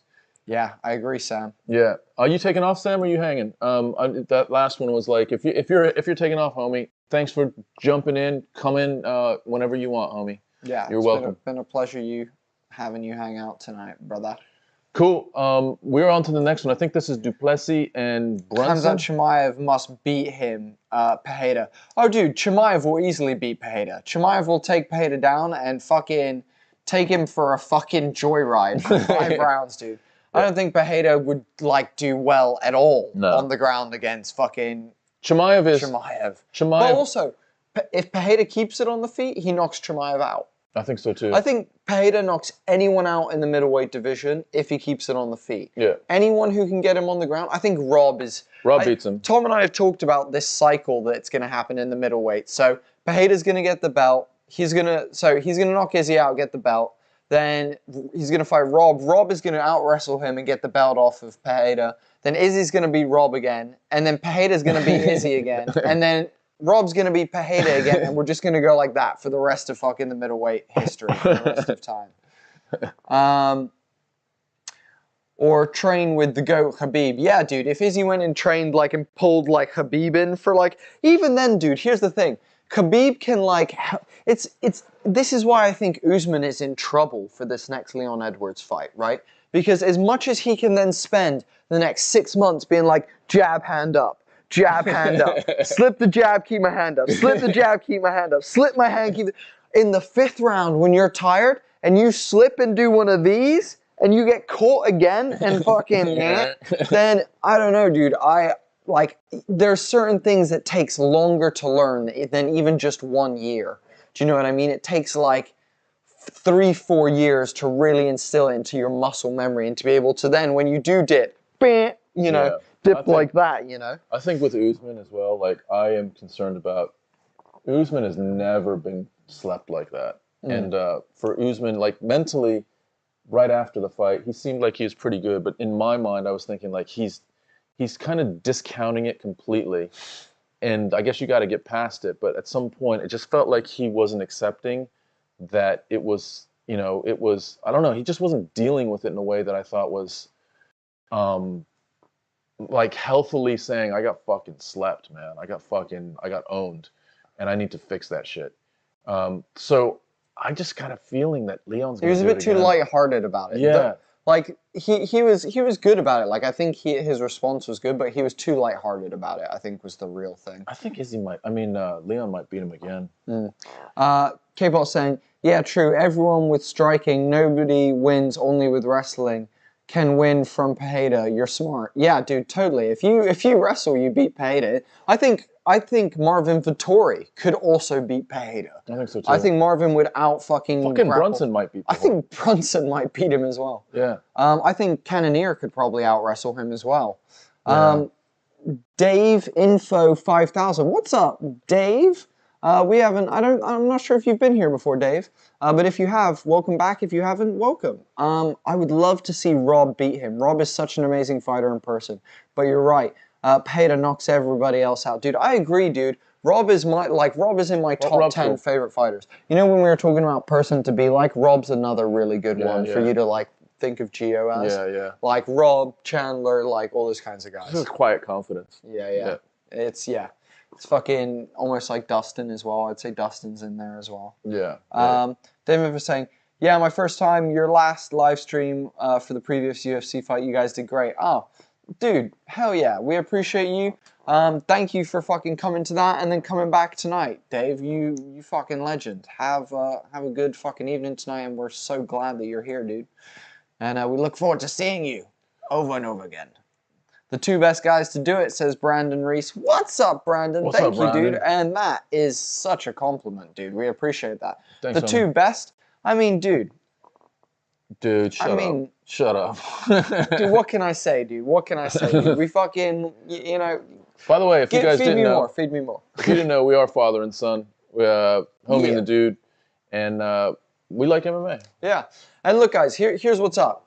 We don't ask for any money from you guys or anything like that, but what you can do to help us out and be part of the team and part of the family, give us some money. is hit us with a subscribe on YouTube if you haven't, a follow on Twitch, or the other thing you can do is share that shit out. Share the stream, like it, comment on it. All of that stuff like helps the algorithm and means that other people like you guys who like what we do can come in here. And it's all free for you guys as well. So we appreciate you guys very much, and it's been such a pleasure tonight. Tonight's been a good one, guys. You guys have been fucking full of banter tonight in the chat, which we love. Tony Hawk and Red Hot Chili Peppers, all respect, father and son. Dude, how did you know about fucking the Chilies? Did we talk about And Tony Hawk. I'm a skater, and we love the Red Hot Chili Peppers. How did you know about that? Did we talk about that shit? That's hilarious. Yeah. And does anyone beat Khabib if he was to return? Dude, I think if he were to return, I'm not sure how Khabib would be because he was in such intensive, constant training when he was... I think he's been out of the game for too long now. But I will say this. I think that Khabib, if he had continued fighting, I don't see anyone beating Khabib. Like, who did he not fight? Charles Oliveira. He didn't fight Oliveira. But we saw what Islam did to him. Yeah, I don't think Oliveira does well against Khabib. No, me neither. But the other side to that is... Thanks, Brandon, for the like. Islam is a better striker than Khabib is. Yeah. All right, so let me just... by the way, did you know Derek Brunson's 39? Damn. That surprises me. Derek Brunson's only got a couple more fights in the UFC. And I think they said Duplessis is 29, which makes him a lot... So Brunson's a hell of a lot older than I thought he was, and Duplessis is younger. Let me just make sure that that's right. This is an interesting fight. Brunson is just continually digging for takedowns. If I see someone, I can read them, that's why. And Duplessis is a little bit more well-rounded. I kind of see Duplessis winning this. I think Duplessis wins this as well. Brunson Brunson has not looked good in his last couple of fights. His striking looks terrible. Brunson's striking is fucking weird and atrocious. His foot position, you know how we talked about Duplessis? Brunson's another one that has weird foot position. Watch their feet. They're both like, yeah. They've got like bent in knees and like outwards feet. I can't believe Duplessis is only 29. That's crazy. South African Gone Win says K-pop. All right, let's see it. I think you might be right. Duplessis fucking, look at that. Look at that fucking cauliflower ear. Yeah. Fucking cabbage That's a ear. bad sign. If you see a dude in a bar with cauliflower, that is the one fucker you do not want to fuck with that night, dude. Like if you accidentally bump into someone and they want to throw down and that dude has cauliflower ear, you're like, fuck me, dude. Brunson sporting that nice body kick from Brunson. Bleach blonde hairdo. Duplessis with that, just his back foot is always, it looks like it's almost like pointed too far out. Oh, nice leg kick from Duplessis. Brunson is the lefty. He very rarely switches stance. Look at their legs. Both of them have such weird like leg position. Oh, Brunson catches a leg kick and gets Duplessis down. Duplessis grapples back up, but Brunson just rolls him over and ends up inside control. Derek Brunson's so strong. That was really impressive. And now Brunson is in a Kimura position, possibly. But he definitely has side control, like wrapped, his body is wrapped over the top of Duplessis. Now just dropped an elbow on him. Let's see what he's going to do with this.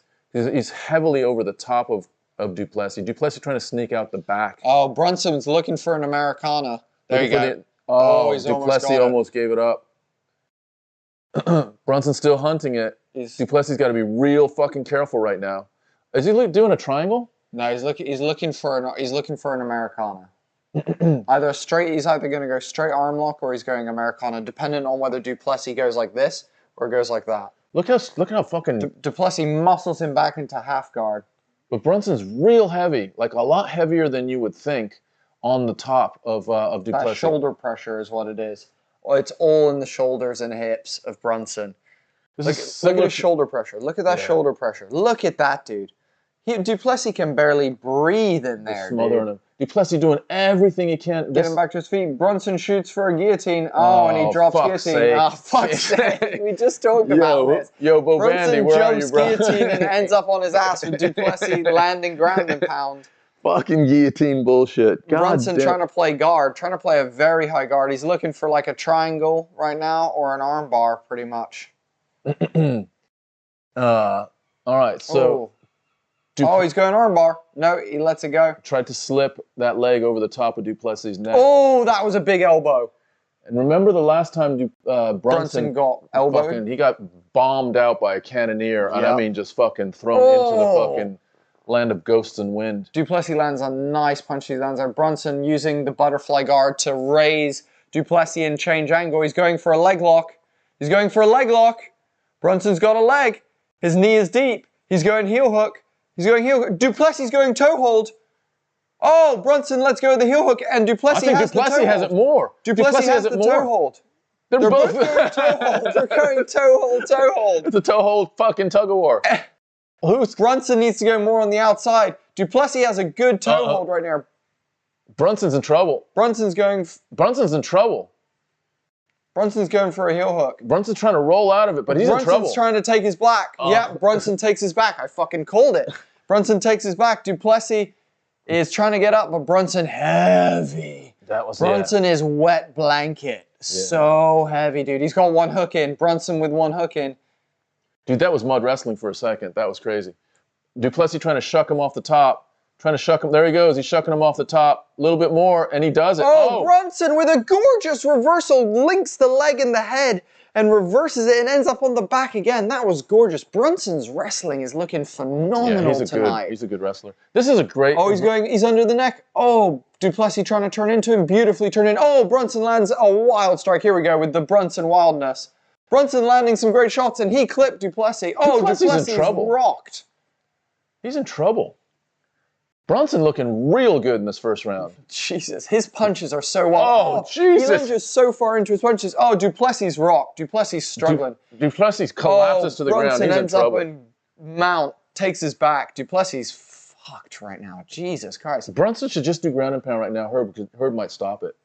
Duplessis is buzzed. Oh, Now Brunson's going for a rear naked Brunson's choke. under the chin. He's under the chin. Brunson's under. Wow, look at this. This is total domination. Oh, he's on the jaw. He's on the jaw, and he's just slightly turned, which means that Brunson can't quite the angle. Duplessis turns into him, but Brunson takes the half guard, just heavy on top. I can't believe that the annihilation that Brunson is putting on Duplessis right now. Dude, this is crazy. when Brunson punches, he lunges in so far, dude. It's crazy. He seems to be hurting Duplessis with his standing. Yeah. Brunson better not. Oh, he lands an elbow. He lands a nice elbow on Brunson there. Lands a really nice elbow on Brunson there as the round ends. Let's see That who was has a crazy first round. Let's see who has the cardio. See if anyone South African going to win. I'm a little bit jealous of how your partnership between you and your father is possible. The way you inspire people, they must look at your family and each other and have fun. Dude, dude, we're super lucky. It wasn't always like this, dude. We didn't come from like this being like this always. We didn't get along for a long time, but we've worked it out as we've gotten older, and I've gotten older, and maturity's, seeped in to both of us. True. Yeah. No, we are. It's still not perfect, but for the most part, I mean, these are really fun nights, and you guys see it at our best on these nights as well. It's true. Like me and Tom don't have to worry about like outside shit. We don't have to worry about other work stuff. We don't have to worry about like making partners money. or wife. We don't have to worry about making money. We don't have to worry about like fucking anything. We're just shooting the shit right now. Yeah, all right. Exactly. So we're at our best in these, and we love MMA. Second round. And we love all of you guys too. All right. I'll tell you what. Let's see what Brunson's gas tank is, because that was impressive. Duplessis is going to be there. I think Duplessis has a legit gas tank. Let's see if Brunson does. Brunson lands a nice counter and a body kick there. Oh, nice low kick from Duplessis. Oh, shit. Ooh. Swinging out. Oh, Brunson's swinging in. Oh, Duplessis might bring it on now. With the. Oh. He looks just a little bit. He doesn't look as sharp as he did against Brunson throws with his chin so high in the air. It's unbelievable. How Brunson hasn't been starched more is crazy. You know what else is crazy? Both of these dudes dominated Darren Till. Right. Isn't that crazy? And like 3 years ago, you'd have been like, Till fucking knocks both of these dudes out. Yeah, that's true. Brunson swinging in. Oh, Duplessis catches him. Duplessis just looks like he's not. Oh, he clips him again. This is wild. This is just wild. This is turning into drunken bar fight real quick. Duplessis tired. Look at him sucking air. Oh, fucking swing and a miss on the leg kick as Brunson picks up his leg. Oh, Brunson could have got a body lock there for a takedown. Duplessis kind of just ran right into him. Oh, nice body kick from Brunson. Brunson's taking his gas tank, teeps and stuff to the body. Oh, Brunson clips him. Duplessis rushing back. Brunson needs to be careful with counters. I think Brunson's hurting Duplessis a lot more than Duplessis hurting Brunson. Duplessis lands a nice hurt. Oh, he staggered Brunson. Oh, nice body kick. Oh, big shot by Duplessis. Oh, Brunson's going to throw back. That hurt Brunson. Oh, nice body kick from Duplessis. Duplessis coming on now. Oh, Duplessis keeps landing. Brunson needs to go back to wrestling. Oh, he lands again. Duplessis is now bringing it. Brunson wants to stand. Brunson needs to get on the ground. Brunson gets clipped again. They're just swinging out now. Brunson's in trouble. Duplessis needs to keep it up. Oh, Duplessis is going to knock him out if he swings like that and he gets clipped. Brunson's chin is like this, dude. He's like, whoa! He doesn't have his hands up. He's like, he doesn't care, dude. His style is so wild. Oh, another big shot by Duplessis. The left is landing. Oh, he clips him with a right as well. Brunson needs to wrestle if he wants to win this round. What the fuck is he Duplessis doing? lands a 1-2. Brunson's legs are there. You all go, over the Brunson. place. Oh shit, Brunson's in trouble. Brunson's in big trouble. Duplessis wisely shucks him off. I don't know who's more tired right now, but Duplessis is easily starting to win the striking. Brunson's literally staggering for nothing. Oh, fucking Brunson needs to. Brunson, you need to put your hand up, dude. Duplessis, I think, has the advantage right now with 2 minutes to go in the second round. This is like neither guy has gas tank right now. I wonder if Brunson's leg is compromised from the leg kicks. Oh shit! Duplessis almost put Brunson out there with a 1-2. Brunson's style is the strangest thing ever, dude. He's just like slightly out of the way. He's just like, oh. He's like, he might be the true embodiment of drunken boxing. Like, literally, like. I think Duplessis is going to catch him. I feel so too. Oh, nice leg kick. That one hurt. This is ridiculous. Duplessis just needs to put on the gas. Oh my God! Big body shot. That body shot from Duplessis was like upwards into the sternum, like almost. Like, that's a fucking diaphragm. That was a fucking Stipe versus Daniel. Dude. Oh shit! What the fuck is this? Dude, this fight is ridiculous. Oh! Duplessis goes for a double leg, but Brunson somehow with some wild balance ends up. Beautiful. Beautiful defense from Derek Brunson back to his feet. This is like two fucking drunk guys. Oh! Duplessis rocks Brunson. Brunson's going to get taken out. Dude, Brunson needs to not put his... He needs to just put his hands up. His fucking head is right. He just not. Dude, his style is so strange, dude. What is happening? Brunson, tuck your chin, homie. Dude, Brunson is actually drunken master. Like, actually drunken. Like, dude... Oh, he just gets clipped with a... he's gonna get knocked out. Oh, 1-2 from Duplessis. That one rocks him. Oh, and another one. Fucking Brunson's going to get knocked out. He's going. He's on the ground. He's down. Duplessis starting to land ground and pound. Brunson, I don't know what happened in this round. This reminds me of the Cannoneer. Brunson's got to protect. I think he's okay right now. He's got 10 seconds. He's going to make it out of the round, but fucking hell, dude. Where does this fight... Oh, big one from Duplessis that lands. Brunson split. Yeah, Brunson's bleeding. Oh, he takes a big... Oh, big shot. He's almost out. Big shot by Duplessis. He's almost out cold. Wow, you got to give Dricus Duplessis lots of credit. He just turned on the gas, and Brunson... Is Brunson getting up? Brunson's not getting up. Wow, did Brunson just quit? What just happened there? Herb didn't call it. Did they throw in the towel? They threw in the towel. Wow. You very rarely see an MMA fight where the trainers throw in the towel. But Brunson is hurt. Brunson, wow, that was a good win by Duplessis. Wow. I mean, you know, it's not reassuring that Duplessis is going to do well against the elite middleweights. Derek Brunson's fucking style is the strangest shit ever, dude. Brunson shouldn't have lost this fight like this. There's no way he should have lost this fight like this. He should have grappled in the second round from the beginning, but I think he was gassed. Yeah, I feel like all of his fights are like this. How is he like at the top of the middleweights? He's 5 in middleweight. How? Let me just get the rankings for you. Look at that. That one was big. That one put him out. And the towel comes in, I guess. Yeah. Let me just give you the middleweights fucking rankings. Wow. That was wild. So you got Pereira, Adesanya, Whitaker, Cannonier, Vettori, and Brunson. How's Brunson number 5? How? I don't know. Duplessis is 10, so he's going to be, you know, well into the top 10 now. You got to think Brunson's going to be sliding toward the bottom of the top 10, maybe even out of the top 10. Because let me just look at Brunson's record. Because he's taken some bad beatings, Brunson has. Let's have a look. Okay, so he's 23-8. The beating he took from Cannonier was bad. He just took probably about 8 elbows, smashes to the head, and his head was bouncing off the canvas. So he was getting like double concussion on about 5 or 6 elbows.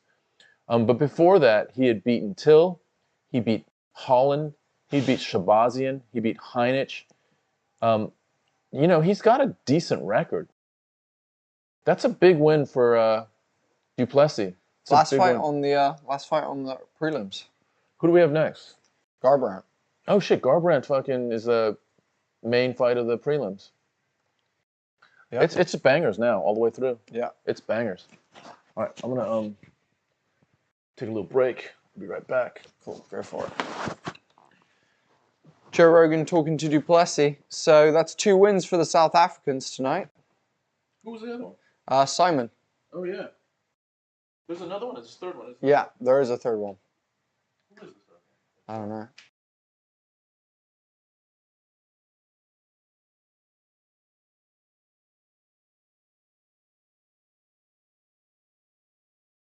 Dricus du Plessis.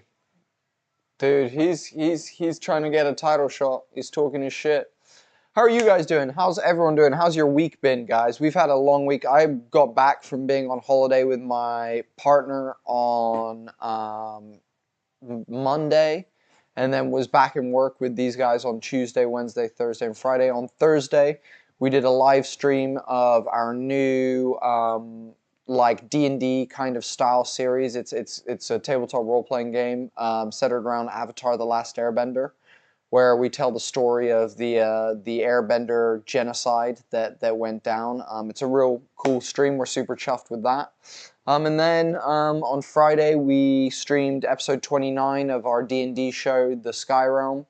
And then today we're doing this. This afternoon we recorded D&D for like 5 hours and then came straight into this. So I will have done like 10 hours of recording today after D&D and then doing this with you guys, which is crazy. How's your guys' week been? I'm going with Cody. Anyone that can knock.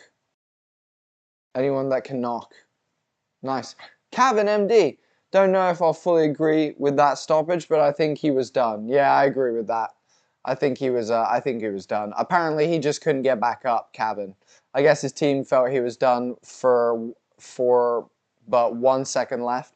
Yeah, he got pieced up at the end though. That second left fucking put him out almost. And his corner threw in the fucking towel as well. They were just like, fucking save him. Get him out of there. Get him out of there. Cody Garbrandt up next. Cody, I know lots of you want to see Cody Garbrandt versus Trevin Jones. Trevin motherfucker Jones. Motherfucker Jones.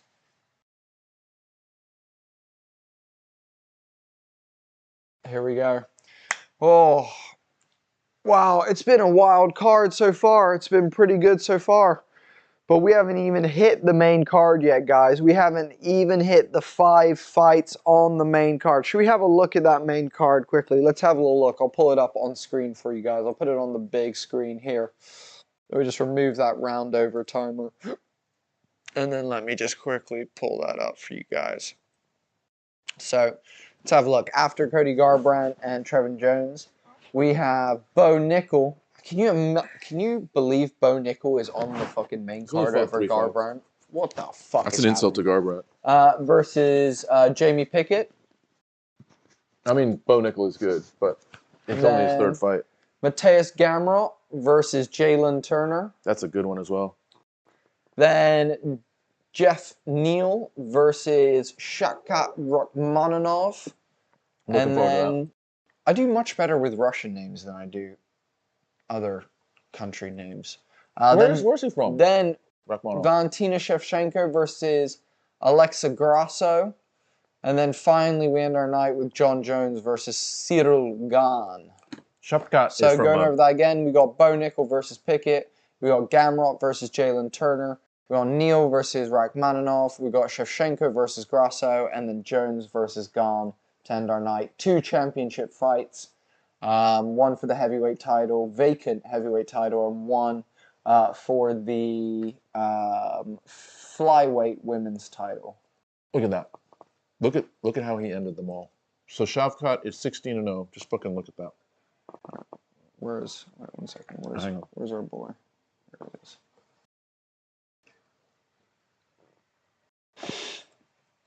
Sub TKO, sub TKO, sub TKO.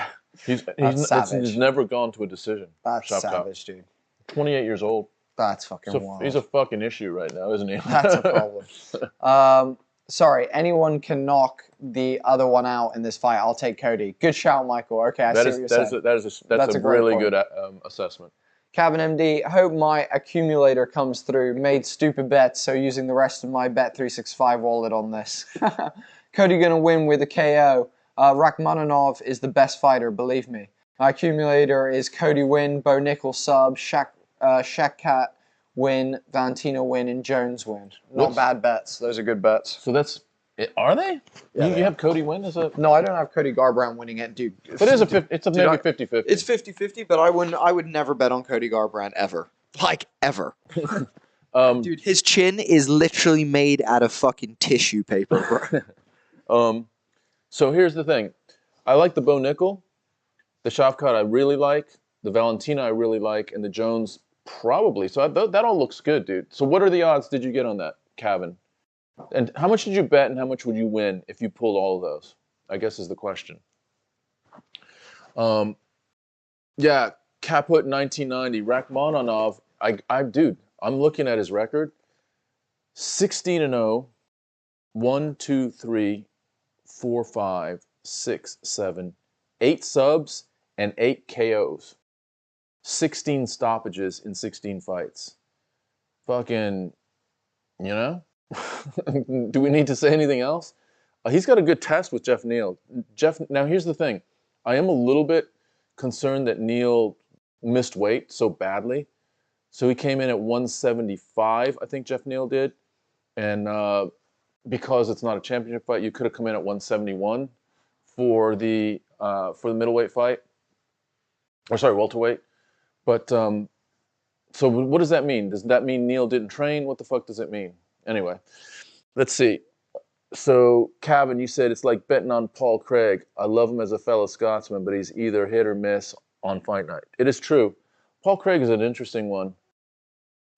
He is hit or miss, and it's just a matter of if someone's going to clip him like they did in the last one, or he's going to figure out a way to get him on the ground, which if he gets someone on the ground, then there's a good chance that he will sub them.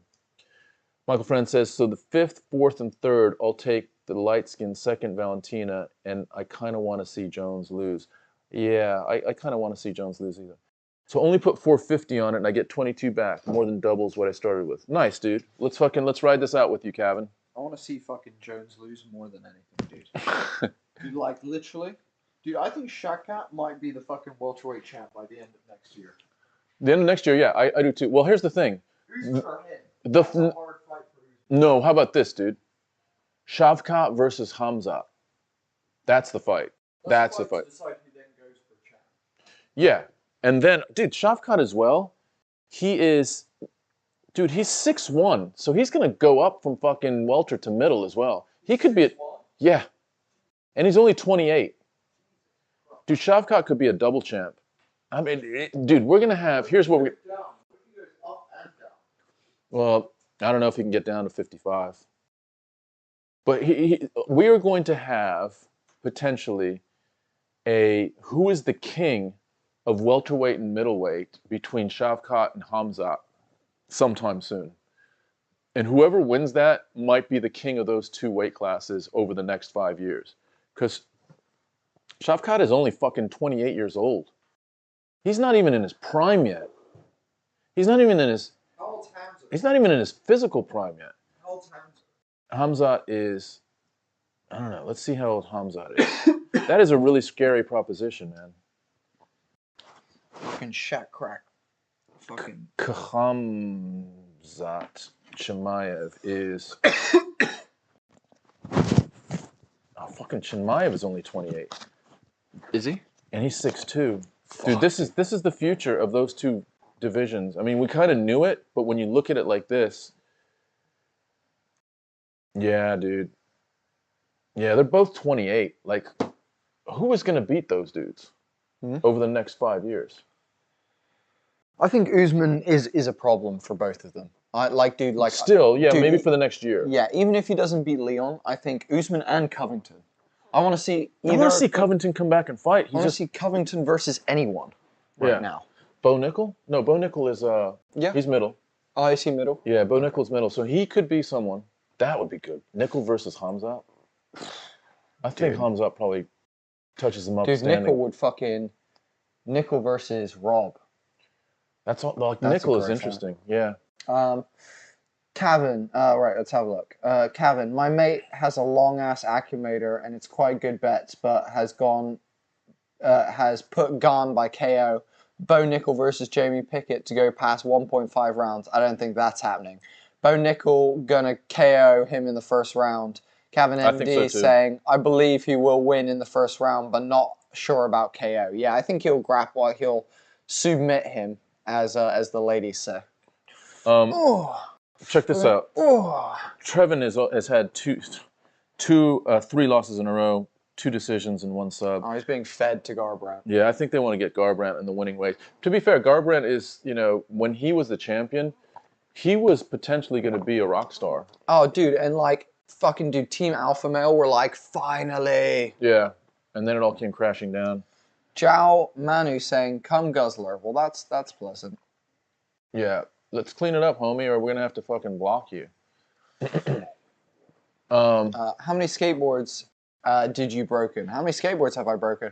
I've broken like 2 in my fucking skating career, but not many, dude. Like, I'm not doing like massive tricks. I used to do like stairs and stuff, but I don't like, I just skate for like fun and like cardio at this point. Like I do like a lot of like banks and like fucking over obstacles and shit, but I'm not fucking going down like stairs or like off ledges and shit. My knees literally can't take it at 25. Like I am in, my shoulder like pops out when I skate now basically, and my fucking knees are just shot. But otherwise, I love skating. Like I fucking got a mean hard flip if you give me 200 tries. You say Garbrandt's up there as fully tatted? One of the most tatted, yeah. Nice kick from Garbrandt to the body of Trevin Jones. And his tats are quality tats as well. Trevin giving Garbrandt one back as we start this round 1 of the Garbrandt-Trevin fight. And Jason Herzog is the man in the cage. Like Herzog. Oh, wow. Nice little low inside leg kick. Why would he? That was... Okay, so Garbrandt drops down to the ground and throws a like sweep inside leg kick. It was almost like Brennan Moreno did something similar. Yeah. Garbrandt saying he's much more focused right now. You know he's not at Alpha Male anymore. Is he not? No, he's in Vegas now. Oh, big body kick. That was huge from Garbrandt. His foot like wrapped around the back, which means that you get full shin to like ribs. Yeah. That sucks. Trevin is a lefty. Garbrandt looking good with his kicks right now. He's not at Alpha Male anymore. Damn, I'm shocked. Yeah. Because he talked so much shit about TJ leaving. He talked so much shit about TJ leaving. He moved to Vegas because he got a separation with his, I don't know if it's his wife or his girlfriend, and they have a kid, so she moved to Vegas, or she's from Vegas, so he moved to Vegas to be closer to his kid. Oh, damn. So it wasn't like a breakup. Yeah. With Alpha Male, Yeah, so to speak. he was just like, I need to just do what's best for my family. No one's thrown any hands yet. Both guys have just thrown kicks. Lots of jabs. I think both guys like, oh, I don't want to get knocked out again. Don't knock me out, bro, please. I think this actually bodes well for Garbrandt because he's not. Oh, that kick was loud, bro. That kick was so loud. That's how I'm like slapping a fucking meat with a fucking baseball bat. Garbrandt is at his best when he doesn't get into a fucking brawl. When he gets into a brawl, he gets countered. Oh, nice counter right from Garbrandt that lands the first punches of the fight right there. Wow, he threw with a lot of power there as well. I think fuck, dude. If he doesn't get clipped, he might fucking knock Trevin Jones out. Jones looks very tentative right now. Yeah. He looks like he's frozen a little bit. He's a little bit stuck right now. Oh, Garbrandt big stuck. Body shot. He stuck Jones there. I thought he hit him in the chin. No, it was a body shot. Betting. Oh, God. Garbrandt's starting to feel himself a little bit. This is dangerous. When Garbrandt feels himself, he opens himself up as well. So you got to be careful, Cody. You got to keep it in control, keep it in the box. Because we've seen him loosen up and then get his head loosened up. But I'll tell you what, Trevin is not throwing. Trevin's not gaining range. Garbrandt's punking. Garbrandt's doing stupid shit now. Garbrandt's punking on him, acting like a fucking prick. If Garbrandt gets knocked out, he's going to look like a dickhead now. Fuck, that was stupid. But I don't know if Trevin has Trevin has not thrown anything, basically. Trevin Jones looks tentative as hell. He looks like Jose Aldo did against McGregor, except Garbrandt just isn't McGregor. And Trevin doesn't look like a counterpuncher. Nah.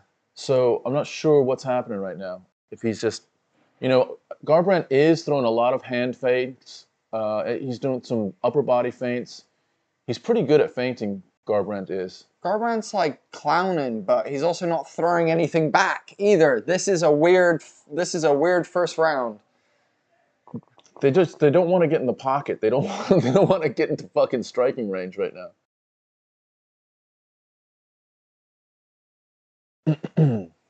Trevin Jones has landed 2 strikes. Yeah, this is... Trevin Jones has landed 2 strikes, everyone. Garbrandt has landed 12 in 1 round. Yeah. Well, Garbrandt's landed 12 or thrown 12? He's landed 12. All right. And he's thrown 17. Trevin Jones has thrown 27 and landed 2. Yeah. That's a bad percentage. It's not great. Garbrandt looking all right. Garbrandt moving around. I don't like the cocky bullshit because that's when he opens himself up to get clipped. But he's looking all right. Moving pretty well. He's just fucking running right now. I don't know what's happening. This fight is weird, dude. Oh, Jesus. Trevin goes for a high kick and Garbrandt throws a wild shot. They both miss each other somehow. Oh, nice body kick from Garbrandt there. That's literally been the only thing that's like, what is Garbrandt doing? He's like doing some weird like shuffle step. It was like... fucking river dance bullshit. What the fuck is going on, man? Dude, wow. No, that wasn't This Cody. is not That's how Garbrandt wins a fight. Did you see the Williams fight? The what was his name? He's the massive dude. His name's like something Williams. Black guy with like cornrows or like dreads. Massive, like super short, stocky guy. MMA? Yeah, he had a fight like last weekend or the weekend before. And like the whole fight, he like threw like 10 punches or something Just ridiculous. dancing around? Just like dodging. He just was afraid, I don't know, but he got cut like that. Really? Yeah, It's like yo, that. dude, we don't do it like that here. Yeah. Like Garbrandt, you can do that shit, but you need to throw some punches, Holmes. Like, we don't need to see your flashy footwork. We're here to see some action, bro. Not to say that you won't do it, because he's looking all right. He's looking better than just... I don't think even Bo knocks him down. He will instinctively grab an arm or a neck. You're talking about... Do smoke come on Garbrandt? He has to fight like Dominic Cruz and brawl, then he's going to win a lot of fights. I agree. If he's smart about his shit, he will win more fights. He's just being stupid all the time. All right, but he might be matched up all right because Jones is slow and just not pulling the trigger right now. So this might be good matchmaking to get Garbrandt back. Oh, nice body kick. Oh, wow. Wow. Trevin throws, the first time Trevin throws a punch and Garbrandt just shoots under it and dumps his ass. Exactly. He goes to land some ground pound, but Trevin does a great job to grapple up, get back to his feet, and they're back in striking range on their feet. So that didn't go well. That did not go well. Garbrandt takes him down. Now Trevin's going to be like, why am I going to throw? He's just going to shoot under and fucking... He needs to throw knees. Trevin needs to throw knees. To be fair, like, Garbrandt didn't have much ground advancement. He took him down nicely, but Trevin was up in 20 seconds without any real fight from Garbrandt. Maybe Garbrandt just wants it on the feet. But neither guy is, delivering much action right now.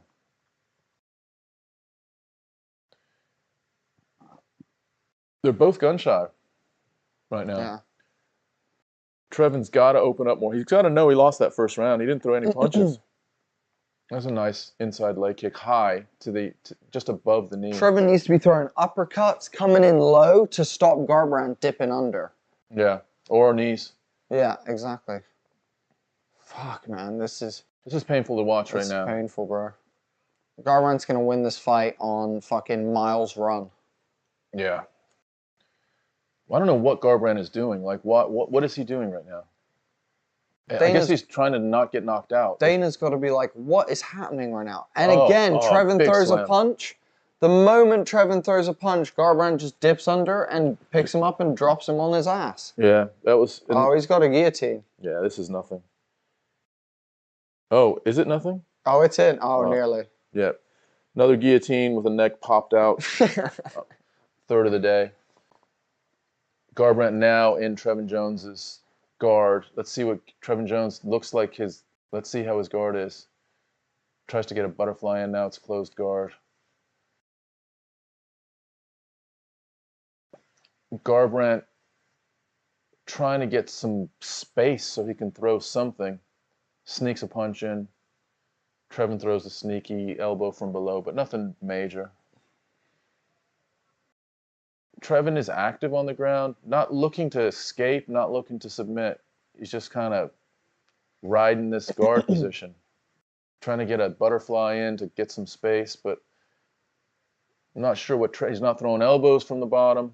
Trevin is literally riding the timeout right now. Garbrandt's not doing shit from the top either, though. Yeah, it's a...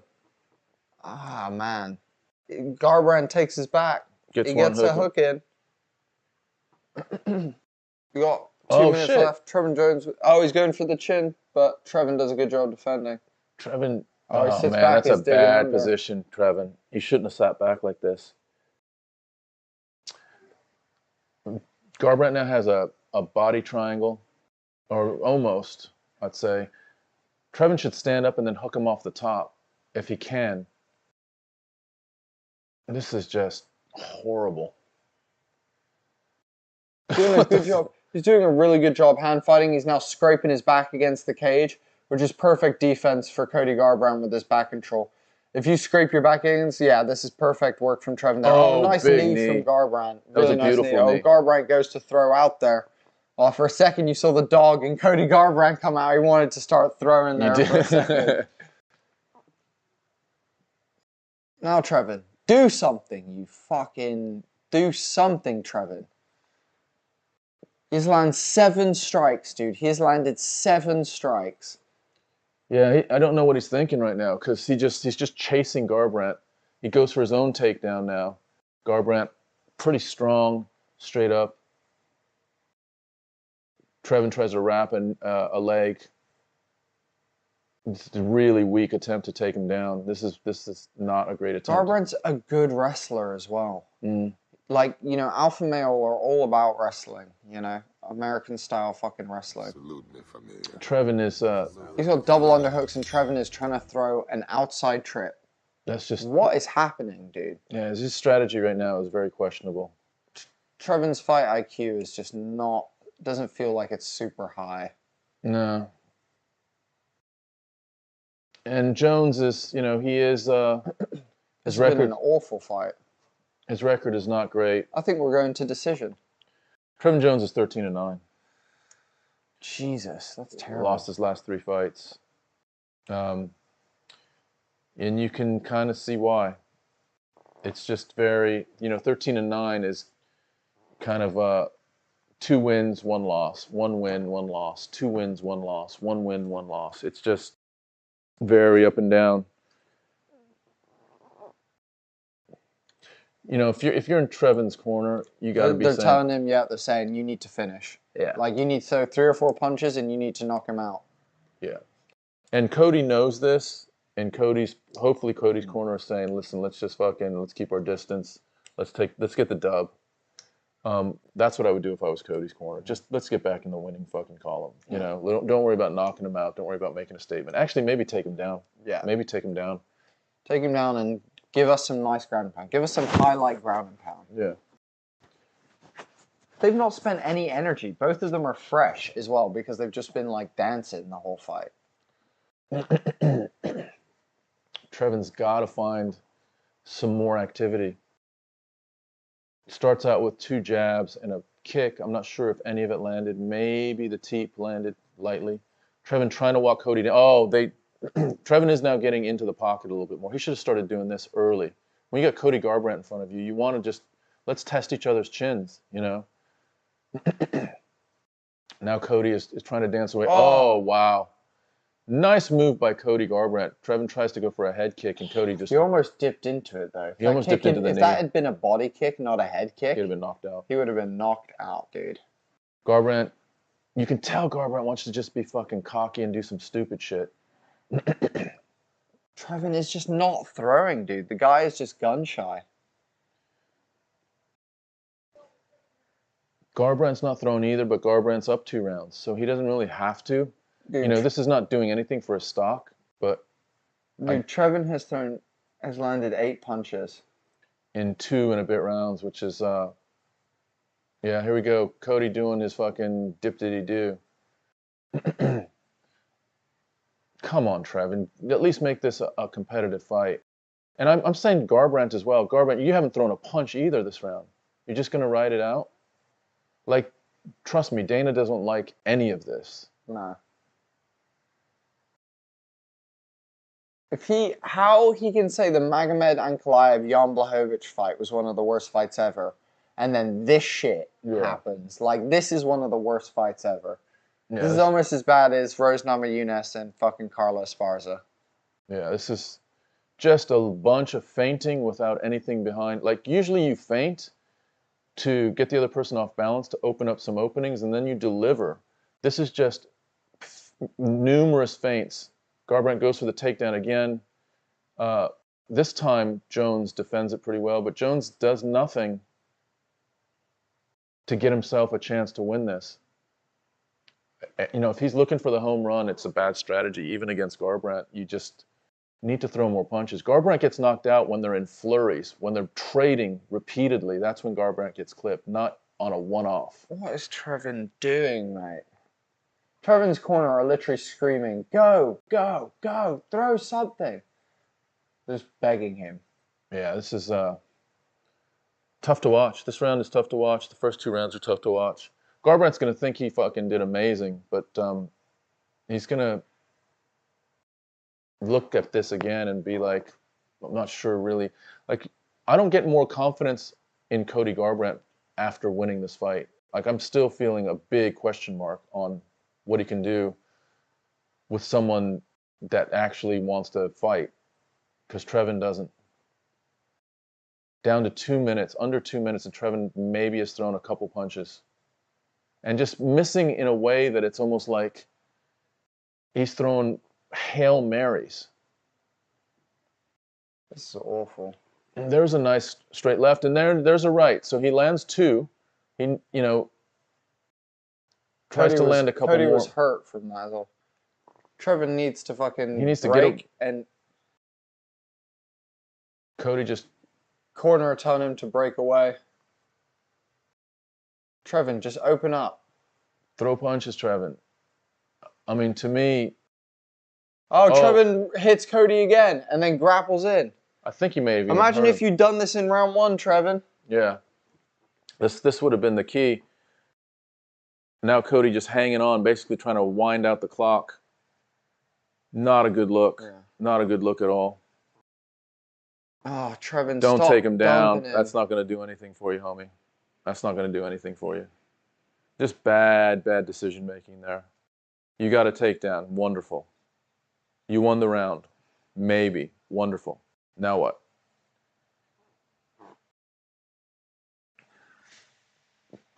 You need a stoppage, Jones. Oh.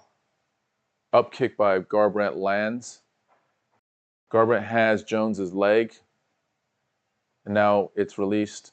23 seconds left. He landed a big one on Cody there. Trevin needs to fucking land some fucking ground and pound. This is hard to watch, dude. It's frustrating. Saif Saud has got to be fucking just livid with Trevin. Is Saif Saud his coach? Yeah. Oh, Jesus. So Garbrandt rides out the 3rd round, does nothing, may not have thrown more than a couple punches, and gets a dub. Trevin threw the most punches in the fight in the last 3 seconds as he swung out then. Yeah, last 30 seconds. He should have been doing that the whole fight. Maybe he wasn't confident in his cardio. Who knows what it was. But that was awful. That was atrocious. Yo, Sam Alama, what's up? We saw like a moment where we could have seen them like throw out there and then it just disappeared. So, Michael Francis says, so I like Bo, but has anyone tested his chin? That is a good question. We just know if a good striker, counterpuncher, can he take a punch? We know he can wrestle. Michael, that is the point right there. So who would test that? I think Rob would test that. I think Rob would test that. I think Izzy would test that. I think fucking Nichols kills Izzy. You think? Yeah. Grappling wise? Yeah, just takes him down and smothers him. But if they stand. You know who might test that? Huh? Costa. Yeah. Costa would be interesting. Maybe, Vittori, I don't... Vittori's got good striking. He's all right. Well, I'm just trying to think of who can resist being taken down for a minute. It's a good question. I know he's a name from the day, but it's just hard to get excited about Garbrandt. There's too many other people that actually want to fight this whole time for every round, literally. Back again, boys. So now, why is he not on the main card? It's not really the insult to have Bo there. Yeah, that's true. But Bo will make shit happen. That's such a good point, dude. That's such a good point. I agree. He's not confident after fucking Kai Kara France, and fucking Garbrandt wins by decision. By shitty decision. Yeah, I think you're right, Sam. You know, once you get slept a number of times, you know, I think Garbrandt needed this. He needed to just get a W one way or the other. So he did what he had to do to just kind of feel better and, you know, build himself back up again. Yeah. It just was painful to watch. And, you know, for him to get into a slugfest would have been dumb as well. Yeah. It's Trevin really that you got to be disappointed in. Trevin could have turned it into a slugfest. Like the way Cody gets into a slugfest. They're not going to give Cody a post-fight interview. They're not giving Cody a post-fight interview. Do you have a problem with that? That's crazy. And that's the thing crazy. Cody's not getting a post-fight interview. Oh, we're straight into the main card. So we have blown through. Like we are into the main card. It's 3 o'clock. Yeah. Wow. How did they fuck up the time that badly? Ads. Yeah, exactly. But the main card. Oh, so this. Do we now still have a half hour of ads? Maybe. Yeah, we might still have a half hour. Fuck's sake. I hope not. That dude needed to win. Yeah, exactly. Exactly. Yo, what about the backup for Jones versus Gane? You guys talk about him. Scary. They're talking about Pavlovich. Yeah, dude, Pavlovich. Yeah, Pavlovich fights. Who does he fight? He fights Curtis Blades. That's a really good test. And they're in. Oh yeah. So he's the backup for tonight. Yeah. But he's signed up to fight Blades. I think that is going to be an awesome fight. I think Blades is also. You know, I'm interested to see how Blades does against Pavlovich. Yeah. But Pavlovich's been smoking people, hasn't he? Yeah, Pavlovich is a badass. Yeah. Michael Johnson saying, I don't know if we're going to see Costa in the UFC. Would be a shame if they can't work things out. He makes for some good matchups. Rob and him would have been awesome to see. Bummer it did not happen. Yeah. Fucking Costa's having some money issues with the UFC at the moment. I've seen him over, and he's talking some shit. And Dana's like, he's fucking crazy. Yeah. But you can never believe Dana, dude. No. Never believe Dana. I don't believe him. Guys, if you ever learn anything from us here at Homie and the Dude, it's never believe Uncle Dana, dude. Never believe that fucking joker. All right, let's look at his record. Pavlovich's. He is 17-1. He knocked out Tuivasa. He knocked out Derek Lewis. He knocked out Shamil. How do you pronounce that? Abdurakhimov. He knocked out Maurice Green. Abdurakhimov was just released from the UFC. Yeah. He did lose to Overeem back in 2018, so that's 5 years ago when Overeem still had some juice. And then, so he's got one loss. And everything else is sort of pre-UFC. I mean, knocking out Tuivasa the way he did as well, he fucking just blew out Tuivasa. He did, yeah. Kevin is back. What's up, Kevin? Yeah, I'm down to see Pavlovich fight Curtis Blades. Cheers, have a good one. You too, homie. Have a good one. On to the main card. Now that Cody has finished, I feel confident. Oh, dude, I see what you mean. You got that fucking 4-way or that 5-way, don't you? That's a nice start. Dana White. Always lying, says Juan. Yeah, Dana White be lying like a motherfucker. You can bet on that because everything he says is cap. And his food that he cooks is bussin'. It's not bussin', it's fucking mid. Fucking, there you go, we got them all.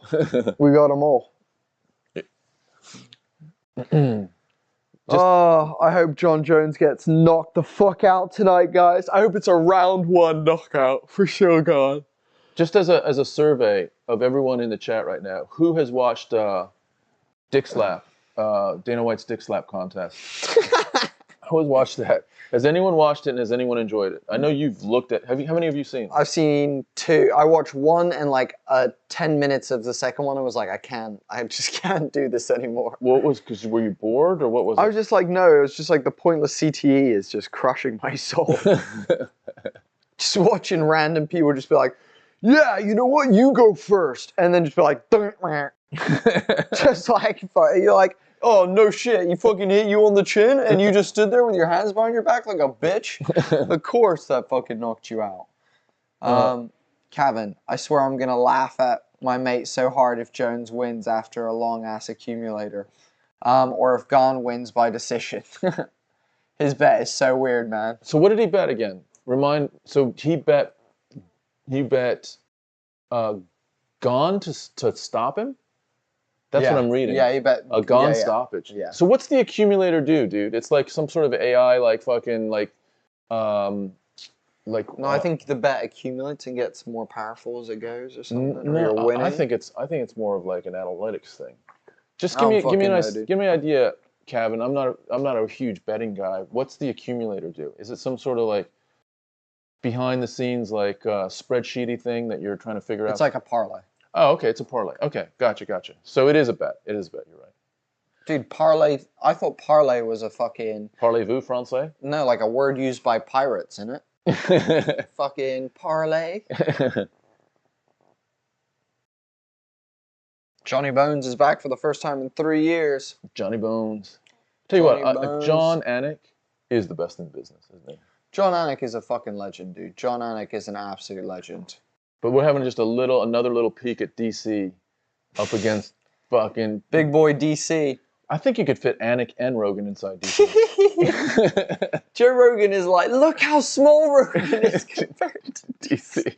DC's like a semi-truck and Rogan's like a fucking pickup. And Anik is like a fucking like Mitsubishi. Like fucking so funny, dude. DC just popping out of that suit.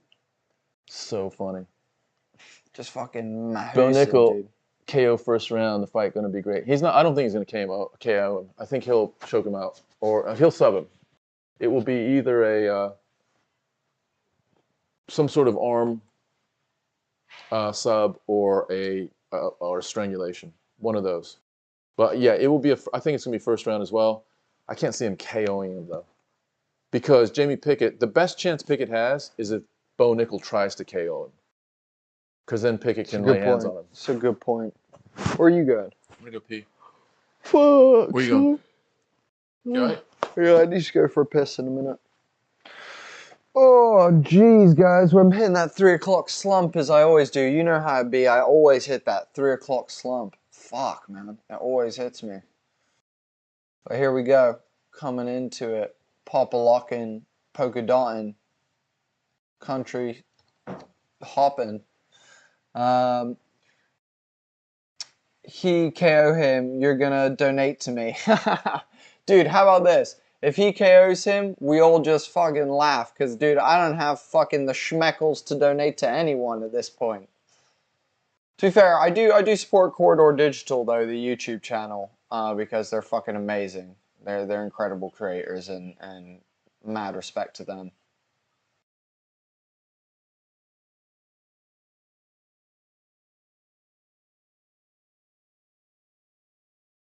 Fucking John Jones, guys.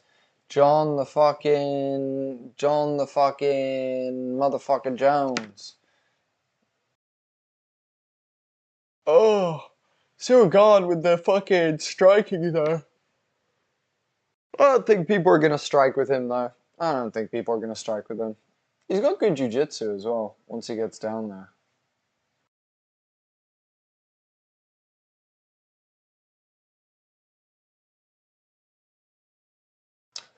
Damn, they're just showing us Ciryl Gane's highlights as he's knocking people out, knocking Tai Tuivasa into fucking oblivion.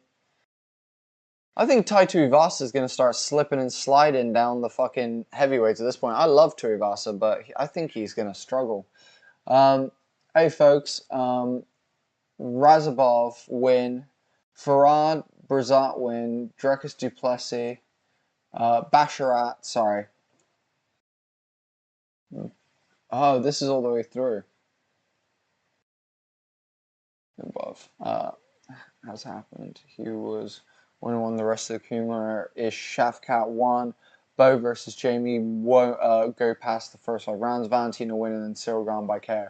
He fucked it with the Bo and Jamie bet, I think. the fact that Gane wins by KO, like, why is he so specific with that one? I see what you're saying, dude. Sorry for the part. Hey, dude, it's all good. Fucking don't worry about it. Thanks for fucking sharing that shit with us. Tom will definitely like this now. Dave Info. Agreed. He's like Derek Lewis. He's kind of just down in the 8 to 10 ranking now. I agree, dude. I think Taito Ivasa, I think him and Derek are just looking to stand and bang. They don't have much else. And even like when you stand and bang with us, if you're not boxing with them, they're also struggling. If you're kickboxing with them, they have a problem as well. Yeah, I think they're both, they're both exciting. I'm happy to see them fight. I wouldn't like seek out if either one of them were headlining a fight night. I'm not sure I'd be like staying up. We have to stay up all night. It's just not. It's fun. It's they're fun, but are they like compelling in a way that you're thinking either one of these guys could be the champion? I think you thought about that for about 2 minutes with each of them. Maybe with Derek Lewis once he beat Curtis Blades. He beat Francis, but did he beat Francis? I think he beat Francis, but it was hard to watch. You thought for a minute, man, fucking Lewis might just actually squeak into the title. And then Tuivasa as well. Like, Tuivasa had some interesting wins. He blew out Lewis. And I think he had a couple others that were really interesting as well. And then, they're both excellent power punchers, but someone that has skills, especially on the ground, can expose either of them and both of them pretty substantially. So, yeah, let's have a look at this. Kevin, sorry for the paragraph. Agreed. He's like Derek Lewis. They're kind of just down in the 8. Yeah, he will win 100 quid if he wins and only put one on. Here's the heavyweights that I think are interesting. So Pavlovich, who is fighting Blades, I think Blades is in that company of. I'm still very intrigued by Blades, and I think Blades could be a champion still. Pavlovich as well. Let's see how Aspinall comes back from his injury. Those three are really high on the list. I think Stipe is. I can't see Stipe winning the championship again. He's just getting too old. I love Stipe, and he is a legend, and he'll be a Hall of Famer. But once you get into your late 30s, I know as a heavyweight you can age a little bit better, but who else? Gane. I think Gane will be a champion at some point. Let's see what happens with Jones. Let's see what happens with Ngannou. I know Dana was like, he'll never come back, but what did we say about Dana? What did we say about Dana? Dana's a fucking bitch. What else did we say about Dana? That guy's bald as fuck. No, but what did we say also about Dana? That guy got a mean backhand. I was gonna say Dana always lies, but yeah, that too. Kevin. Okay. Ty only relies on his power. He doesn't have much else, I don't think. No, you're right, dude. I agree. John Jones going to win with submission, same like Rampage Jackson. Dude, Rampage Jackson was, let's say how many years ago that was, dude. I'm just going to give you some fucking years right now. I'll give you a lot of years right now, homie. That was at least 10 years ago, the Rampage fight. I'm going to donate you some years up in here. Let's fucking see how many years ago, dude, that was. How do you feel now versus 10 years ago? So that's... I love him, but it's hard to say. Yeah. Says Kevin. Yeah. Let's see here. So Jones fought... Bo Nickal. He fought Rampage in fucking 2011. 12 years ago, dude. That ain't the same guy. That ain't the same guy. He might still be awesome. And I'll tell you what. I'm going to say this. 80% of like quintessential classic Jones wins tonight. If we get 80% of what he was, he wins tonight. You think? Yeah, if we get 80% of Jones versus Cormier, he wins tonight. Oh, yeah. If we get 80% of Jones versus fucking Reyes, he loses. He gets knocked out. Yeah. Michael France. So Pickett has a 4-inch reach on Bo. That's the same person. Pickett is Bo. No, he's not. Yeah, it is. No, Jamie Pickett is fighting Bo Nickal. Oh, is he?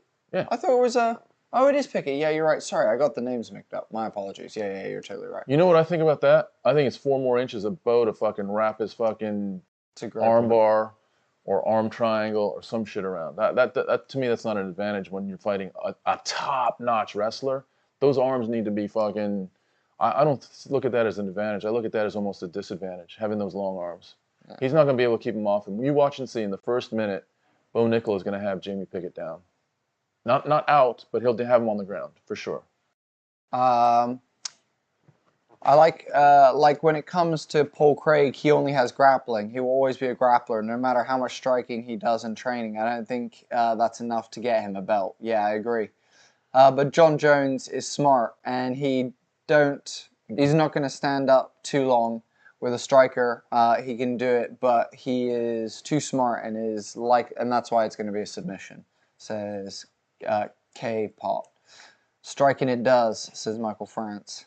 Here's what I would say. Paul Craig is more than a grappler. He's a submission artist. He's a fucking master at jiu-jitsu. So he wants to get it to the ground, and he'll take punches to get it to the ground. Problem is, sometimes he takes too many punches, and he gets knocked out before he can get in a position where he can sub someone. But Nickal is different. He's a wrestler that has learned some submissions. Just watch. I think we're going to see it where Nickal just body dominates Jamie Pickett. What's Jamie Pickett's record like? It's pretty average. Gane's heel hooks are something to worry about. Gane does have really nice submissions. He's a good jiu-jitsu player, Gane, actually. He's not a great wrestler, but his jiu-jitsu game isn't too bad. He's thrown heel hooks, and he's gotten an arm triangle submission, and he's gotten a heel hook submission. Oh, fuck me, that's a bad record. Pickett is 13-8. He's lost his last 2 fights. He got subbed by Daukaus, and he got knocked out by Tilulian. Yeah, Pickett. I think Pickett is a hand. Excuse the pun. A hand Pickett fighter for Bo Nickal's UFC debut here. Oh, that's a good one. Jon Jones loses because Drake's betting 50K on him. Drake bet on Jake and lost. Drake is a curse. Drake is literally a curse. The Drake curse. Yeah, it's true. It's actually true. Craig is an artist on his back, man. That's true. Craig is fucking awesome on his back. He's a really, really high level. Daniel Vex King. I don't think I've seen your name before. What's up, dude? Welcome to the show. Where's Daniel Vex? Vex King? Daniel Vex. Oh, what's up, dude? Jon Jones loses because Drake. Good pun. It wasn't, dude. It was a bit sloppy, but whatever. We'll go with it.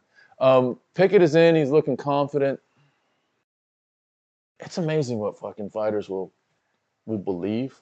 He's like, yeah, fuck this dude. He's a wrestler. Yeah. I'm gonna land some shit on him.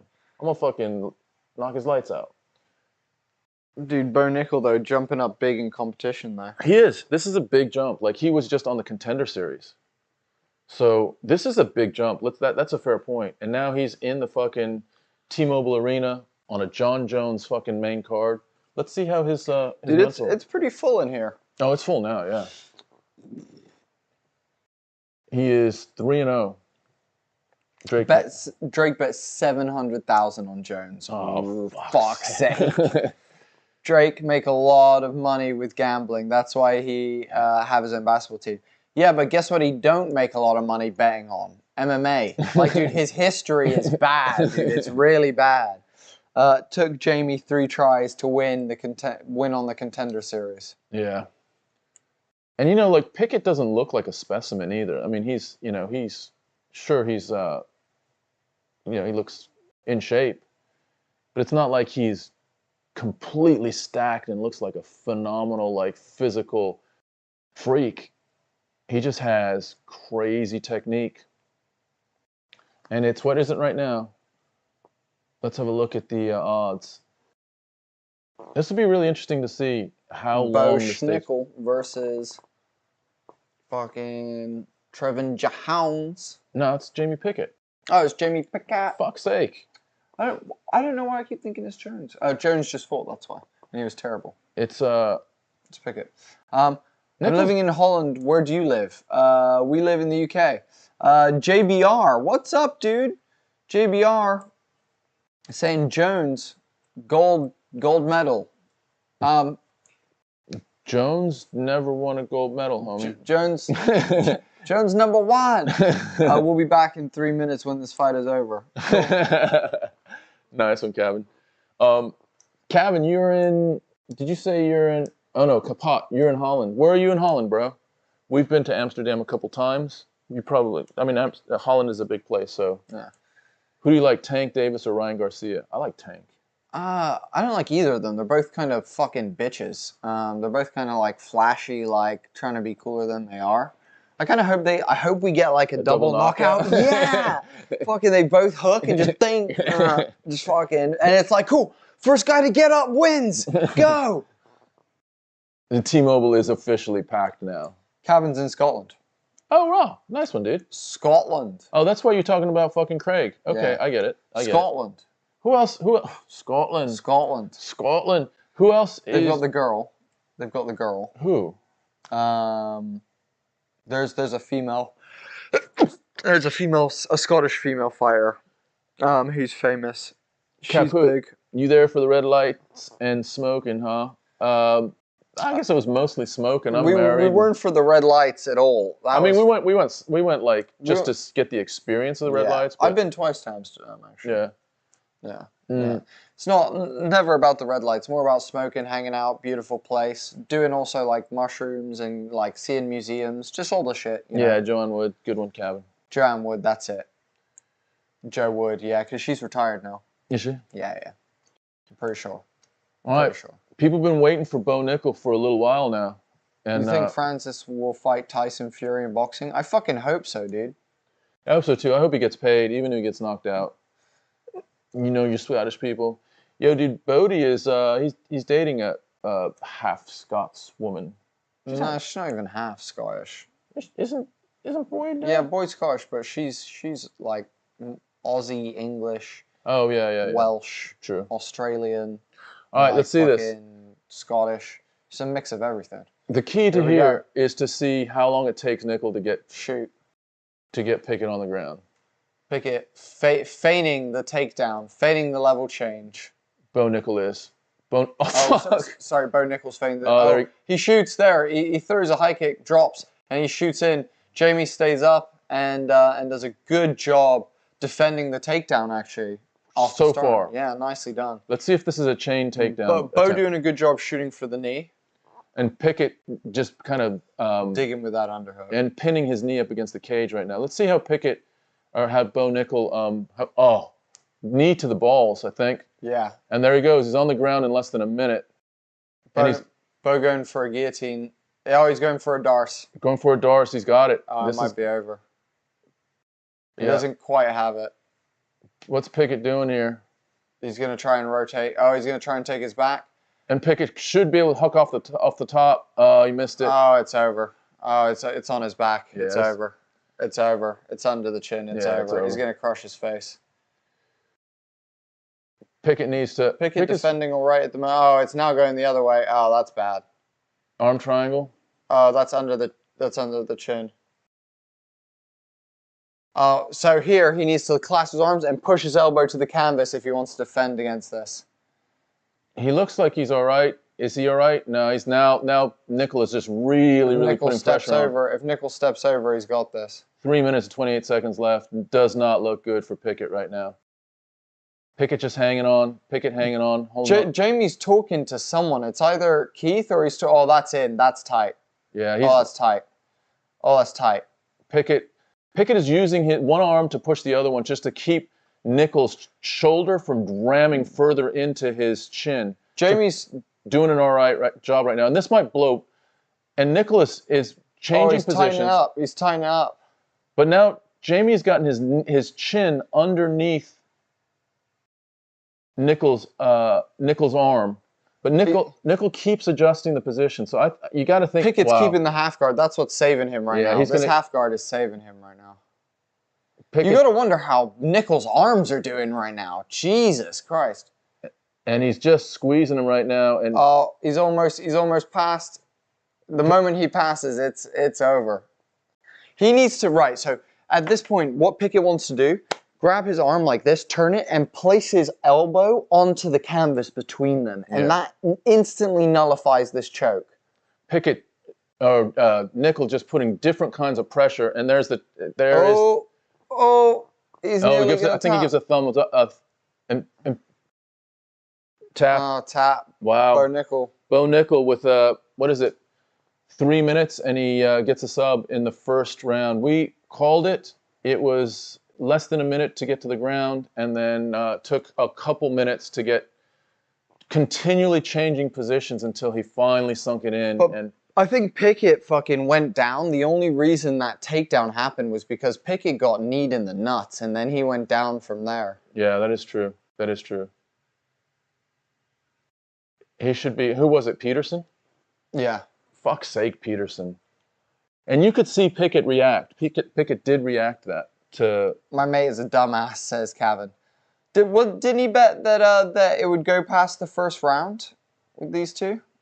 Sorry, that it would be more than 1 minute? Because if that's the case, then it lasted more than 1 minute. It did. I mean, we thought it would get to the ground in a minute, but, you know, Pickett battled, but he was just in such a bad position that Bo Nickal was just continually changing positions. More than 1.5 rounds. Oh, yeah, no, it did not go more than 1.5 rounds. And that was it right there. Once he passed, did he end up passing into half guard, or did he stay in? Did he end up passing into side control at the very end? Fuck, man. Bo Nickal doing a great job there, but I mean, I don't think it proves much at this point. I mean, let's just call it what it is. He is a superior wrestler. He is an awesome wrestler. What's he going to do against someone that can compete, or at least keep it on the feet for a period of time? What's he going to do in the striking against that person? Nick wasn't quite strong enough yet, says Mufasa. Juan says boring fight. Michael Fran says next. Jamie Pickett showing really good sportsmanship from a fight that, you know, interviewing Bo Nickal. Rogan and Nickal having a laugh together like they know each other. Bo Nickal now 4-0. Bo Nickal a crotch sniffer.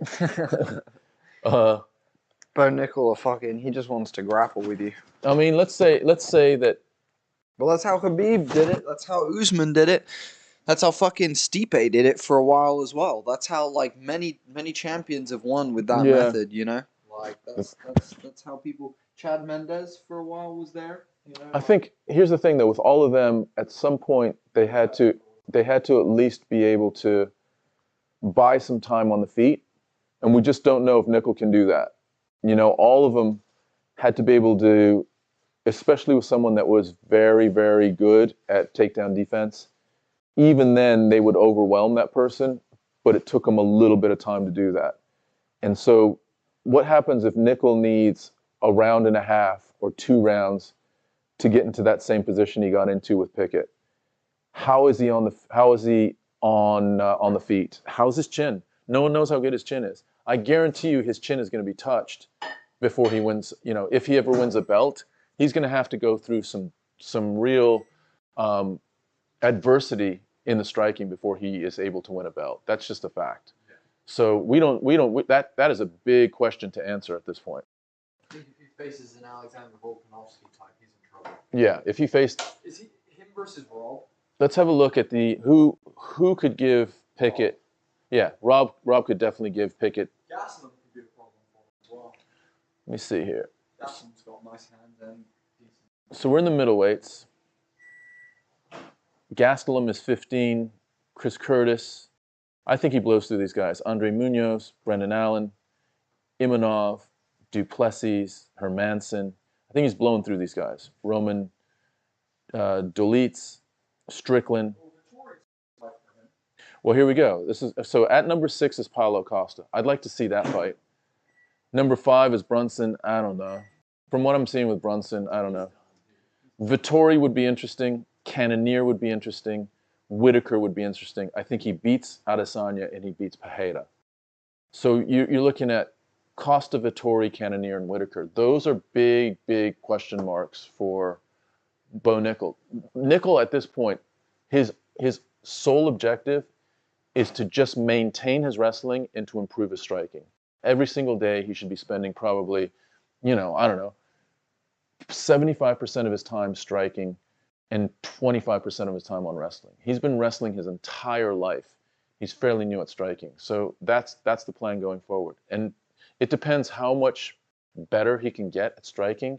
That will tell us how far he can go as a middleweight. Kevin saying Mufasa, neither was Habib, but he used his weight correctly. Let me just go back here. So Kevin says it took him quite a while to get that finish. He wasn't doing it correctly. I mean, I know that, and I ain't even jiu-jitsu. Kevin, here's the thing. What he was doing awesomely is adjusting positions. So although it didn't look like much, he probably put on 5, maybe 6 different adjustments on that submission. And so finally he got it to the place he wanted to. You got to give Jamie Pickett credit because that's what they're training for the whole time. If Pickett had an 8-week or 10-week or 12-week camp, that's all he was training as how to defend that kind of submission. So it took him a while to get it. That feels, okay. That feels I'm not surprised by that. Mufasa says Brock Lesnar. What about him, Mufasa? Juan says he will be the next John Finch. Okay. Mufasa says Kevin D, yes, and he isn't that strong. Kevin, neither was Habib, but he used his weight correctly. Yeah, these are all good points. Dude, I want Brock Lesnar versus Jones. Michael Friends, Costa, Luke, Bo Nickal, 75 striking, 20 wrestling, 5 pets. That's nice, Kevin. That's nice, Kevin. Dude, I want an all peds are allowed. Fucking Jones versus fucking McGregor versus fucking Brock Lesnar. And all 3 of them in the ring at the same time. McGregor, Brock. Well, you had all peds, Brock Lesnar. Mm-hmm. True. Mm-hmm. Big boy. Big boy John Jones. That's what we call him now, big boy. Do you think John Jones has been arrested before this fight in Las Vegas? Coming into the... I think he'll be arrested after this fight in Vegas. It's 50-50 whether he gets arrested tonight, isn't it? Mm-hmm. I mean, if he wins, how is he going to just go back into his room? There's no way. Mm-mm. He's going to be out in the town. Mm-hmm. He's going to be drinking some bevs. Mm-hmm. He's going to fucking hit somebody. Yeah. Yeah. It's just going to... I mean, there's a big chance John Jones gets in trouble tonight. Mm-hmm. All right, so Mark Werner. Hey, Mark, what's up? I'm not sure. Have you been in the chat before? If not, welcome.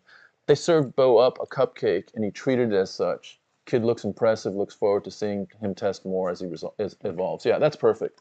That's perfect, Mark. They're probably going to be careful. I mean, I just named... He doesn't get into trouble until he gets in the top 6. Ironically, the top 2, Adesanya and Pereira, he beats. It's the 4 below that. It's Whitaker, Cannonier, Vettori, and Costa that are going to be his biggest tests. So, and they're not going to give him any of those for 6 fights. He's not going to get close to the top 5 or 6 for another 1.5 to 2 years. They'll feed him some other stuff. Yep, Kevin, that is correct. That is a... Did you nuke that croissant? Mm-hmm. Because it looked pretty fucking needing nuking. Mm-hmm. Is that a 2-day-old croissant? Mm-hmm. Yep, nuked. Yeah, that's cool, Mark. Where are you with some of this rest of this shit, dude? Glad to have you in the chat, homie. Who do we have right now? See, this one to me is interesting. You got Gamrot versus the Tarantula. Mm. And people talk highly of Turner. Yeah. This will be interesting. Jalin Turner is really long. Really, really long. If he can use his length, this is a big test for Gamrot because people say, Gamrot is potentially one of the next, but he's not fought anyone like Turner. I probably still favor Gamrot. You think? Yeah, Bodie thought Kelvin gives him problems. I don't think Kelvin gives him problems. I think Kelvin does. Do you? Kelvin's a good grappler. Like, Yeah, I think but Kelvin, he's not that level though. no, but he's got Do good takedown hands. defense? He's got good takedown defense and he's got heavy hands. Has Kelvin ever fought? So he fought Whitaker, didn't he? Yeah, and he lost. Oh no, they never actually fought. I think their fight got cancelled. I'm not sure if they've ever actually had their fight. Let's see who Kelvin has fought. That He doesn't have a great record. no, I know he doesn't, and that's not what I'm going for. Wrestling base is the best background to have, I think. Yeah. Maybe jiu-jitsu, being able to control your opponent and dictate every fight you have. So I think wrestling, jiu-jitsu, and Muay Thai are the best things that you could have as an MMA fighter. So this is Gastelum. He lost to Cannonier. He lost to Whitaker. He beat Heinisch. He lost to Hermanson. He lost to Till. He lost to Adesanya. I'm just trying to see, like, he lost to Jacare. No, he beat Shaka. Oh, he beat Jacare. He beat Bisping. Jesus Christ. Lost to Weidman. So, like, what would be, I'm thinking like a Whitaker. Yeah. You got to think. But unanimous decision. They went the full fight. Yeah, and same with Cannonier. He went the whole full. Yeah, I mean, I think. So. And he went the full fight with Izzy. I think Gastelum gets out of the first round. Oh, yeah. Yeah, I think he gets out of the first round. And with the full. Yeah, that's a fair shout, man. That's And a fair shout. Hamzat, if he's middleweight, Oh, fucking dude, that Hamzat fucking nickel fight. that would be insane. That's the fight. Yeah, that's the fight. Gamrot, Michael Franz says, yeah, Gamrot is legit. Kevin says, I said I thought Muay Thai was a great sport to focus on mainly and got clowned in a comment section. Nah, that's bullshit, dude. That's anyone who says that. Here's the thing: Muay Thai and MMA striking is different, but you can use principles of Muay Thai. The things like having hardened shins from hitting pads for hours a day. And Muay Thai clinching, like the inside the clinch game in Yeah. Muay Thai is super important. John Jones uses fucking Even just the trips, even having trips from the clench are Yeah. huge as well. Imagine in MMA trips from the clench. There's loads, not to mention the variety of kicks. Teeps are such a powerful weapon. Dude, nah, that's whoever fucking clowned you, dude, are stupid, dude. Like dude, Shogun Hua, one of the best fucking Muay Thai. Dude, there's so many great Muay Thai fighters in fucking the UFC. It's crazy. Here's what I would say as well. I would say Muay Thai isn't your number one choice, but it's in your top core fucking disciplines. You I know? would say, like, if I was choosing core disciplines, that would be my striking. Because you get kicks, you get good strike, you get good Knees, punches, you get elbows. knees. The only thing that Muay Thai does is, because you're so up here, it sets you up for takedowns. It sets you up for them to take you down. You're a little bit too, like, high up. But if you can just evolve that ever so slightly and alter it, you still have Muay Thai principles, but just play it for MMA. Yeah. It's great for MMA, especially for an entrance into. Valentina uses it, yeah. Exactly. Loads of people There's use a lot fucking- of people fucking Fiziev. I mean, there's a lot of people out in fucking Thailand.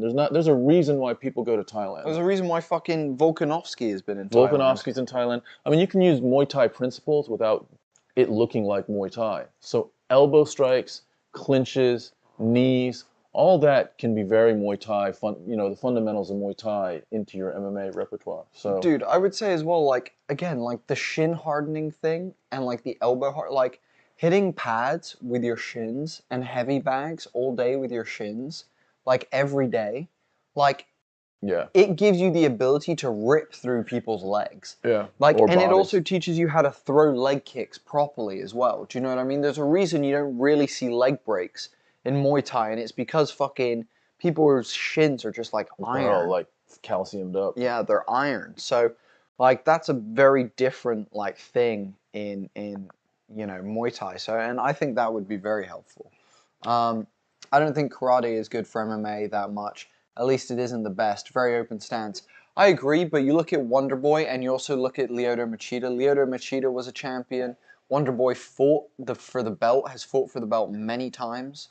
If you If you do it right, if you're a striker and you're up against a karate guy, you're gonna have a problem. Like Wonder Boy against any striker, any motherfucker in the welterweight, still. even though he got slept by Showtime. by Pettis. Showtime Pettis. Yeah. I mean, Pettis hits him with a fucking Superman punch. Yeah. Fair enough. But either way. But, like, you know, Kevin Holland is a striker, and he got fucking waxed. I mean, Woodley was a striker, and he got fucking completely negated. You know, like Vicente Luque was a striker, and he fucking pieced Vicente. That was an awesome fight. Like, this is the thing. Like, I agree with you, but also, if you do it right, then karate can be a very, like, a super powerful thing. Yeah, you gotta build some, like, I mean, the answer these days is to be multidisciplined as a kid. You know? Oh yeah, as a kid, you want to be like from 3 years old. You want to be wrestling, jiu-jitsu, and probably boxing is probably the best one to go for. Yeah, I would say like out of everything, boxing and then bridge into kickboxing or Muay Thai to then get your kicks involved. But otherwise, yeah, that's where you're at basically. You want that BJJ and you want that wrestling in there, growing up. very open stance. If done correctly, 100%, it's great, but not the best in my opinion. All right, let's go. Let's see this. Jalin Turner against Mateusz Gamrot. Turner is a lefty. Gamrot's a lot smaller. Jesus, look at the height differential. It's crazy. Turner is just so lean. Nice kick from Turner and nice footwork from Turner. Wow, his footwork is fast. The game here is the same as the last fight. Can Gamrot get Turner to the ground? Because if he can, he's going to dominate him on the ground. If Turner can keep it on the feet, it'll be interesting. And I think Turner defends himself better against Gamrot than Pickett did against Nickal. You got to watch, if you're Gamrot, you got to watch for things up the middle, like knees and uppercuts. Oh, nice counter check from, what's his name? Jalin Turner. And a nice body kick from Turner as well. All this is an advantage to Turner as long as big shot by Gamrot though. But a nice counter from Turner. Gamrot throws in a lunging left and Turner lands a 1-2 for his troubles. Fucking here's one for you, two for you, baby. And although Turner has a big reach advantage, Gamrot is doing okay closing distance and it's not feeling like it's an advantage right now. Gamrot fakes the takedown. Gamrot needs to chop at the legs. He needs to slow Turner down. He needs to slop the footwork. The footwork of Jalin is a problem. Interesting that Turner is walking Gamrot down right now, which in theory is set up for a takedown, which he gets. So Gamrot gets the first takedown. Classic takedown. He goes overhand and shoots for the leg at the same time. A very classic takedown. Beautifully done. And he's got the double leg, and Turner is trying to pull his way towards the fence. Gamrot just trying to hug him and keep him in. He's got that body lock, trying to keep him in the center of the ring. But Turner does make it to the fence. Gamrot's trying to do something with this here, but Turner does have a butterfly hook and a leg on the outside, so a half guard with a butterfly, basically. You know, Gamrot has that sort of traditional. Where is he from? Is he from Russia? He's got that almost like sambo grappling technique, which is just to kind of suffocate you for a minute, just to control you from the top, even if it's not on the ground, even in a sitting position, just to control you for a little bit. Where is fucking Gamrot from?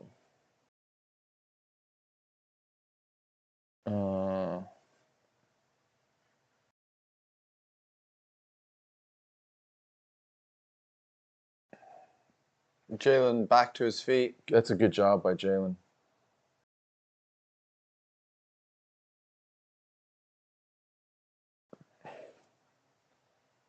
(21-2). He's from Poland. He's actually from Poland. So, not necessarily the more along the lines of Jan Blachowicz type controlling wrestling. You got to give Turner some good credit right now because just getting up. Remember, fucking. Nice knee from Turner and lands a big combination on the break. Gamrot's rocked a little bit. To me, this is good signs for Turner. To get up off the ground and to keep it on the feet is advantage Turner right now. Oh, nice. Turner drops him. And Turner's going to get a triangle. He might get a fucking triangle. Oh, he doesn't know how to. He's set up for a triangle right now. I don't think. But he's too worried about Gamrot controlling him. Yeah, he's gonna get it. He's gonna get that triangle. He's Yeah, trying. he slipped out. Nicely done from Gamrot, and Gamrot goes to get mount, and Turner does a great job recovering guard. Turner's a good mixed martial artist, dude. He's working well on the ground, and his striking was sharp on the feet. Yeah, it was. Then. Turner is now not up against the cage, though, so this makes it a little bit harder. Gamrot has him out in space, and it's going to be harder for Turner to get up here. He scooches. There he goes. He scooches to the cage. Nice job by Turner. He's going to go through the same progress of building himself up, getting up to his knees. Oh, taking some shots as he's getting up. Turner gets up again, and this is a good sign for Turner. The question is Gamrot really, really gassing him by taking him down and leaning on him and controlling him? Turner's going to try to break away here, and he does. 15 seconds to go. Turner's got a bloody lip. Not sure how badly it's cut. Spinning heel kick from Turner. Turner walking Gamrot down, switching stances, so going from southpaw to orthodox. That's I wouldn't say it is a win for Gamrot, but if you're Turner, you're like, I'm in this. I'm fucking in this. Yeah. You're not like, oh, I think that's round 1 for Turner, though. You think it's for Turner because of the drop? Because any out grapple. I mean... Well, Gamrot took him down twice. Yeah. Yeah, 50-50. Yeah, 50-50. I actually lean more to Gamrot on that one. Yeah, you think? Yeah, 2 takedowns. I thought Jalin was landing more strikes. Yeah, it's a good point. Jalin is breathing kind of heavy right now. Yeah, you're right, dude. You're right. Yeah, I think I'll give that to Gamrot. Just about. Just about, yeah. But like I said, for Turner to have gotten up twice is a really good sign. And also the fact that it looked like he knocked Gamrot down. I'm not sure if it was just a little flash or a slip or whatever it was, but Turner's got the advantage in striking. Mike Brown is Jalin Turner's coach. Is Mateusz Gamrot's coach. Turner wants to land something significant in the stand-up right now to get Gamrot. Up the middle is nice. So Turner comes up the middle with a teep. Gamrot with a nice power punch to the body. Oh, nice kick from Turner there. Turner's got those John Jones legs. Yeah, he does. His kicks are fast as well. And snappy. Turner really skilled. This is going to be a nice test here. Oh, outside leg kick. That one hurt. Oh, nice walk through left by Gamrot in the southpaw stance. Turner switches stances again. Gamrot just out of range, and then he gets into range for a punch and then pops out again. So, ironically, even though Turner has the reach advantage, it's Gamrot that's controlling the distance right now. Staying out of range. Oh, nice leg kick from Turner. He should invest in the leg kicks. Oh, nice lunging jab from Gamrot there. I'm not sure if Turner hit him with a sneaky counter underneath. I think he clipped him a little bit. Yeah. You got to expect Gamrot to shoot here. It's been a minute and a half into this round. Oh, that's a nice little punch by Gamrot. Punching upward. Turner needs to let his hands go in combinations. When he the time when he clipped him was because he threw like 3-4 punches at once. Gamrot doing a good job with a low leg kick. Oh, big shot by Gamrot, and then he gets out of range again. Doing a good job controlling distance right now, even though he's the shorter fighter with a less reach advantage. Gamrot's chipping away at Jalen's legs. Oh, he gets clipped and gets dropped. Jalin clips him with a straight right and drops Gamrot.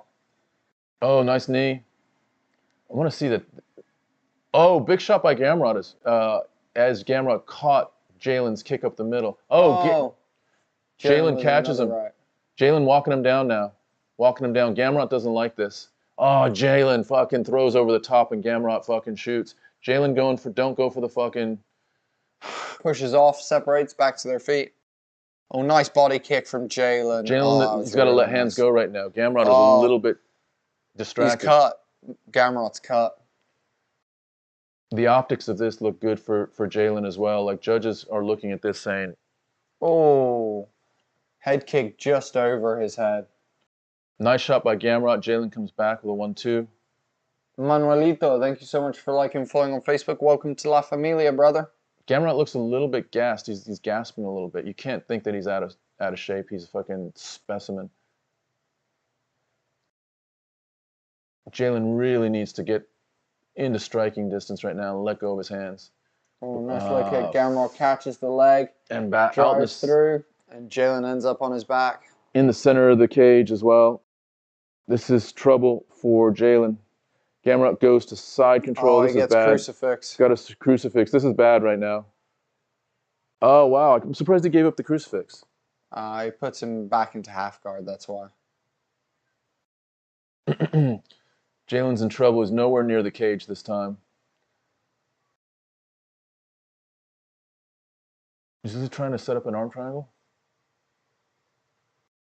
Trying to pass to the side and set up an arm triangle? He's got a lockdown. That's a lockdown.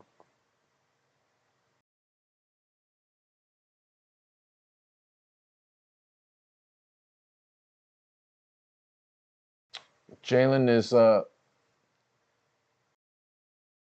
lot more vulnerable out in the middle of the cage than he is up against the fence. Trying to bridge Gamrot over. Gamrot did a good job retaining position. Gamrot comes back and makes this round really competitive. Oh, those are big strikes. He basically has a crucifix here. This could be, they could stop this. Mark Smith, though, Mark Smith will let any fucking thing go for a while. You need to hit him 50 times for Mark Smith to even consider it. Mark Smith has got his solid out black glasses. Mark Smith listening to some tunes in his earbuds right now. You don't care. Fucking giving him one of those like Stevie Wonder wiggles. All right. Fuck. That was a Turner round for the first fucking 3 minutes, and Gamrot just fucking dominated for the last bit. So 2-0 Gamrot? 2-0 Gamrot. Maybe first round Gamrot, second round draw. Yeah, could and then third round decider. Yeah, I'm down with that. I think so. Let's go with that.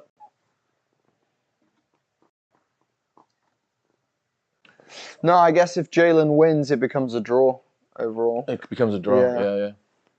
So let's see the knockdown. Yeah. Oof. Top of the head. Oh, that was clean. Let's see if there's a single leg.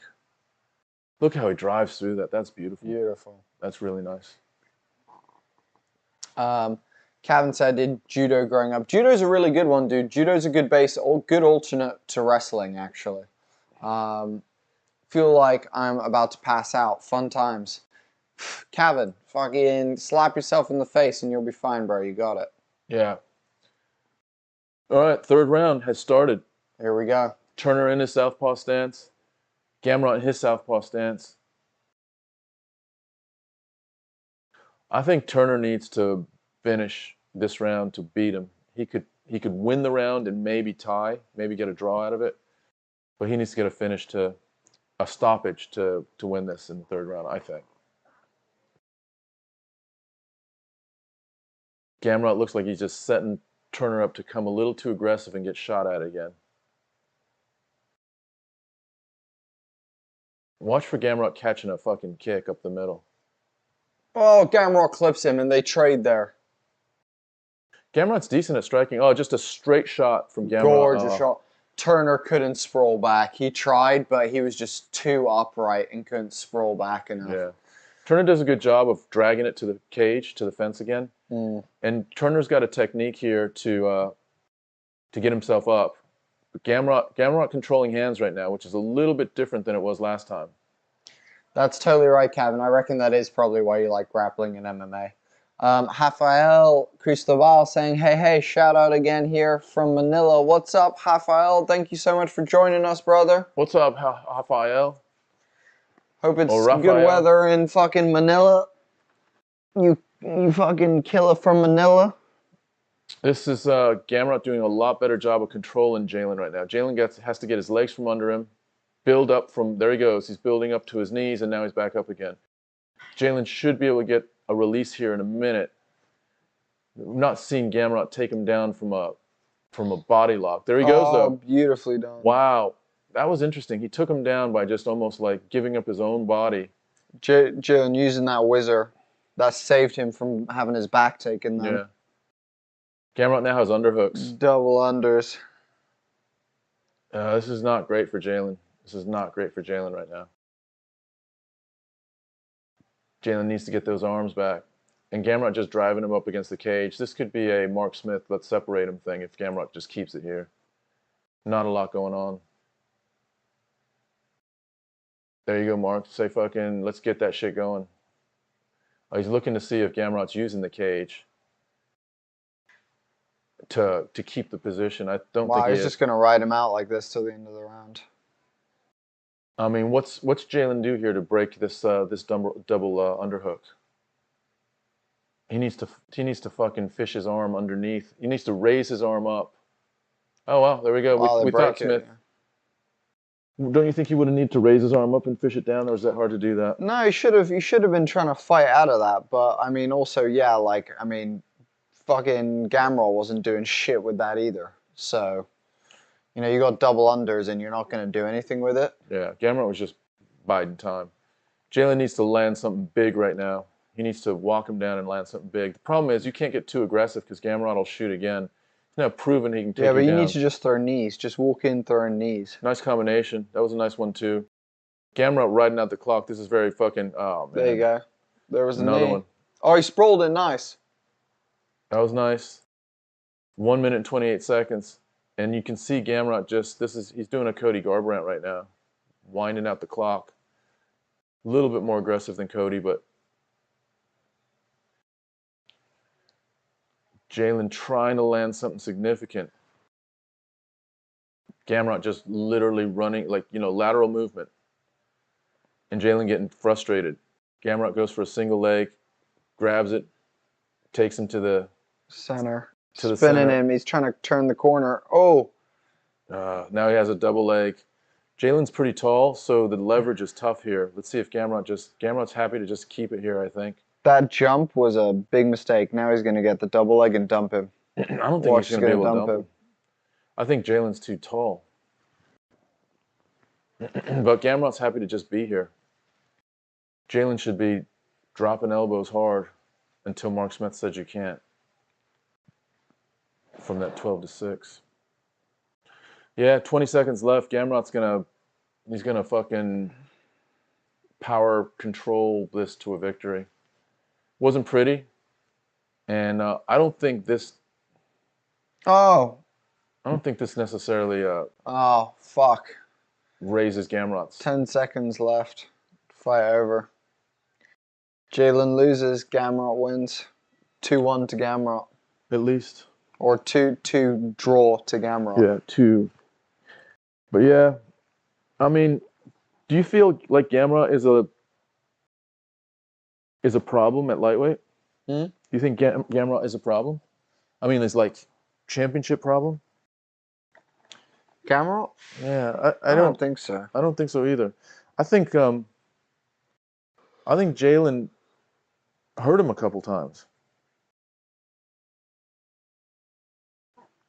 If you look at the rankings at lightweight, Gamrot is 7. You got Fiziev in front of him. I think Fiziev gives him problems. You got Chandler. I think Chandler gives him problems. Is this lightweight? Yeah. Turner lost this for sure. You got Dariush. Dariush gives him big problems. Yeah.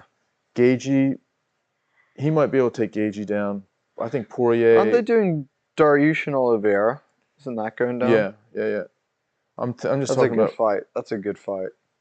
I'm talking about who Gamrot, looking at the guys above him. Yeah. Who he could beat. Yeah. It's interesting. Tarzukian is. Fiziev is a problem, says Sam. Fiziev is a problem. Who's Fiziev fighting next? Gaethje, isn't he? Huh? That's a good fight. I think it's Fiziev and Gaethje. Isn't it? Maybe. I think so. Yeah. Can anyone look up if Fiziev is fighting Gaethje? I think it is. But Gamrot, I think, has a problem with Fiziev, with Chandler, with Dariush. He might have an advantage over Gaethje. He might have an advantage over Poirier, but Poirier's going to touch him the fuck up. Gamrot wins a split decision. Charles Oliveira, I think, is a problem for him, and Makhachev's a big problem for him. No, he doesn't have a great fucking path. Split decision. Was it split decision? Yeah, Gamrot. Split decision? So someone gave that fight to fucking Turner? How? I don't know.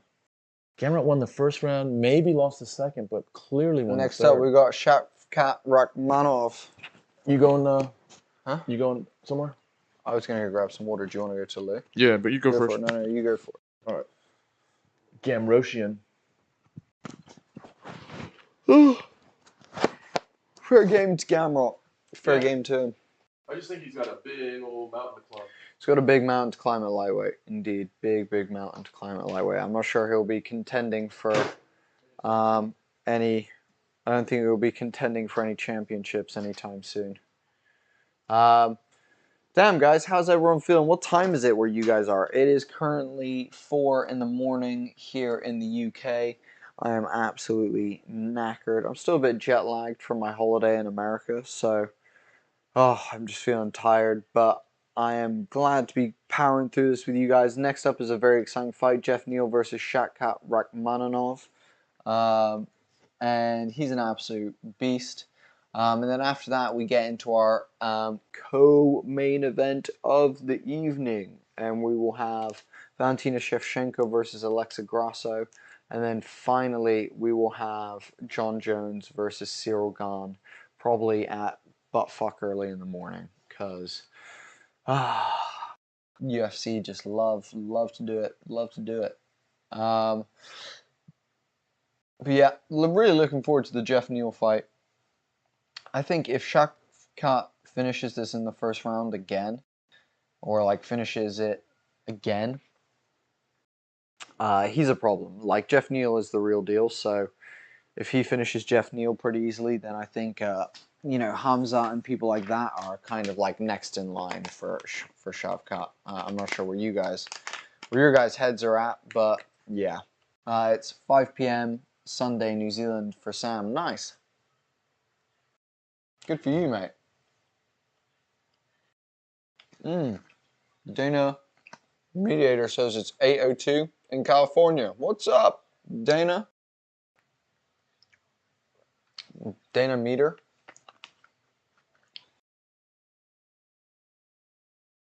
Rick Smith says, hey dude, 2 p.m. here in Australia. Hell yeah, Rick. You fucking legend, powering through the night with me. Much love, brother. Islam Makhachev in the arena watching the fights tonight. As Geoff Neal and Shavkat begin getting ready for their fight, we're going to have some ads because we haven't had enough tonight, apparently. By the way, I'm eating vegan jerky, if anyone's wondering. Right, I want to know, who do you think is going to win, Valentina or Alexa Grasso? Do we have anyone who thinks Alexa Grasso is going to win tonight? Anyone at all? What's up? How you doing? I'm good, Dana. I'm tired as shit, son. But thank you for being here. I appreciate you. And yeah, man. Thanks for showing up.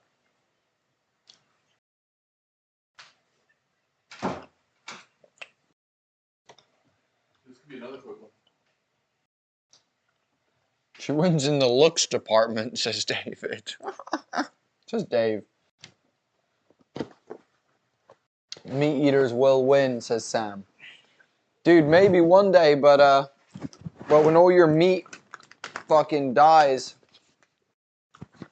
there's not enough food to feed it. Guess what I'm gonna be eating? The vegetables around those dead fucking animals. Cool, cool, cool. Fertilized land from those dead animals. What's next?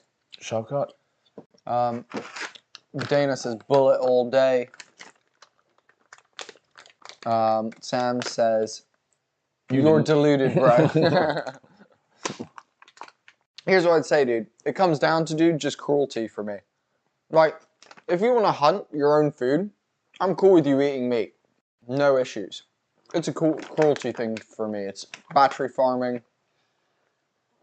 It's just like bad bringing up of stuff. Even organic stuff isn't really treated good, dude. So for me, it's just a fucking cruelty thing. Like, if I could eat meat that was made in a lab, cruelty-free, I would eat meat. Like, no problem. Like, no issue at all. It's all good, Sam. That's all good, dude. I'm just explaining, you know? Again. But I love meat, dude. Like, I love chicken wings. I love I love me some chicken wings, dude. I love me a good burger. I love me a good burger, too. But I'll say this. The vegan burgers are now fucking closing the, really closing the distance. I was going to say, dude, go try yourself an Impossible Burger or a Beyond Meat Burger. And trust me, dude, they're pretty fucking good, bro. Coming up next, we have Geoff Neal versus Shavkat Rakhmonov. What the fuck? It's going to be a good battle. I think if Shavkat converts this with a TKO or a sub, he's a fucking problem. Yeah. And I think Neal's a big deal. Neal is a big deal. Neal's a big deal. I think this is a, you know how we're talking about both Bo Nickal, like he needs some, what happens when he gets some tests? This is that test. This is that test for Shavkat. Like, if he can pass this test, then like we are almost sure, we're like pretty sure that Shavkat is the real deal. If he can dominate Geoff Neal, then we're like, okay, all doubts are removed now. Let's get him up into the very, very top of this division. Let's get him up against someone like fucking Colby. Let's get him up there against someone like, you know, I know Dariush is fighting soon. Bilal.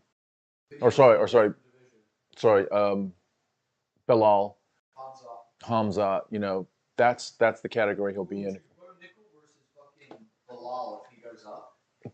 Bo Nickal versus Bilal? If Bilal went up a weight class. Yeah, I think Bo Nickal just has too much, dude. I really do. You really rate Bilal's wrestling, don't you? Dude, Bilal's a great wrestler. Yeah. Don't underestimate. Bilal beat Geoff Neal. I know. So, Yeah. fucking don't you forget. Well, let's see what Shavkat does to Neal. I'll tell you what. They're showing clips of the Usman versus Edwards fight. Usman was dominating. He was just rinsing him up against the cage, taking him down. Fucking lots of good control. You know? But now Leon Edwards knows it's not over until the last fucking bell, you know? Gaethje's fighting in that card versus Fiziev. That's a good card. And Joanne Wood is fighting. She's still around. Yeah. Vittori's fighting on that card against number 8 Dolitz. Daniel Rodriguez versus Gunnar Nelson. That'll be fun. Rodriguez got that good stand-up.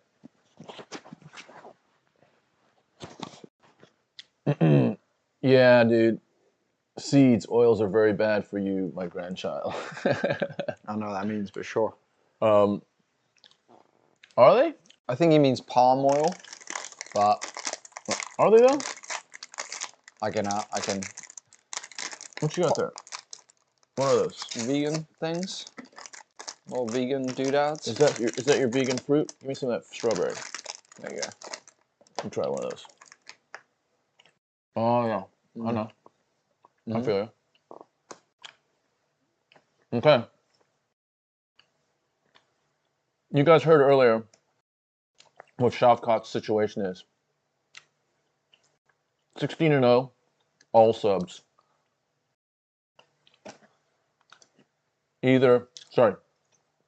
All stoppages. 8 subs and 8 TKOs or KOs. That's a good balance. The big question is, why did Neal lose? Who's on dialysis? Yeah, he had some big health issues. But why did he miss weight by 5 pounds? That's a big question. You know? Yeah. Too old for Frankenfood, bro. This is the biggest odds difference on the card, I think. Shavkat is minus 465, so almost 5 to 1. Wow. The money is on Neal. If you Really? well, I mean, if you bet, not the odds, the money. yeah, if you bet $10 on Neal, you win like He was 50. fucking Luke up, dude. He fucking killed Luke. He literally beat up Luke. Look at that. That is bad. Jesus, what was that? What's up? You big brothered the fuck out of him. It's Keith Peterson. Keith Peterson. I don't know what he's doing. Headbutting fucking Luke. Luke goes down. Luke's going down, and he's like, "Let me hug you." Bang. Ba-dang. Shavkat jumping fucking guillotine there. Shavkat. That's Shavkat getting a tap by jumping guillotine. That was before fucking Volk. That was before Volk. Spinning heel kick. Isn't he from Kazakhstan? He's from Kazakhstan, yeah.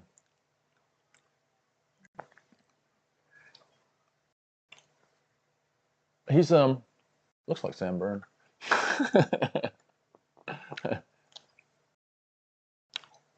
Wow, another guillotine choke against Magny. There's 2 guillotines.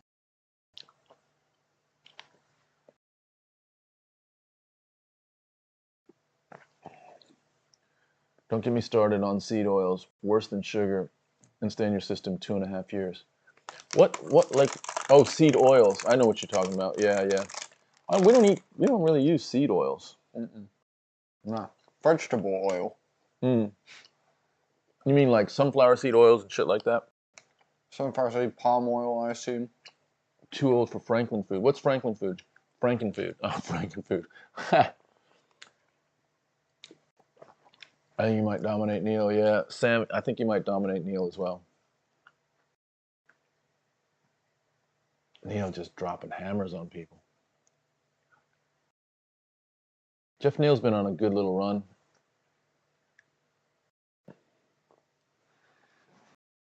But, you know, because he missed weight, he gives 30% of his... How much did you miss weight by?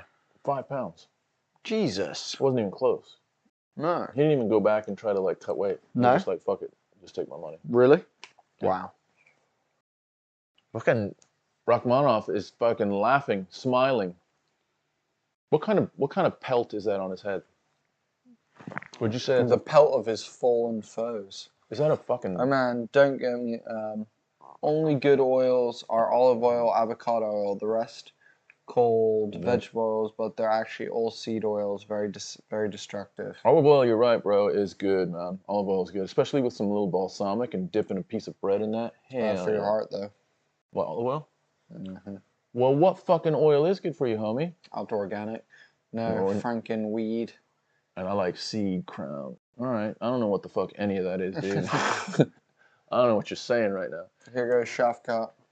Shavkat just looks really relaxed. 16-0, 16 stoppages, 8 subs, 8 stoppages by TKO or KO. About as well-rounded as you're gonna get. Hey, just joining you. Valentina hasn't fought yet, has she? Yo, Shorty Loves. Yo, Shorty Loves, what's up? How the fuck are you, Shorty Loves? No, Valentina's next after this one. What's up? What you been doing? All right. Rakhmonov is in the cage. He's tall. He's a big boy. Isn't he 6'2"? No, 6'1", you said. I think 6'1", yeah. That's a big boy. He is 16-0, 6'1", 171. 2-inch reach advantage How over. tall was the cage? I know, It's sometimes like 5'8". Sometimes people look like they just tower over the cage. Like when Jones and fucking Gane. Again, they're going to be huge You know, against that you could cage. flip one of them. How cool would it be to flip someone out of the cage?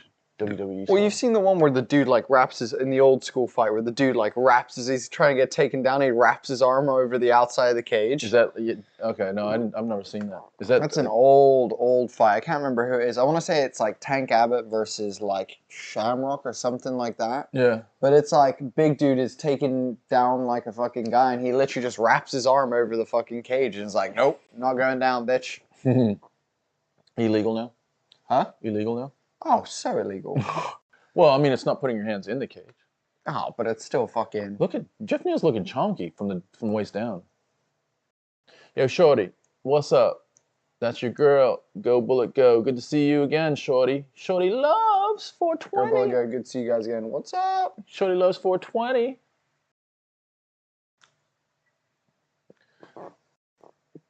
All right, let's see if Geoff Neal can deal with Rakhmonov's well-roundedness, and especially if he can get Neal down.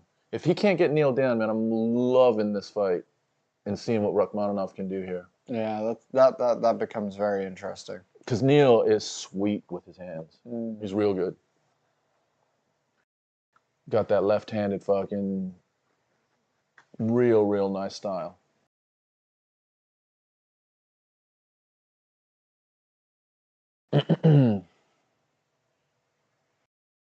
Neal in the cage.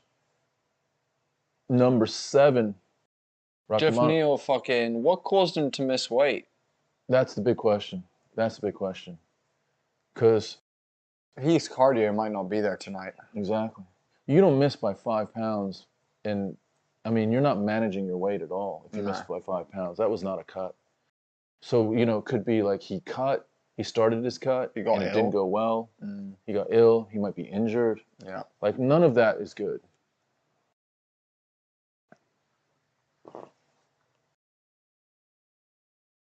Interesting thing is, if Rakhmonov wins, he slips into like at least 7. Rakhmonov has a 2-inch reach advantage. This is a good one. We could be watching the future champion of the welterweight division. Of the welterweight division here. Maybe not this year, but I'd say by 2024, Rakhmonov could be holding that belt. He's not a physical specimen, is he? No. All the more impressive. Yeah. But neither is Khamzat, really, when you look at him. Yeah, he's not. Neither was Khabib. No. Islam is a little bit more. But neither was Khabib.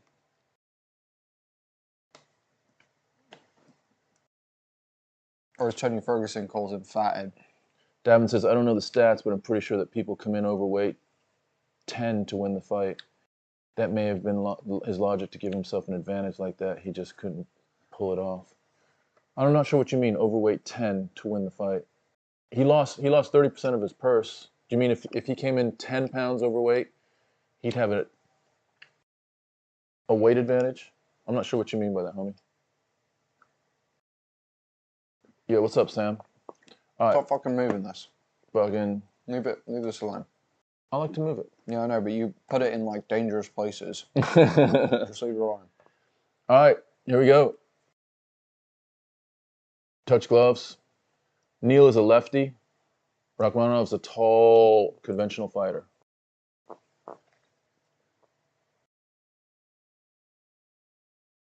Neal doesn't look intimidated at all. Just kind of gauging distance. Head kick from Rakhmonov.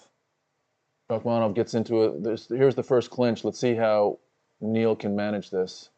Rakhmonov has an underhook and an overhook. Let's see if we can get Neal down. Neal is using the cage to his advantage. Turns Rakhmonov around. Augie Sipes? Yo, sup? What's up, dude? What's up, Yogi? Augie? What's up, Augie, Yogi? Augie. Oh, nice knee from Rakhmonov in the clinch. But Neal has to feel good. First clinch he comes out of. Oh, he clips Rakhmonov. Oh, here we go. Here we go. Test has begun. You don't want to exchange with Geoff Neal. I mean, if you can outstrike Geoff Neal, you're world class. Big kick by Rakhmonov. Neal comes back. He gets clipped. Oh, Neal's gonna piece him up. Neal's boxing is sharp. Neal has beaten some really good strikers, including Luque. He just bombed Luque. Rakhmonov with some nice rights there. Neal with inside low leg kick misses. Neal tries to get a little bit of a left hook. Rakhmonov. 1-2. Lands a knee in the clinch. Here we go. Here's the second clinch. Rakhmonov tries to get an outside leg trip, and Neal does a really good job of holding on. Neal doing a good job right now of placing his hands. Rakhmonov, some nice knees up the middle though. Those are gonna hurt at some point. They're gonna accumulate. And back in the middle of the cage. Rakhmonov's gonna have to. Rakhmonov standing with Neal, wanting to throw. He's got that reach advantage. Feels like it's more than 2 inches as well. Neal trying to get some movement going. Oh, head kick by Neal that lands. Neal piecing him up. Rakhmonov gets a tie clinch. Neal is touching him. Neal, Rakhmonov. Someone's mouth guards come out. Neal doing a good job touching him up. Feels like Neal's slowing down ever so slightly. Nice. Oh, he clips Rakhmonov there.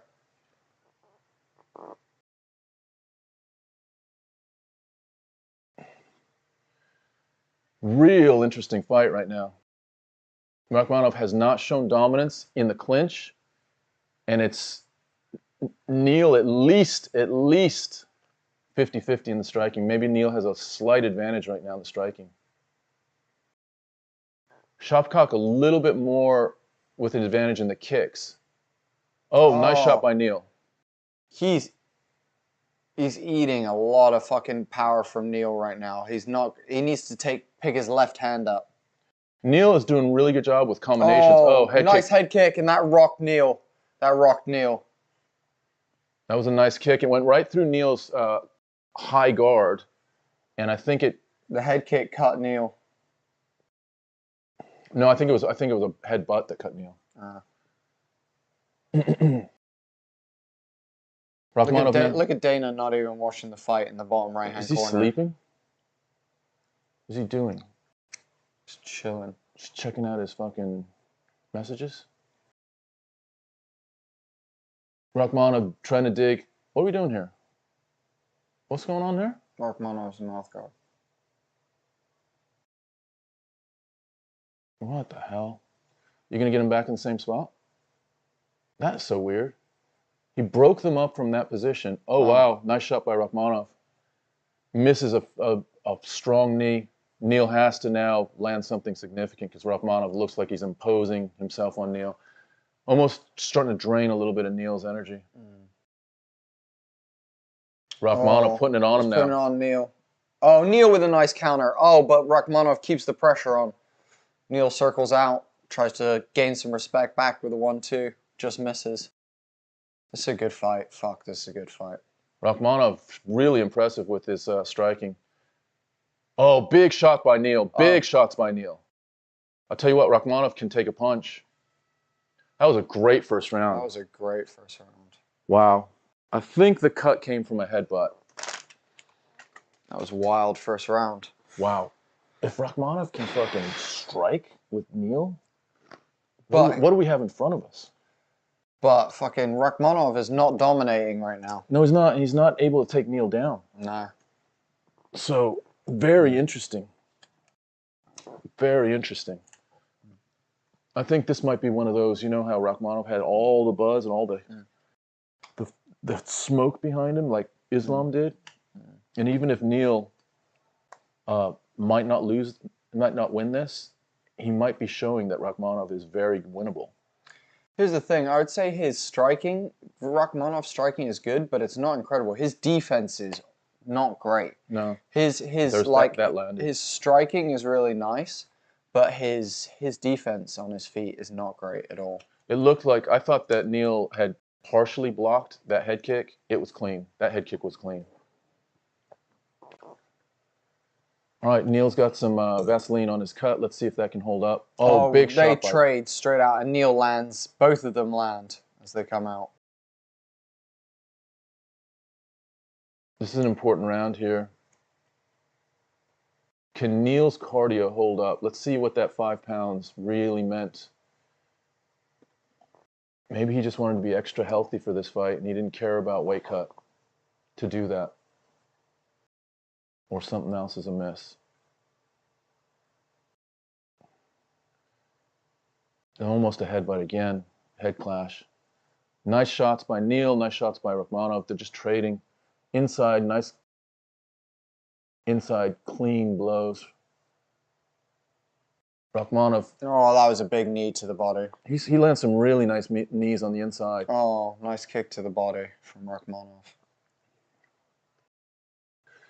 So far, the difference has been the kicks. And the knees. Yeah, the kicks and the knees. Because the striking has been 50-50. The clenches have been 50-50. It's been the kicks and the knees.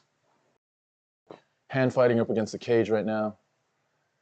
Let's see how Neal's cardio is, because Rakhmonov's testing it right now. That was a big knee to the body just then.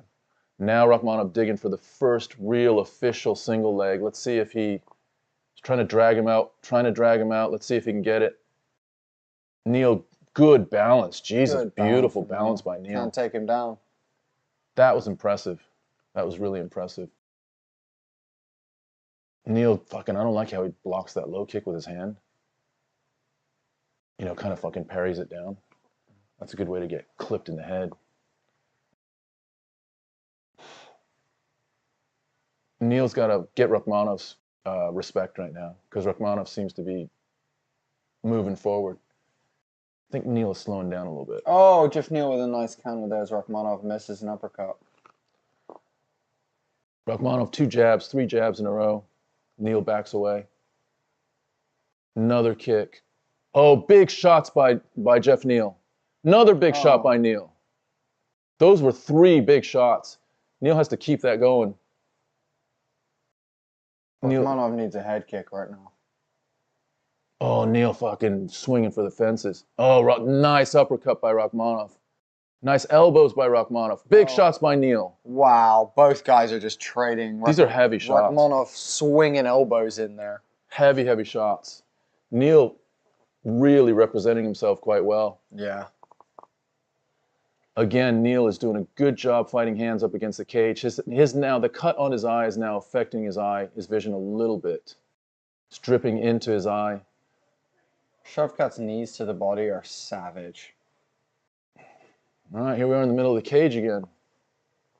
153 in the second round. What's Neal doing? Covering up. Oh, Rakhmonov lands a nice one. Neal lands a nice 3-4.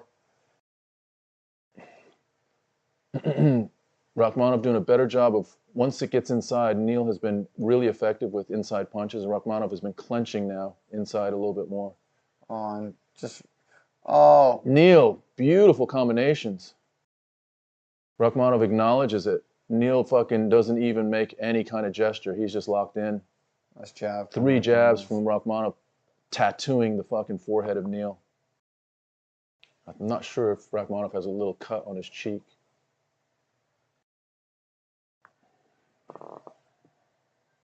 Now Neal pressed up against Rakhmonov.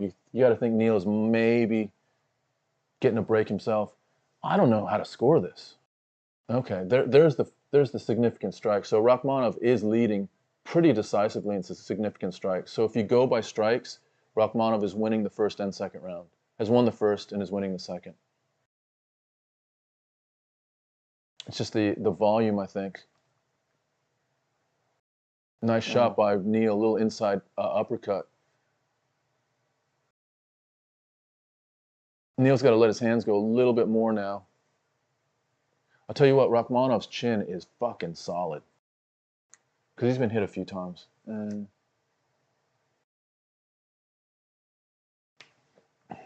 18 seconds left in the second round. Both guys are fucking Big flipping uppercut. each other. Oh, another knee. Another knee by Rakhmonov. Those knees to the body. I think they're slowing Neal down a little bit. Fucking hell. Second round, another really, really good round. Dana must have told him you better perform.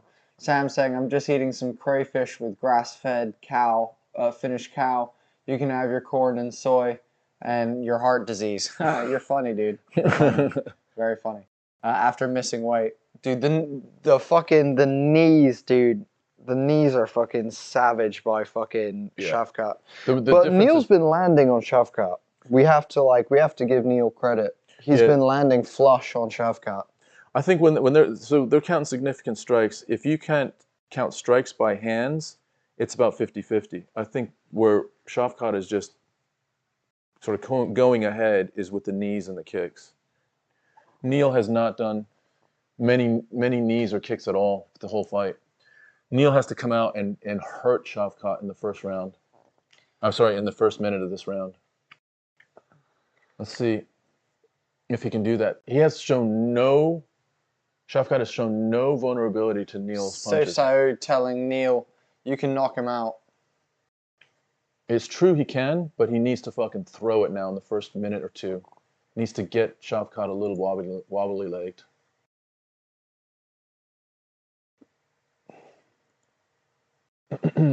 Dancing around a little bit here. Shavkat 2 head kicks. Shavkat with a knee. Neal's first kick. Nice shot by Neal. That power punch from the southpaw stance. Oh, spinning heel kick lands for Shavkat. Hits Neal sort of in the back of the head. Oh man! Big shot by Neal. He hurts Shavkat. Oh, Shavkat is fucking hurt. Shavkat is definitely hurt. Desperation grab. Neal's got to get out of this. Neal's got to get out of this as soon as possible. Here he goes. Let's see what happens here. Here we go. This is the first big test for Shavkat's career. Can Neal fucking get him out of it? He's getting rocked by this shot from Neal. Neal's just starting to put the numbers on now. Oh, he misses with a straight left. Shavkat. Oh, nice jab from Shavkat. Nice 1-2 from Shavkat. I like Neal's patience. He's not going crazy, but he needs to to balance that. Shavkat cannot get a takedown right now to save his life. Has he gotten a takedown all fight? I don't think he has. No, he has not. Geoff Neal needs to get off this fence as quick as he can. Shavkat burning some time right now, trying to get a takedown, trying to get a single leg. Now he's reaching, trying to get a double, but Neal fighting hands really nicely. He needs to do more than that, though. He needs to roll out of this. Nice. Neal is using that whizzer. Another fucking kick to the body. Knee to the body. There goes. Oh, nice uppercut by Neal. But he does give up a little bit of position on the body. 3 minutes to go. Neal has to kind of, instead of fighting inside here, he needs to roll out and get it back into the middle of the cage. Shavkat burning time right now. Burning time. Herb Dean ready to fucking split him up, I think. Neal just needs to roll out. He's being real passive right now. He could have rolled out of there, I think. Oh, nice knee from Shavkat. And Shavkat looks like he's recovered pretty fully. Can Neal get him again? 2 minutes and 30 seconds to go. Neal's patience is, let's see how it works out. He's been patient. Is it overly patient? Or is he saying, oh, wow, big shot by Shavkat. He hurt Neal. He hurt Neal badly. Neal is fucking on ice legs, right? Oh, Neal comes back. Neal is hurt bad. Oh, the knee hurt him to the body. Wow. Shavkat going for a finish here. Knee. Oh, big elbow by Shavkat. Another elbow by Shavkat. Neal needing to defend his body because his fucking knees are starting to finish him up. Another knee to the body. One. Shavkat going for the trip right now. Oh, this is a problem. This is a problem right here. 1 minute and 35 to go. Can Geoff Neal break out of this? He looks tired now and hurt. I'll tell you what, he's done an awesome job staying on his feet, not getting taken down. But it looks like Shavkat is just lying heavy on him right now. Herb Dean asking them to be a little bit more fucking active. Shavkat raining knees into Geoff Neal's knee. Big fucking knee up into Geoff Neal's body again. Minute to go. Knee Shavkat. Right to his head, right there. Bink. Yeah, that's... I think Neal is trying to almost like goad him into it by putting his hand down. Oh, he's got it under the neck. Oh, it's under the neck. Oh, it's under the neck. Geoff Neal taps. Geoff Neal taps. Standing rear naked choke, but not even behind him. Wow. Holy shit. Wow. He submits him, dude. That was He crazy. submits Geoff Neal in the last round, dude. Last minute of the last round.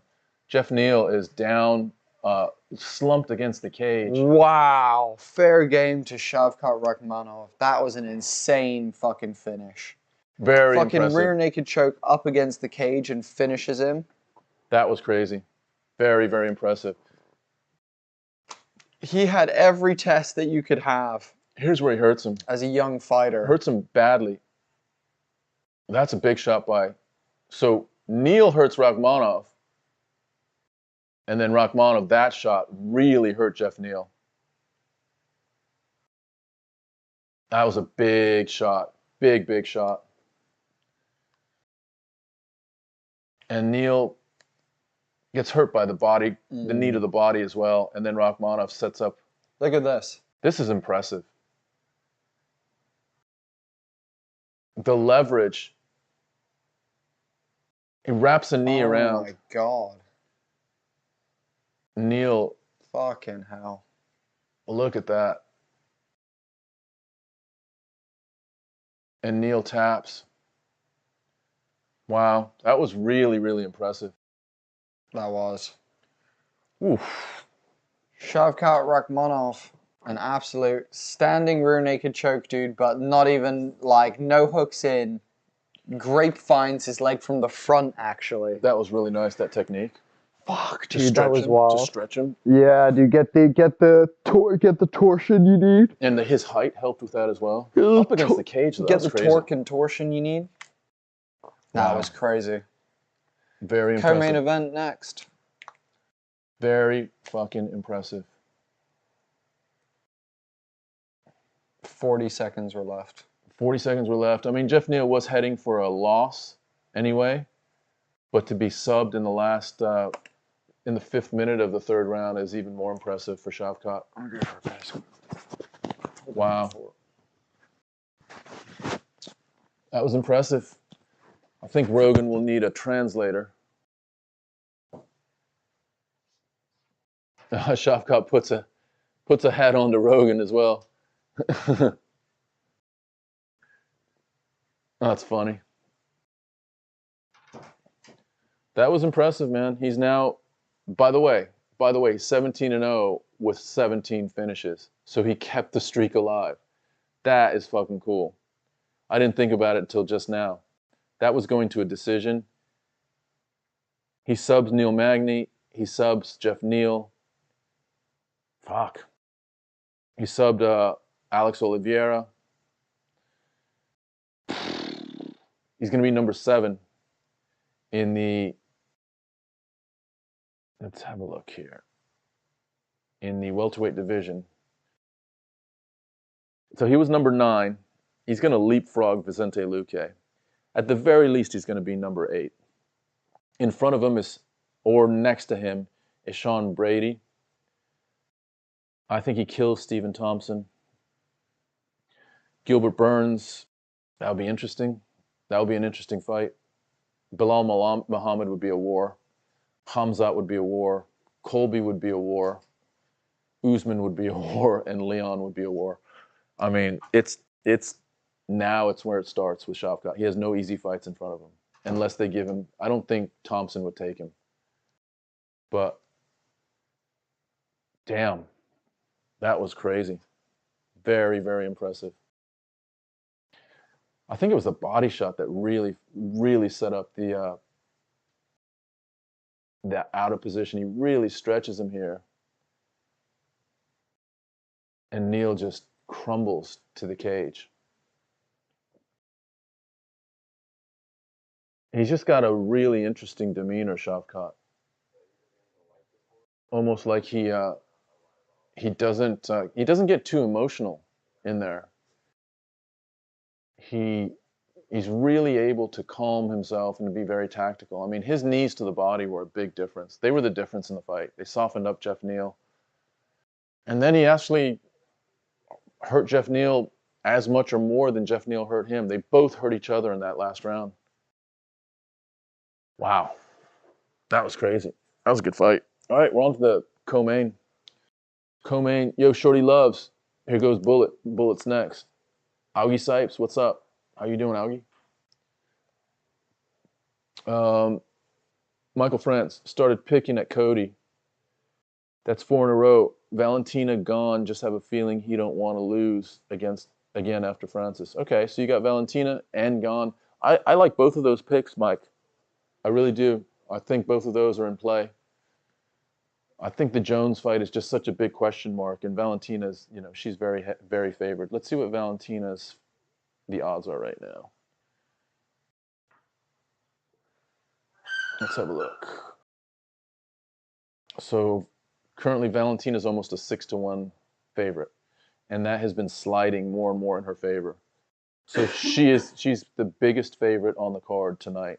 It was Rakhmonov. He was about a 5-1, and Valentina's about a 6-1. It'll be interesting. She's coming off a very, very tough fight against Talia Santos. Dude, did you hear me? He kept his fucking finish streak alive with that finish. Yeah, I know, right? 17 in a row now. That's crazy, isn't it? He fucking saved it there in the last 40 seconds. Marky Mark and fucking what's his name? Mario Lopez. Fucking There's fucking Brandon the Moreno. fucking I beat him 4 times Moreno. Michael Chandler.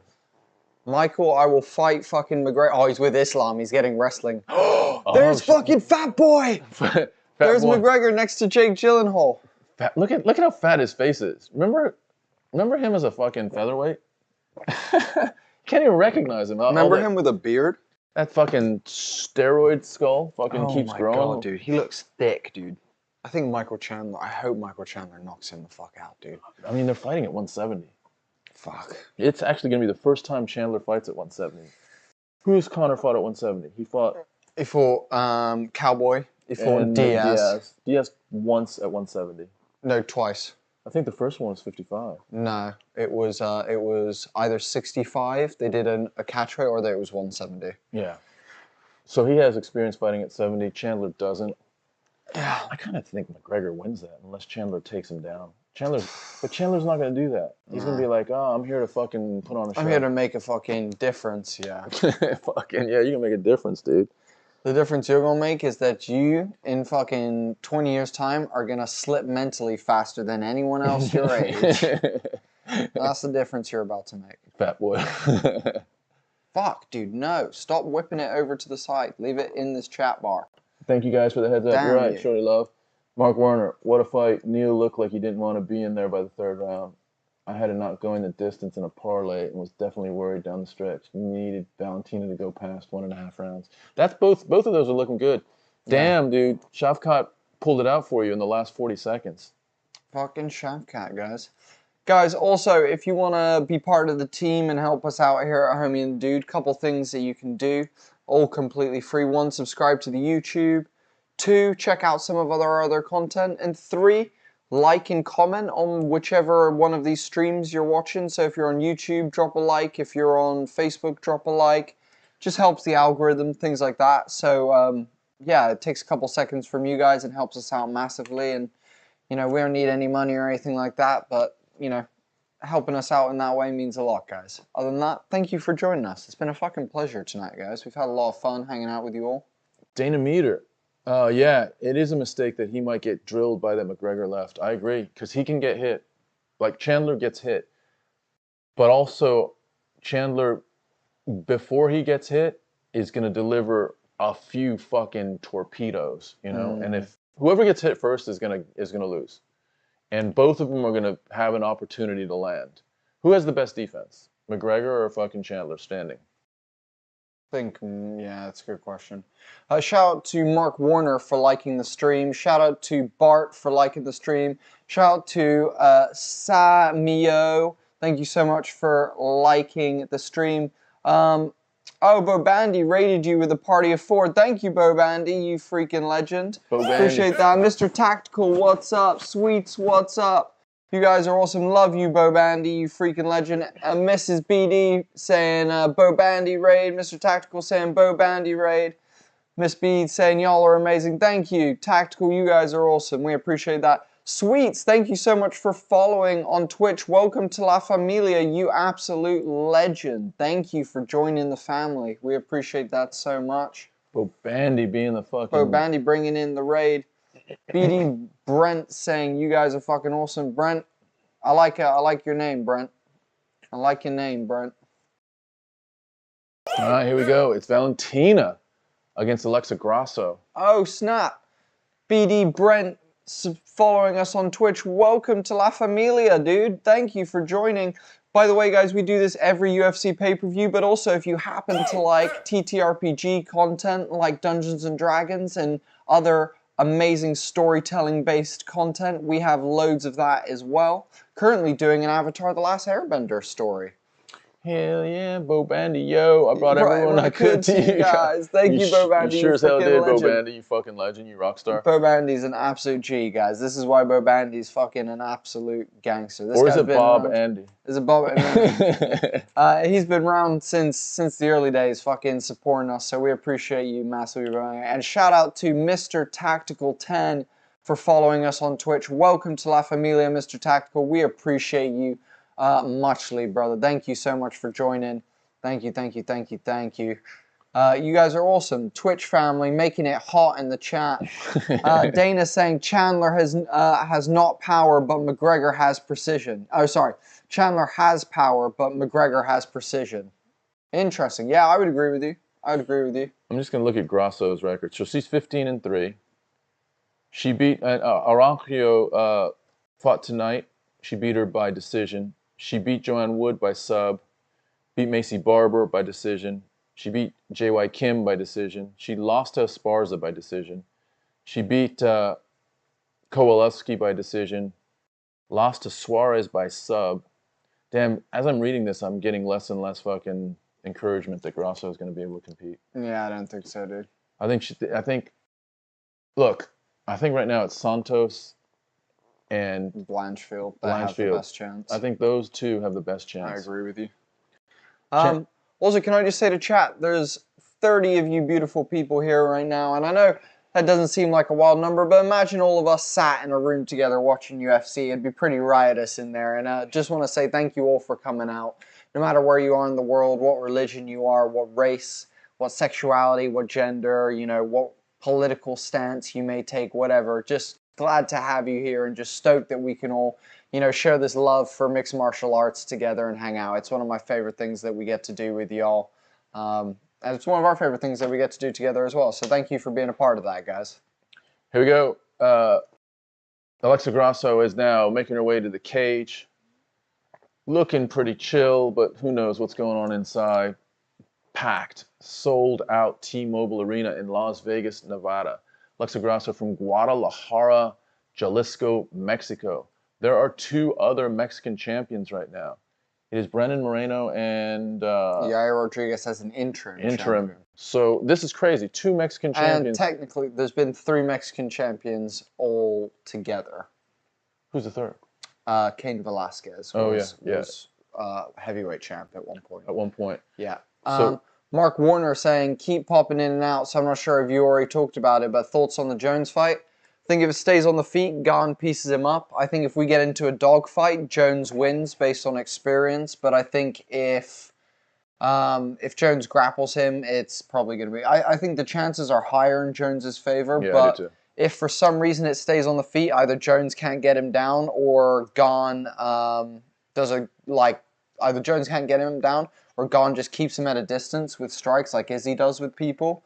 I think Gane could win. There's a chance. There's maybe a 10 to 20% chance that Gane has. Maybe 30, you think? Yeah, I think so. I think, let's see what Jones shows up. If Jones cannot shoot aggressively by trying to take him down in the middle of the cage. Then we're up against the cage, and you know, Jones is able to take down Cormier up against the cage by just lifting him and tipping him.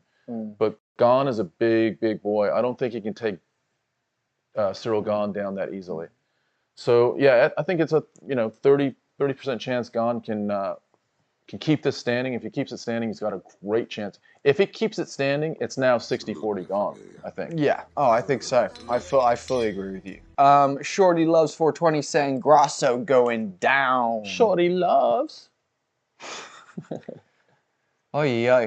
Right. Look at that Co-main arena. event. It's nearly 5 in the morning here in the UK. What the fuck are we doing? What the fuck? It's a Saturday. Why? The fuck, dude? If I'm up at 4 in the morning, it's because I fucking should have been out partying and like fucking doing copious amounts of drugs that keep me up till this late in the morning, not fucking just powering through. This is stupid. Thanks, guys, says Dana. No, thank you, Dana, for being you, Dana. Fucking Dana. Michael France, Gane, kick to the liver. It's over. Wow, I can't see. Michael France with a fucking big prediction right there. Could you imagine if Jones, Anderson Silva's himself, on Gane, fucking Jesus. goes through a leg kick and Gane just checks that bad boy in his little Snaps skinny little like. McGregor's in the crowd and has PTSD, starts going into fucking convulsions. So he's looking for Poirier. Yeah, he's like, Where's your wife? Literally like, fuck's sake. Hey, baby! That is the worst fucking thing. And that post-fight interview was the worst thing ever. How embarrassed is he going to be when his kids grow up and fucking see that? Dude, don't, dude. Fucking his, hey, baby, I'll be in your DMs. Catch you later. Hey, baby. Oh, it's just so disgusting, dude. McGregor is fucking filth, dude. McGregor is such filth, dude. All right, Shevchenko is cage side. Shevchenko, by the way, has been training in Japan. Oh. So I'm not sure if that's about maybe getting topping up her jiu-jitsu or sorry, her judo. Maybe it's just getting some of that Zen lifestyle shit. Could be. Quan saying Alexa has hands. Kevin saying Valentina in the 3rd round. I have. Yeah, I can't see Valentina finishing. You said that like Yoda. Valentina in the 3rd round. I have. If she wins, I'm cashing out everything. Kevin going for the big cash out. Yeah, I see this. I think see this going the distance. Yeah? Yeah, I can't see Valentina subbing Grasso. Unless she gets her in a fucking... Alexa has some ground game, but Valentina's hands to starch her, says Bo Bandy. I think more of legs, more of a kick to starch her. I want to say I have at first, but my brain is slow. Too late. Too late. Shorty Loves 420 saying, whoa, it's 11:50 here in Baltimore, Maryland. Damn. Fucking, that sucks, man. I wish it was fucking 11 o'clock here. 11:50 in the evening? Yeah, p.m. That's fucking perfect, dude. Yeah. God damn, you'll be in bed before like 12:30. Yeah, exactly. KO, I'm thinking, but I think a finish overall, says Kevin. Okay. If so, that would be impressive. Shit, son. Papa Lockin, fucking... I think she's got one of the cooler nicknames.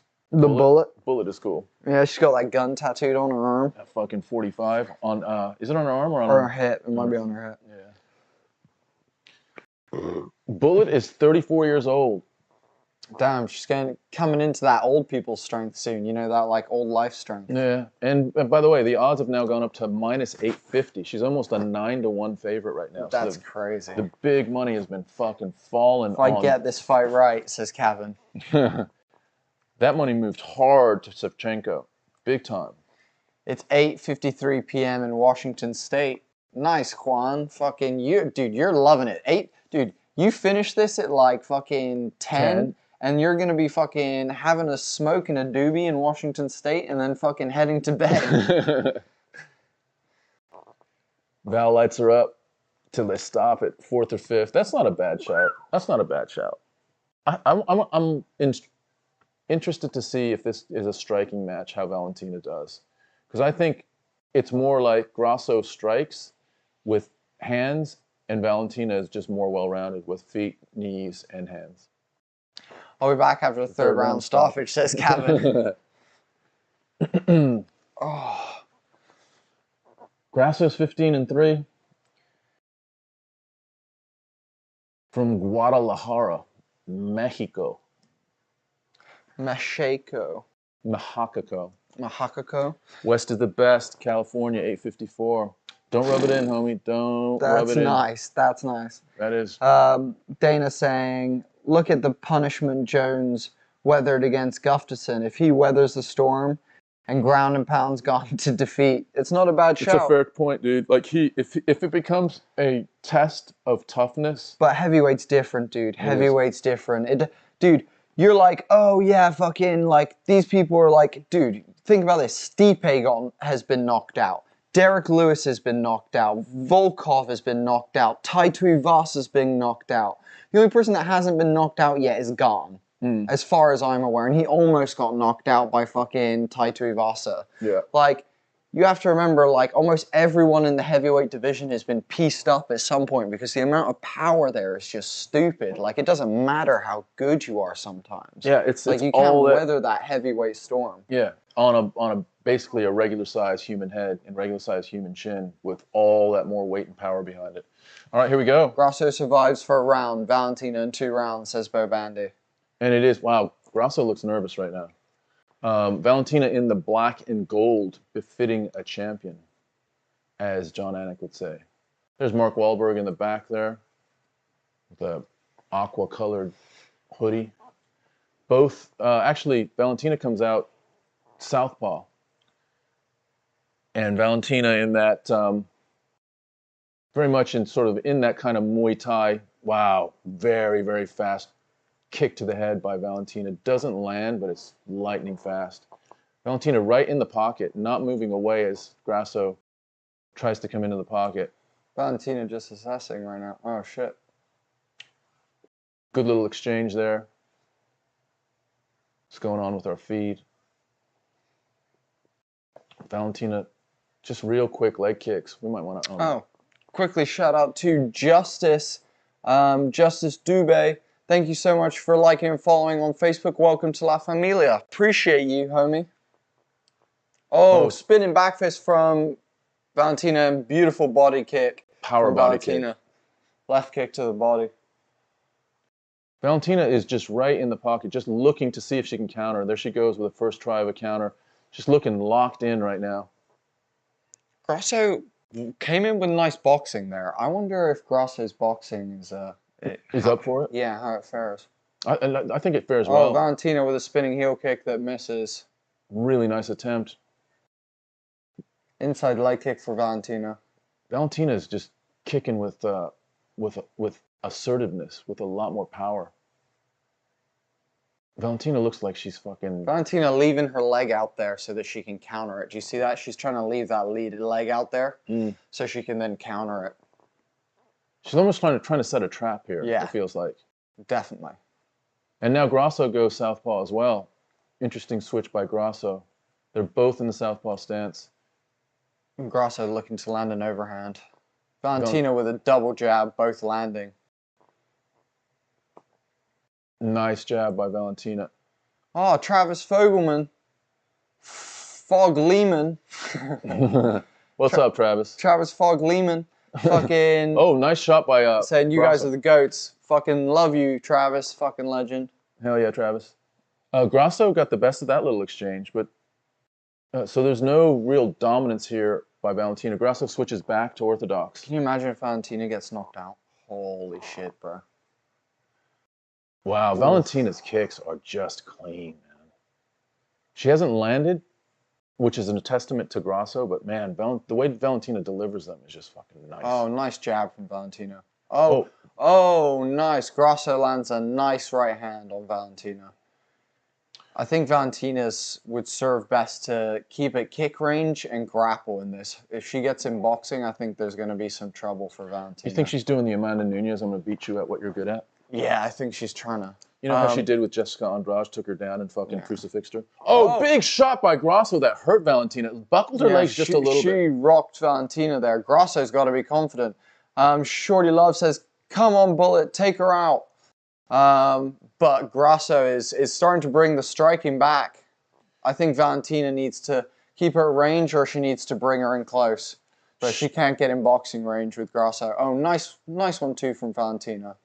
And that shook Valentina a little bit, almost shook her confidence just for a minute. It looks like she's back again. Grasso again trying a big 1-2. Valentina just slides out of range. I wonder if Valentina thrives off the danger. Let's go, Alexa, says Juan. Oh, big overhand right for Grasso lands. Oh, head kick that just glances. Do you feel like a head kick might land by Valentina? Do you feel like a head kick might land in this fight? I feel like maybe. I feel like she's just setting it up. Nice teep up the middle by Valentina. Valentina's kicks are way more effective right now than Grasso's, but Grasso keeps her guard so nice and high. Nice elbow from Valentina on the break.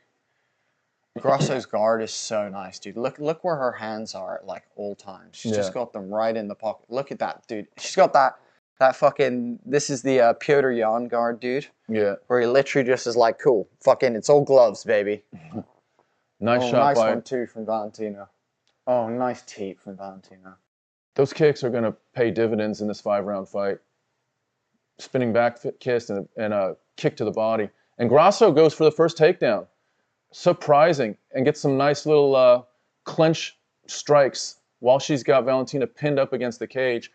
Nice knees to the body. And we don't see Valentina in this position. Valentina goes for a judo throw.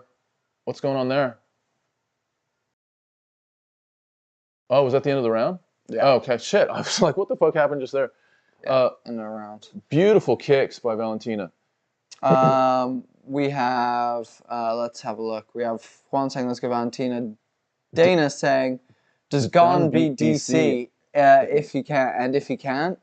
Shori Loves 40 says, kick to the head. Dana says, then there's Jones. Bones, baby. So Dana's theory is, if Gane can't beat DC, which he probably could, he could keep distance from DC. Think about Stipe and how he did against DC. Yeah.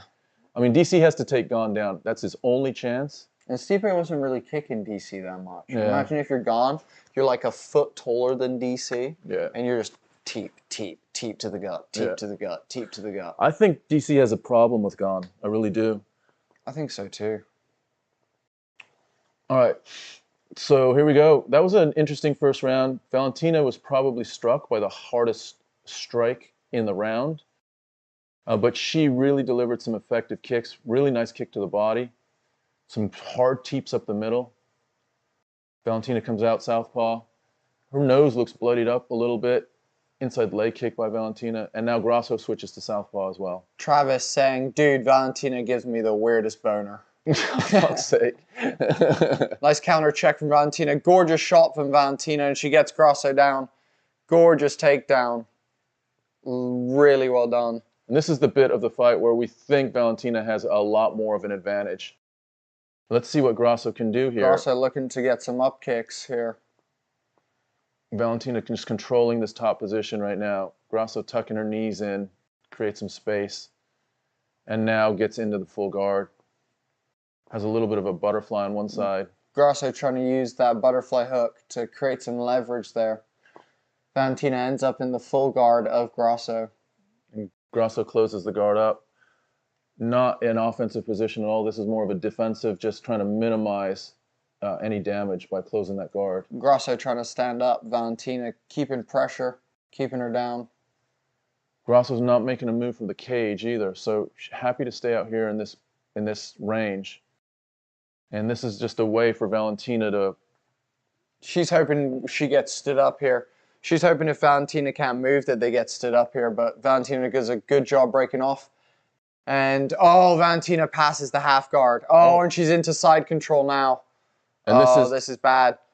This is bad for Grasso. Grasso doing a good job trying to rotate around, but Valentina just keeping her trapped and looking to set up the crucifix here. This is very similar to what we saw with Jessica Andrade and Valentina. Valentina tries the crucifix. There she goes. She has it. She has the crucifix.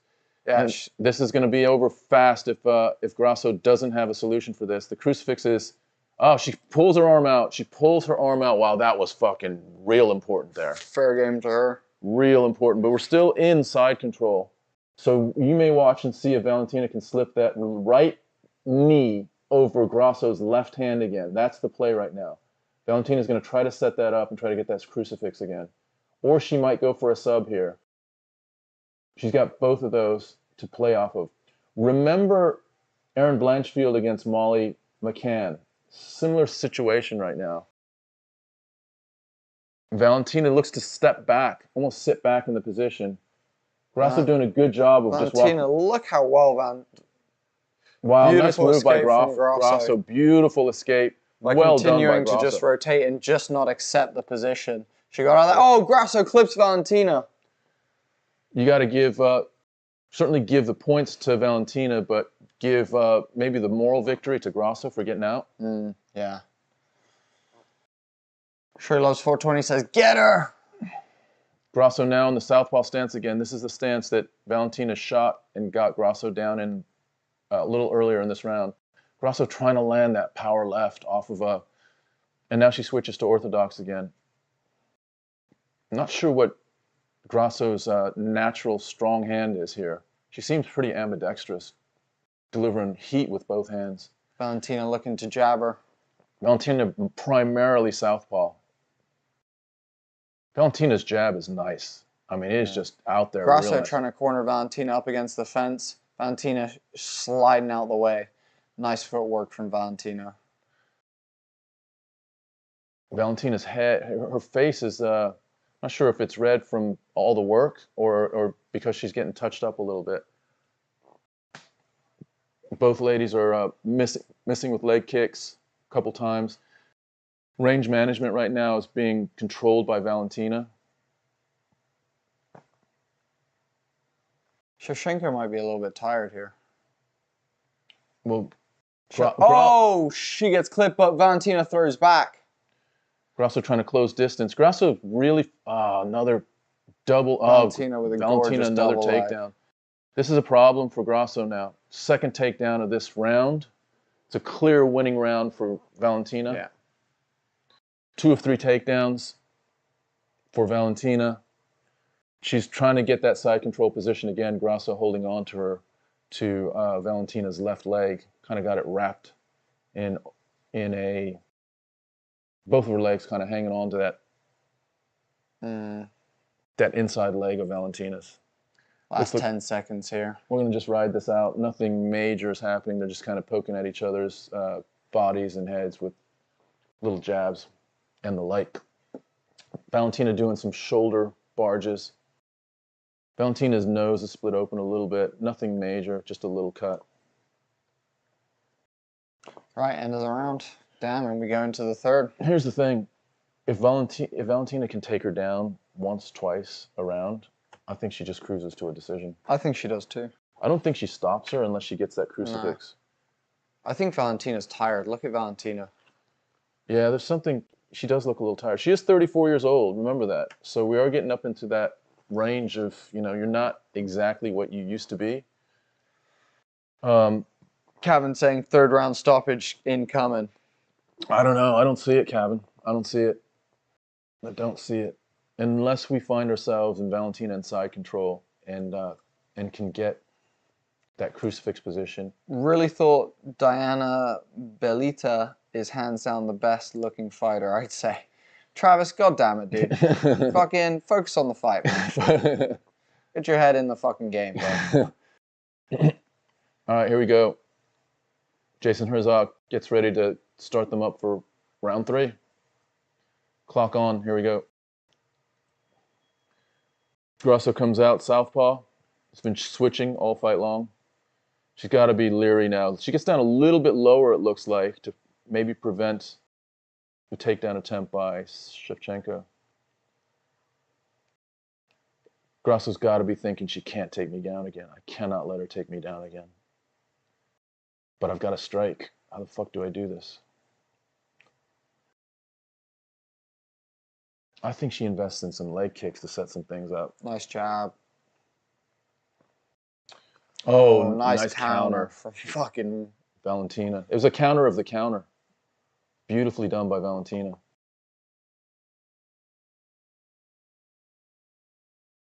Grasso switches stance again. Now she's back to her right-handed stance. Valentina's been exclusively southpaw all the way through. Hasn't switched once. Usually Valentina's switching a lot more, isn't she? Yeah, I don't. Oh, wow. Oh, wow. They touched each other. Both touched each other. I think Valentina got the best of that one. Valentina goes for another takedown. Grasso holding her head. I'm not sure if there was a collision of heads or it was from a strike. But Valentina certainly felt like she got the best of that last exchange. Again, Valentina's really nice. Valentina's getting pieced up. Almost clipped her with a Holly Holm style leg kick out of a head kick. Head kick. Big head clash.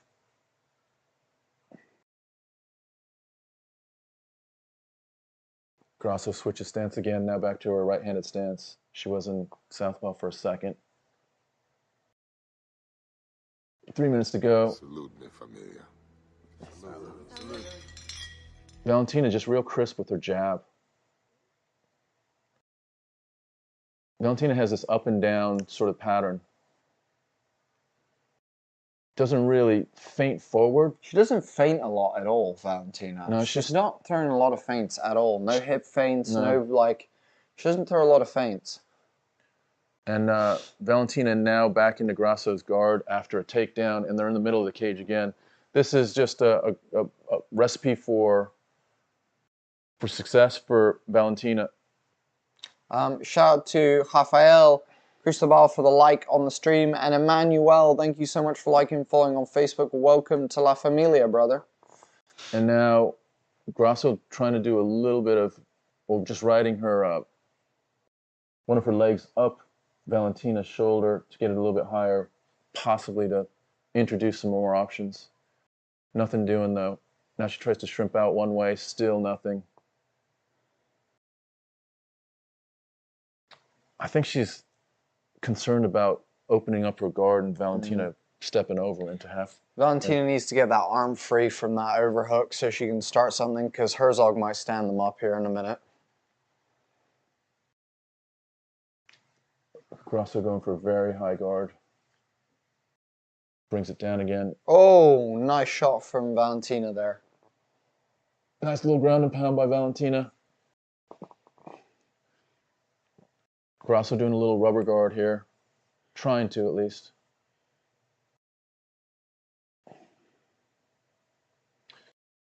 Oh, Valentina landing some... Oh, that's a big elbow by Valentina. Ground and pound there from Valentina.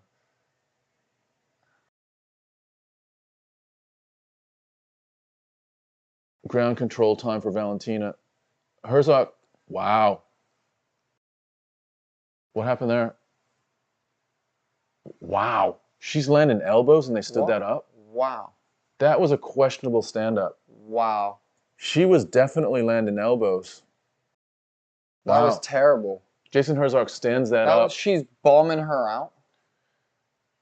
That was a big break for Grasso because Valentina had complete control and was starting to find elbows. Shoots again.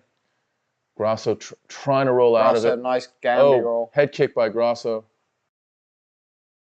Valentina just That was a head kick to a downed opponent. That's a disqualification. That was a head kick to a downed opponent. Oh, okay. That from Grasso there. Yeah, that should have been a disqualification. It is, yeah. Or at least a foul. Yeah. It's a good call. Valentina now had Grasso's back. Now it rolls into Grasso's guard with 8 seconds to go. Alexa Grasso looking for a guillotine. And Valentina has now shown that she can take Grasso down pretty much anytime she wants. Anytime she wants. Third round, another big win by Valentina. Wow, that break was terrible. Yeah, Jason Herzog did not do himself any justice with lifting that up. No, that was fucking terrible. Because Valentina was bombing her. Effectively bombing her. And by the way, Grasso was landing a couple little chippy elbows coming back as well. Why did he break them up? He broke them up because he thought not much was happening. But that was a bad call.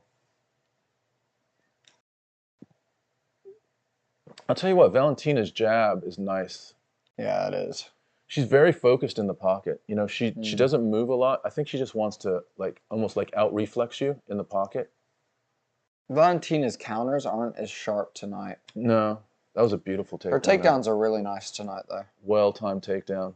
Grasso did a great job scrambling, of rolling out of a takedown. That's a kick to the head of a downed opponent. Yeah. Terrible. Jason Herzog with awful reffing tonight. So not only did Grasso foul, but then they give the advantageous position away from Valentina. It's wild. Is there something in the water? Literally. Does the UFC want a changing of the guard? Wow. Grasso wants to swing out now. That was a beautiful strike by Grasso. Missed fully contacting, but it was delivered with fucking knockout intentions. Valentina throws no feints. No. She just like there's nothing. She's just in the pocket, just reading. She's just reading the whole time. Yeah. Goes for a takedown again. Nice takedown defense by Grasso though.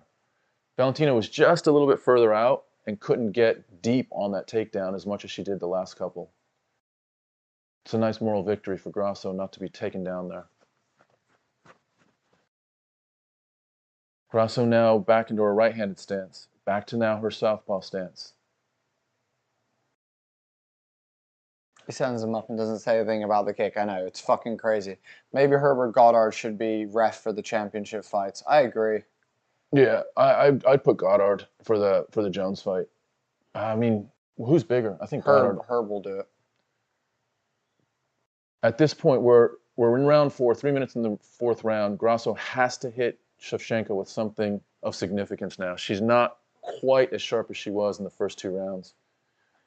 I know she's very leery of being shot at again, and it's slowing down her offense, her strikes. Valentina's in her head a little bit right now. You get taken down like that repeatedly, it starts making you a little bit gun shy to just swing out. Because especially the takedowns are off of exchanges, striking exchanges, not sort of based on anything else. So she's just timing striking exchanges and then digging hard for a double leg. Also, Valentina's a very she fights forwards and backwards. She doesn't fight circular at all. Like, when you break her striking down, it's very simple. She stands in front of you, she's analyzing, she's not throwing feints, she's simply analyzing you and working out what you're going to do the whole time. Trying to beat you to the punch with her jab and trying to counter you. And that's it. I reckon you throw a punch, watch her step back, and then throw a 1-2 after it, and I reckon you'll catch her because she'll be stepping back. She'll then wait because you think if you do like a 1 and then 1-2 like after it and like have a little hesitation there. Or a walk-through 1-through like Poirier does, that type of thing, where you can switch stances and deliver. Exactly. But Grasso now is actually losing the striking battle as well. And I think it's really Valentina's jab. Her right jab is controlling this stand-up right now. And Grasso tries to switch it up by trying to take Valentina down. That felt just a little bit desperate to me. Yeah. Felt like I'm not able to reach her with my striking. So this is confusing to me. I'm not sure what Grasso's strategy is here. Because she needs something really significant, and she's just got a body lock right now. And this probably won't lead to a takedown. So what are we doing here? Valentina's probably happy to just lie against the cage like this. Oh, nice knee from Valentina there on the rope. All right, Grasso in the southpaw stance again. Southpaw against southpaw. Valentina just in the pocket. Oh, nice jab from Valentina. Her jab has been money tonight. It's been the difference, really. It's keeping Grasso at distance. Yeah, and it's breaking up her rhythm as well, so Grasso can't get off. Valentina just ready to time. She's looking to time that jab. You can see it. Oh, she goes first. Oh, that was a bad decision. Uh-oh. Uh-oh. Oh, it's under the neck. Uh-oh. No, it's not. It's not quite under the neck. 53 seconds left. Grasso has Valentina's back. Basically, Valentina goes for a spinning attack, and she gets under Valentina's neck, and she's trying to squeeze her from the back right now. It's so tight. It's so tight. Is she under the neck? She's not she's under on the chin. Valentina is fighting it. She's under the neck now. She's going to crush her jaw. Valentina just keeping her jaw under Grasso's hand. Wow, is Valentina tapping? No, she's not. She's just keeping...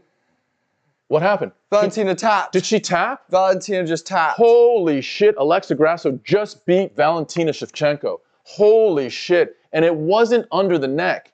It was a fucking neck crank. It was above the chin. That was Valentina's fault. She tried 30 seconds left. She tried to spin into her and got caught. Holy shit. I'm surprised Valentina tapped. Oh my God. 30 seconds left in round 4 and she taps. Holy shit. I think you go to sleep there. I think you go to sleep. I think her jaw was going to pop off. It wasn't under her neck. I think it was on her jaw. I think it was on her jaw as well. But dude, another Mexican champ. Holy shit. That just rocked the world. Valentina Shevchenko just lost. Holy shit. Valentina Shevchenko loses. Brandon Moreno celebrating his fellow Mexican champion. That's 3 Mexican champions in the last fucking 2 months. That is crazy. That's crazy. Holy shit. I didn't see a full tap. I guess Herzog saw it. Holy shit. We need to see this again. I'm really surprised she tapped. I'm really surprised she tapped. Me too. Wow, it's just really quick jump into double hooks. And at this point, she never fully gets it under Valentina's chin. And to be fair, she misses the spinning back kick and is instantly on fucking Valentina's back. That was a beautiful reaction by It's under there. Let's see it. When they roll around here, we will see it very clearly. Let's see the fucking replay. That was just a beautiful jump by Grasso. Beautiful reactions to get on top of Valentina's back. Chronic saying, Viva Mexico. Juan saying, Viva Mexico. Here we go. Let's look at this now. It's not under the chin. It's not under the chin. It's just crushing her jaw. Wow. And let's see it. She taps. She taps twice. Wow. She clearly tapped twice.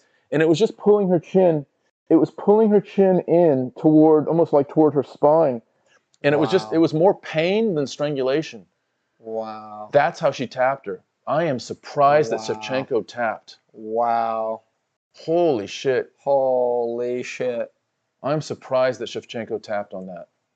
Holy shit. Give Alexa Grasso infinite amount of goddamn respect. Dude, how many like undisputed champs are we gonna watch fall?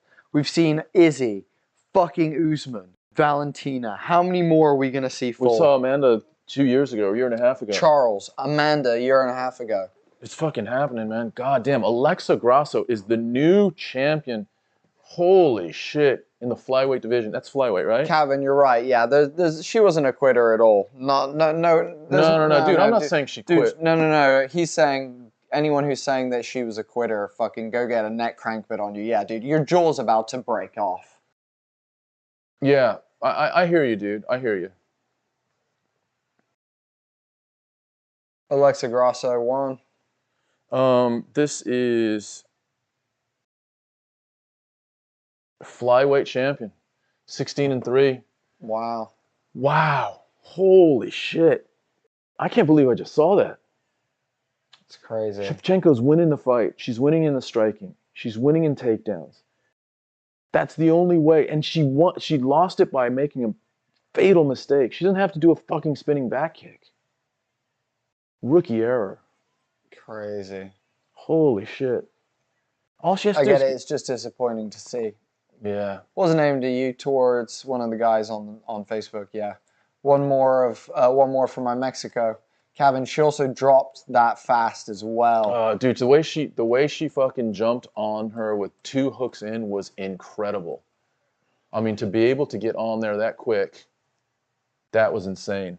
Wow. 6-1. Holy shit. Man. That is got to be the upset of the year. Wow. So far. I mean, Shevchenko, how many times has she defended? 11, 12. Damn. Let's have a look. Damn. Out of all my bets, I thought this one was most secure. Yeah. 1, 2, 3, 4, 5, 6, 7, 8, 9. This was her 10th. This was her 10th defense. Wow. Holy moly. I guess they'll run it back, but that was fucking nuts. They're going to run it back. I mean, this felt very much like the Usman Leon Edwards. All of them are feeling like that. Champs are making mistakes at the end of their fights, and that's the only reason they're getting beaten. Yeah. Because I mean, you look at the scorecards, it is at least 3-1 before that sub, or 4-0 if that round ends. Shocking, says Dave. Oh, well, at least I can enjoy the final fight without having any bias. Yeah. Holy right, I need shit. to go to the loo. Man, oh man, that was crazy. Wow. Hats off to Alexa Grasso. Did not see that coming, especially not a sub. I thought she might win decision in striking. Not a fucking sub. That is crazy. Well, I'll tell you what. That opens the flyweight division wide up. Holy shit! They're talking to Bullet right now. Let me see what Rogan says.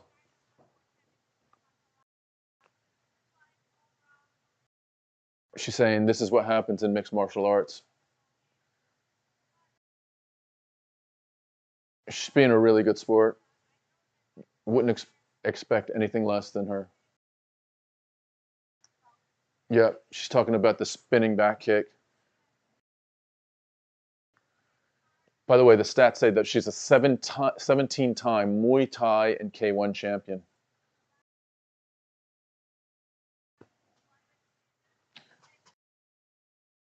Wow. She's saying that she let's see if she wants an immediate rematch. She wants the immediate rematch. She's just said definitely an immediate rematch. Yeah, she was definitely winning the fight. She made a tactical error with that spinning back kick. Wow. Holy shit. I'm kind of shocked. Especially after it was going, the way it was going. And Shevchenko typically is a very good strategist. She's very understanding of what she needs to do to win. And that spinning, I mean, first of all, look, let's just call it this way. Was it that horrible of a decision? I don't think it was that horrible of a decision, because what are the chances in a spinning back kick that you're going to be wrapped up in a double hooked rear naked choke? There's the Diaz brothers, both Nick and Nate. There's Stipe in the crowd. Everybody's out on show right now. Holy shit. And Alexa Grasso is coming out of the cage, walking back to the dressing room as the new UFC women's flyweight champion. And it's weird to say that. And Valentina Shevchenko is the ex-flyweight champion. I guess you knew it was going to happen. You just didn't think it was going to happen this quick. But you have a year or two on her. Yeah. Holy shit. Let's look at it again. Yeah. And it was just that crank on her chin being driven back. Wow. Wow. John Anik standing. Everybody going insane. Holy shit. Volk would have taken the broken jaw before tapping. Well, maybe. There was 30 seconds left. I mean, she's going to look at that and let's... I mean, people said McGregor would fucking let his jaw get broken before tapping, but he tapped real quick. Yeah, I mean, I'm not at all, like, critiquing, because if you're in that position, it's a whole different thing. I think there should be an award at the end of the year for biggest upset of the year. Good idea, break your jaw and be out for a long time, have surgery. People's egos are crazy. Nothing worse than breaking an arm or an ankle. Fucking Drake must have bet on her, said Michael France. Juan Farias saying, never count out Mexican people. Travis, like a Spartan, come home with your shield or on that bitch. Kevin, this is people's job, Travis. Can't afford to break the body parts for their egos. It's true. I agree with Kevin. Like, it's not smart to let them break your body. Like, I mean, it depends, man. It's 50-50 because it's your championship. It's your championship. Do you know what I mean? So, if you yeah, it's a hard one. If you want to keep that belt. Yeah, I don't think Khabib would tap to anything. I think Khabib would let you break his shit before he tapped. But, it's just different people, man. And I think, even Amanda Nunes, the greatest female fighter, tapped to a rear naked choke. Like, many people tap to things, you know. But then many people don't tap to things and they get their fucking shit broken. Do you know what I mean? Like, Jamal Hill got his fucking arm torn up by fucking someone, you know, absolutely snapped. Dang, we got an upset. I agree. That's all up to them. But here we go, guys. Main event of the evening. Jon Jones versus Ciryl Gane. Fat Boy Jones versus Ciryl Gane. Israel Vargas. Dang, we got an upset? Yeah, Valentina lost. Valentina lost to Alexa Grasso. Alexa Grasso is the new flyweight champion. Israel. Cabin MD. Paul Craig on top. You're right. Yeah, that's exactly what it was. Broke it. And he was on his back from usual from him. Yeah, exactly. Broke his fucking shit real bad. Here we go, though. Heavyweight championship of the world. Ciryl Gane is #1 ranked in the world with Stipe Miocic #2. Fucking Sergey Pavlovich #3. Curtis Blades #4. Tai Tuivasa #5. Ciryl Gane #1. Jon Jones is not ranked but is getting a title shot because he's Jon Jones. Makes total sense, everyone. Makes a lot of sense if you ask me. All right. This is the one we've been waiting for. Some of us more than others, but the return of Jon Jones at least has, whether you like him or hate him or anywhere in between, you're fascinated to see how he returns after 3 years of, he's been in the laboratory for 3 years trying to build a heavyweight body. Yeah. And this is the final exam. Let's see how all of his work, how successful or not. That's a good point. I would also, that's another thing. I would definitely allow someone to sleep me. But if it's a joint submission, dude, I'm like, especially like heel hooks and stuff, I'm tapping straight away, dude. I don't want no one tearing my shit up, dude. Do you has anyone had a, I guess they have, haven't they, a broken or dislocated jaw from that kind of crank? Probably, but Probably. not in the UFC, I don't think. No, it's just painful, man. I guess it's McGregor was on his way to getting one from Khabib. Yeah, when and then McGregor was like right there from. It was the exact same type of crank. All right, showing highlights of Jones right now, just cleaning out the light heavyweight division. All of the goddamn legends. Vitor Belfort, Dominic Reyes. I mean, and before that, Shogun, fucking Lyoto, you know. Vitor. I mean, it was just Anthony on and Smith. on and on. Gustafsson. Cormier twice. You know, his record, if you look up and down his record, there's just no one that has had that kind of success. Dude, just think about this, right? Fucking Jon Jones fucking beat Cormier on coke and fucking Pettit. The second fight, he actually beat him. He was only on Peds that fight. He even admitted, he said, I was partying my ass off the night before I beat you the first fight, dude. Ridiculous. A recent woman's example is Molly McCann. She went to sleep against Gillian Robertson and tapped Taryn Bansfield because her arm was about to get... No, her arm did get fucking dislocated, dude. Her shoulder was dislocated to fuck, Kevin. She let that shit fucking go. I hear you, bro. She did everything she could to get out of that, but she tapped, but her arm was already dislocated, dude. Same as fucking... Lots of people do that as well. Like, Jon Jones actually let his arm get fucking dislocated by Vitor Belfort. He got his arm snapped by Vitor and still came back. You know what's interesting is I never think of the jaw as a similar joint as an elbow or knee or fucking ankle. Yeah, you could snap that motherfucker. But it is, isn't it? It's That's why Craig Jones says anything under the nose is the chin. Yeah. They just say anything under the nose is under the chin, so just squeeze. Just squeeze it. Just squeeze, and even if you're squeezing, eventually, if they let go, you're going under anyway. Yeah. Like if their jaw goes, you're gonna either snap their jaw or they're gonna let you under the chin. One of the two things is gonna happen. And they're pressing your jawbone into your you know, into the back of your your skull. Fuck that, dude. Surprised Tony was all good against Charles after that arm. Nah, dude, his arm was dislocated as well. Same as fucking against what's his name? Beneil Dariush as well. His arm got torn up, or his leg, or whatever. His leg, yeah. His leg got torn up by Beneil as well. I'm not sure if he was all good either. I think he eventually could use it again, but I think there's a fair amount of healing that needed to happen for them to use it. And then who knows how I mean, all of us have had different little bits of injuries and stuff like that. No matter how old you are, as you get older, that thing hasn't gone away. There's still elements of that. Oh shit! J Money Schofield saying, "I'm so happy for Alexa." J Money. Here goes Ciryl Gane looking like a cold killer, a stone cold killer is Ciryl Gane. Well, here's the thing. Jon Jones has made this walk in a packed arena so many times against living legends.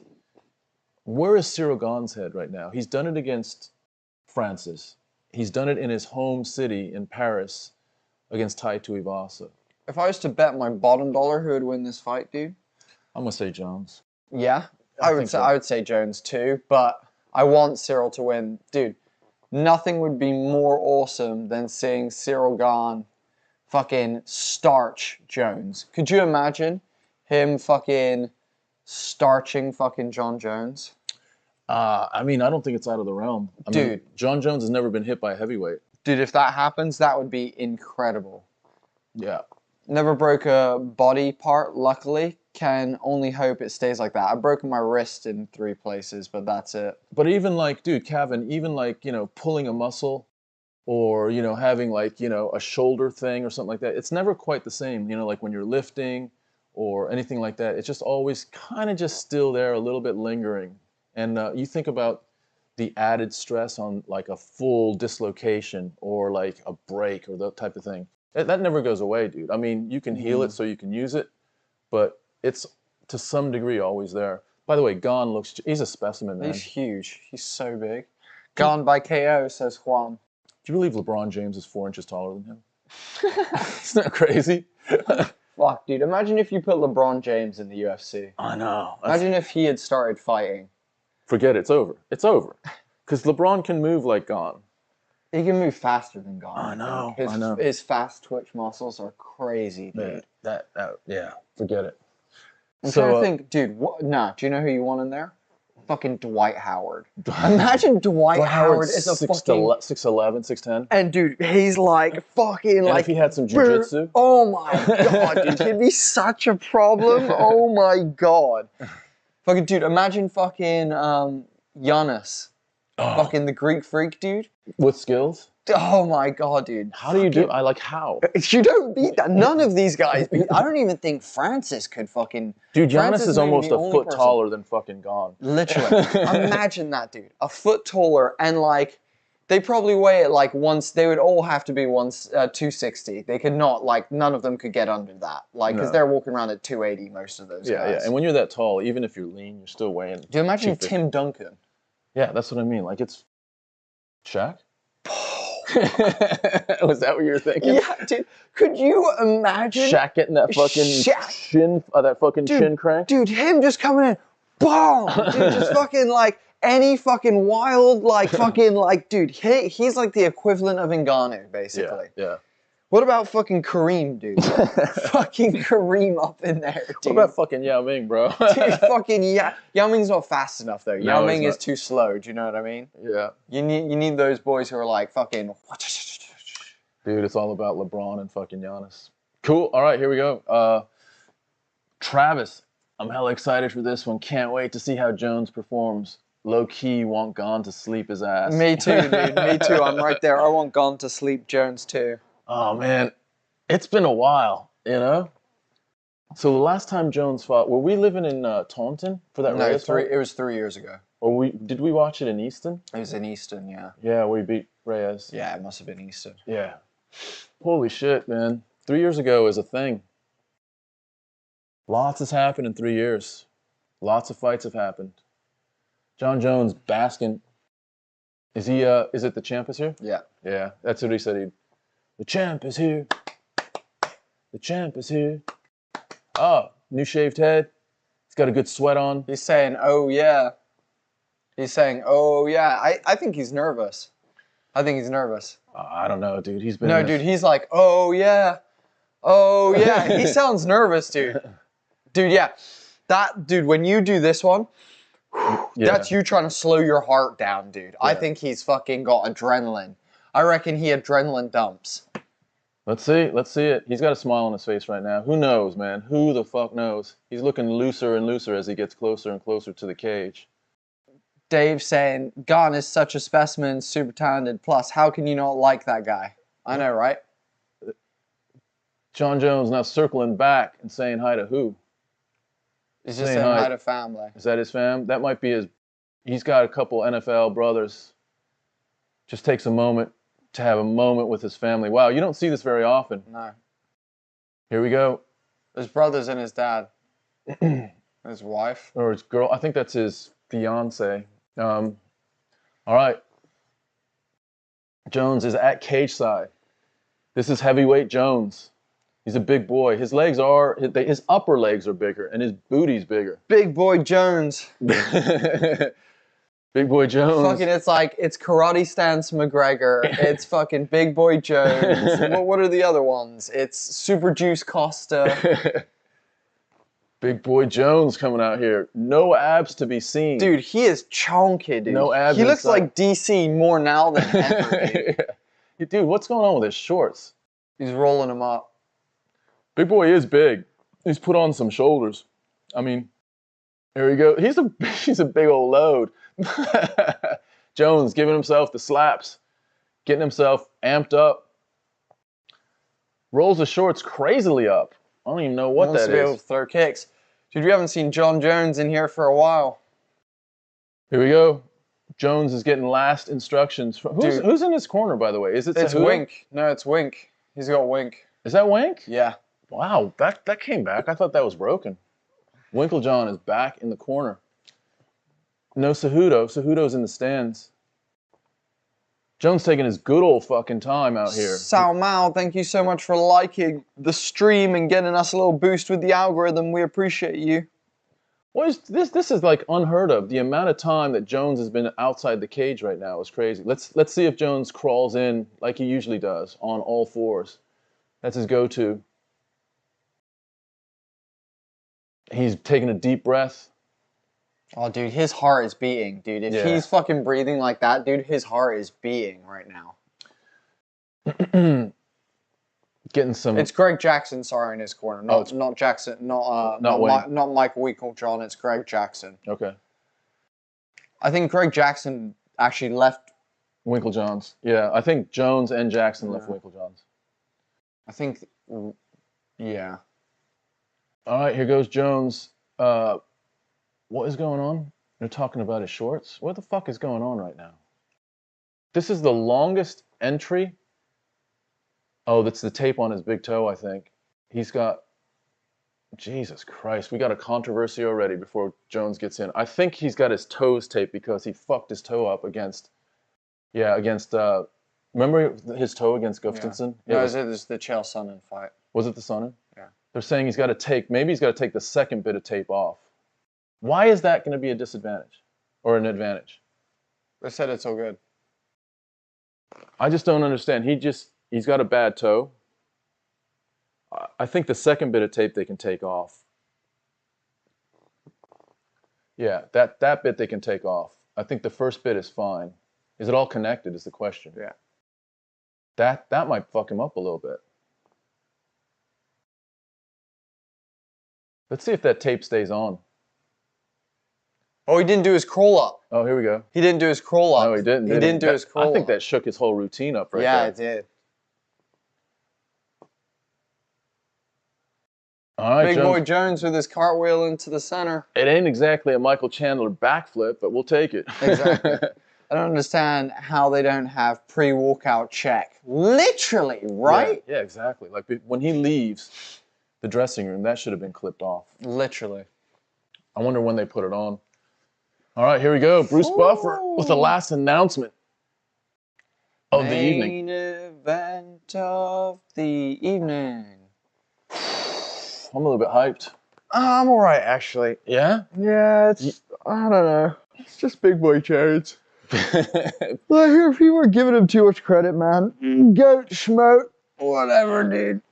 Goddard gets it. Goddard gets the call. Oh, wow. Can't believe she lost. I hear you, 53 53 down days. Yep, she got choked out. She got subbed. She didn't get choked out. She got basically chin cranked. I'm not seeing anyone wear Venom shorts like Jones is. He's got them flipped over about 3 times at the waist and then cut up. So they're like 1980s NBA shorts. Look at that shit. Look at Big Boy Jones. Big Boy Jones. All right.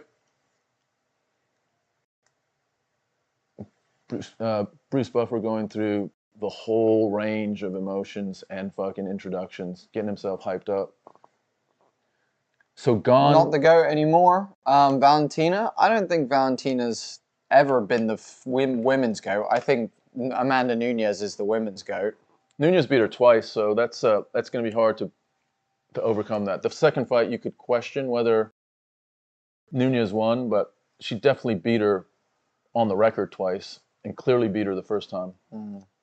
What's up, homie and the dude? What's up? Ryan Santos. How you doing, Holmes? What's poppin'? Yo, Big boy Jones. Big boy Jones. With fucking 4 C's. 4 C's. All right. Come on, Ciryl, mate. Come on, Ciryl. You fucking like. Let's end this fucking fever dream that we've been living with Jon Jones for the last fucking 30 years. How nervous is Ciryl right now, staring across the cage at Jones? Let's hope he's not too nervous. Let's hope he comes out, he moves a little bit. Let's call it. He wasn't nervous against Francis, though. No, exactly. And Francis is more danger than Jon, I think. Yeah, like, in terms of, he's more likely to knock you out easily. Is Jon going to come across with a flying knee? Maybe. No, he's going to do his little crouch and... Oh, yeah, he will. He'll do the little crouch. Thick Boy Jones. Yeah, my name is Big Boy Jones. I'm here to kick some ass today.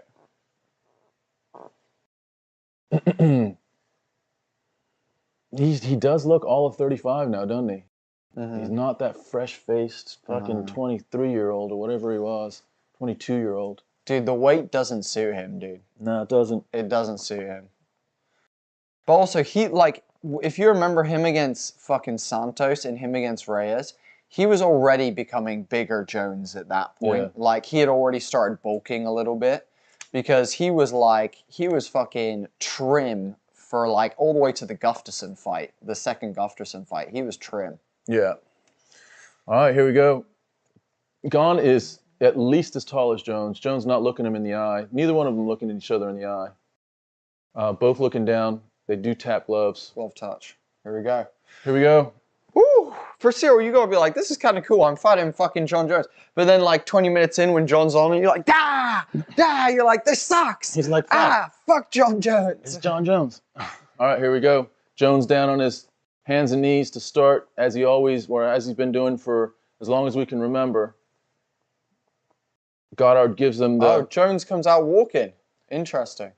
Jones, big outside leg kick. Oh, kick to the groin straight away. Was it a kick to the groin? Let's have a look. Dick shot, baby. Let's get it started with a dick shot. Jon Jones. Let's have a look. Let's look at this first kick. Is it... Yep. That's a dick shot. That's the 4th dick shot of the fucking night. And that's it's becoming more and more a popular strategy in the UFC. Dude, Ciryl Gane with a great decision there to fucking calls the dick shot right there. I'll tell you what, it's just going to get Jones more and more angry. Yep. Gane in the left-handed stance. Jones in the traditional stance. Jones trying to land a big right. Gane moving around, left-handed stance. Gane very, very smooth on his feet. See if Jones feinting that stomp kick to the knee. Jon almost wrapped him. Trying to get a takedown. Tried to wrap that low leg kick. Little stomp by Ciryl. Jones is going to have a crack. They're in fighting distance right now. Jones walking him down to the cage, but Ciryl squirts out the right side. Oh, nice leg kick from Jones. Jones goes for a stomp and almost turns his back to Gane. Oh, swings wild. Oh, goes for a spin. Jones looks slow on that swing. Oh, Jones gets him for the first time. Wraps Takes his him. back. Okay, here we go. Puts Ciryl down. This might be a rear naked choke finish in the first round. Here we go. Jones doing Jones stuff right now, controlling the hand. He's got the leg wrapped of Gane. Yeah, really nice position that Jones has. This is top level wrestling position right now. Let's see what Gane can do with this. That leg wrap is important right now. Gane squeaks it out. Gane gives him his back. Jones up against the cage. Jones getting a leg in. Gane trying to stay up on the fence. Gane needs to shift that shoulder around. He does, but now he gives up. He gives up position, and now Jones is in full mount. Jones going for a guillotine. That's probably it. That guillotine shouldn't be. Oh, that's tight. Is it tight? Looks like he's trying to work the guillotine here. Gane, he's got his legs wrapped a la fucking Khabib. But Jones on top of him, really heavy on him right now. Oh, he tapped. Oh, he tapped. Ciryl Gane taps within the fucking first couple minutes of the first round. Well, that was a waste of a card. Holy shit. Off to bed for us then, lads. Fucking hell. Jon Jones is the heavyweight champion. Tapping Ciryl Gane in, what, 2 minutes? That was ridiculous. I don't believe that. I don't believe that. Holy shit. Holy shit. That was stupid. Ciryl Gane gets tapped in 2 minutes. Has he ever had a tap like that? We've been talking about the guillotine. I want to know what ended that. How much did Ciryl get paid to throw this fight? Oh man, that was real quick. It was real quick. Holy shit. Let's just see where that was, because that's a guillotine. Jon Jones, man, staking his claim to be the GOAT now. Yo, Israel Vargas, you're welcome, homie. You're welcome. Good night, man. Thank you for what you do. Always a pleasure. Bo Bandy, thank you, mate. Pleasure to you. Israel, thank you, brother. Michael, good night. Pleasure. Kevin, I said something about sub threat Jones, but didn't expect first round sub. Hey, if those of you that are here, if you can hit us with a sub on Homie and the Dude on YouTube, that would be amazing. Or a follow or a like on Facebook or Twitch, even better. But all of you, thank you very much. We will be back, I guess it's in a few weeks, for UFC 286. I think that one's Adesanya Pereira. 286. Let's see what happens here. This is a guillotine. So it is, okay, it is under the chin there.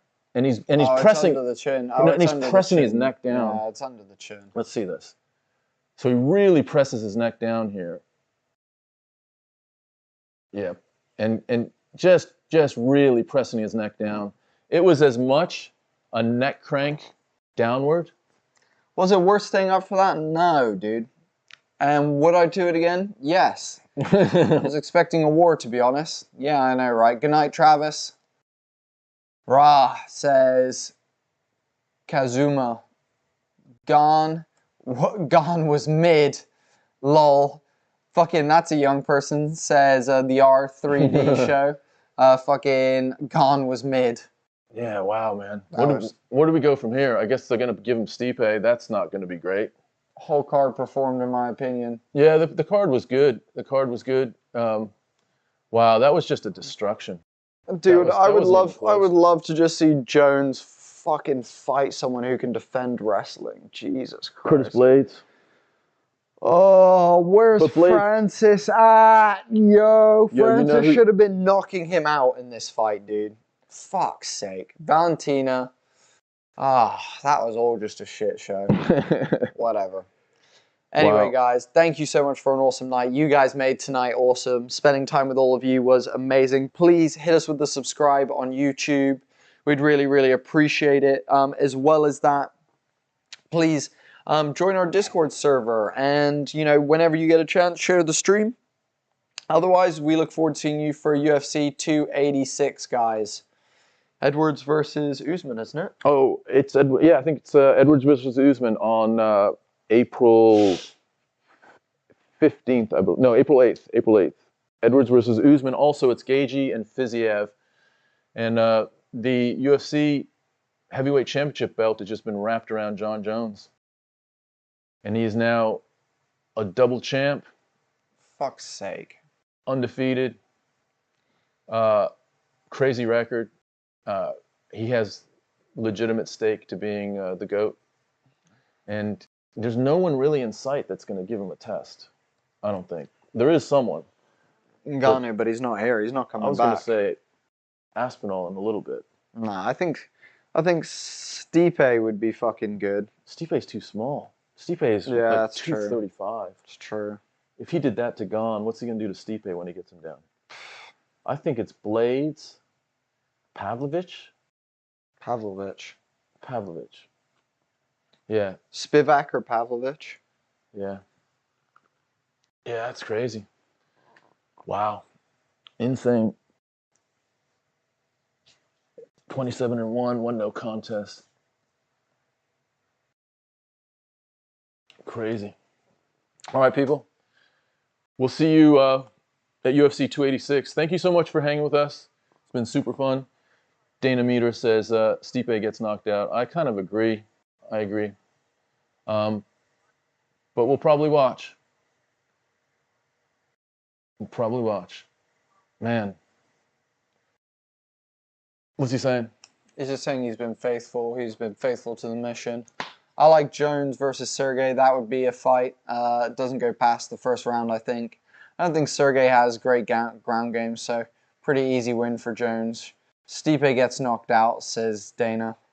I don't know if he gets knocked out. I think he gets mushed. I guess he gets mushed even more than fucking Gane did. He's just too small.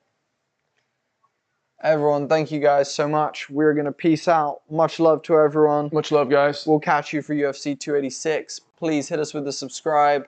Help us out at the end of this. Take a second. Help us out with a follow, with a subscribe, with a like, whatever it might be. This homie and the dude, father and son, MMA podcast and live streaming team. Love you guys. Thanks for being homies with us. We're going to see you sooner than you think. Hell yeah. Come on back. Kevin, much love, dude. See you then, brother. See you guys. Bye-bye. Bye-bye. And in the stream now.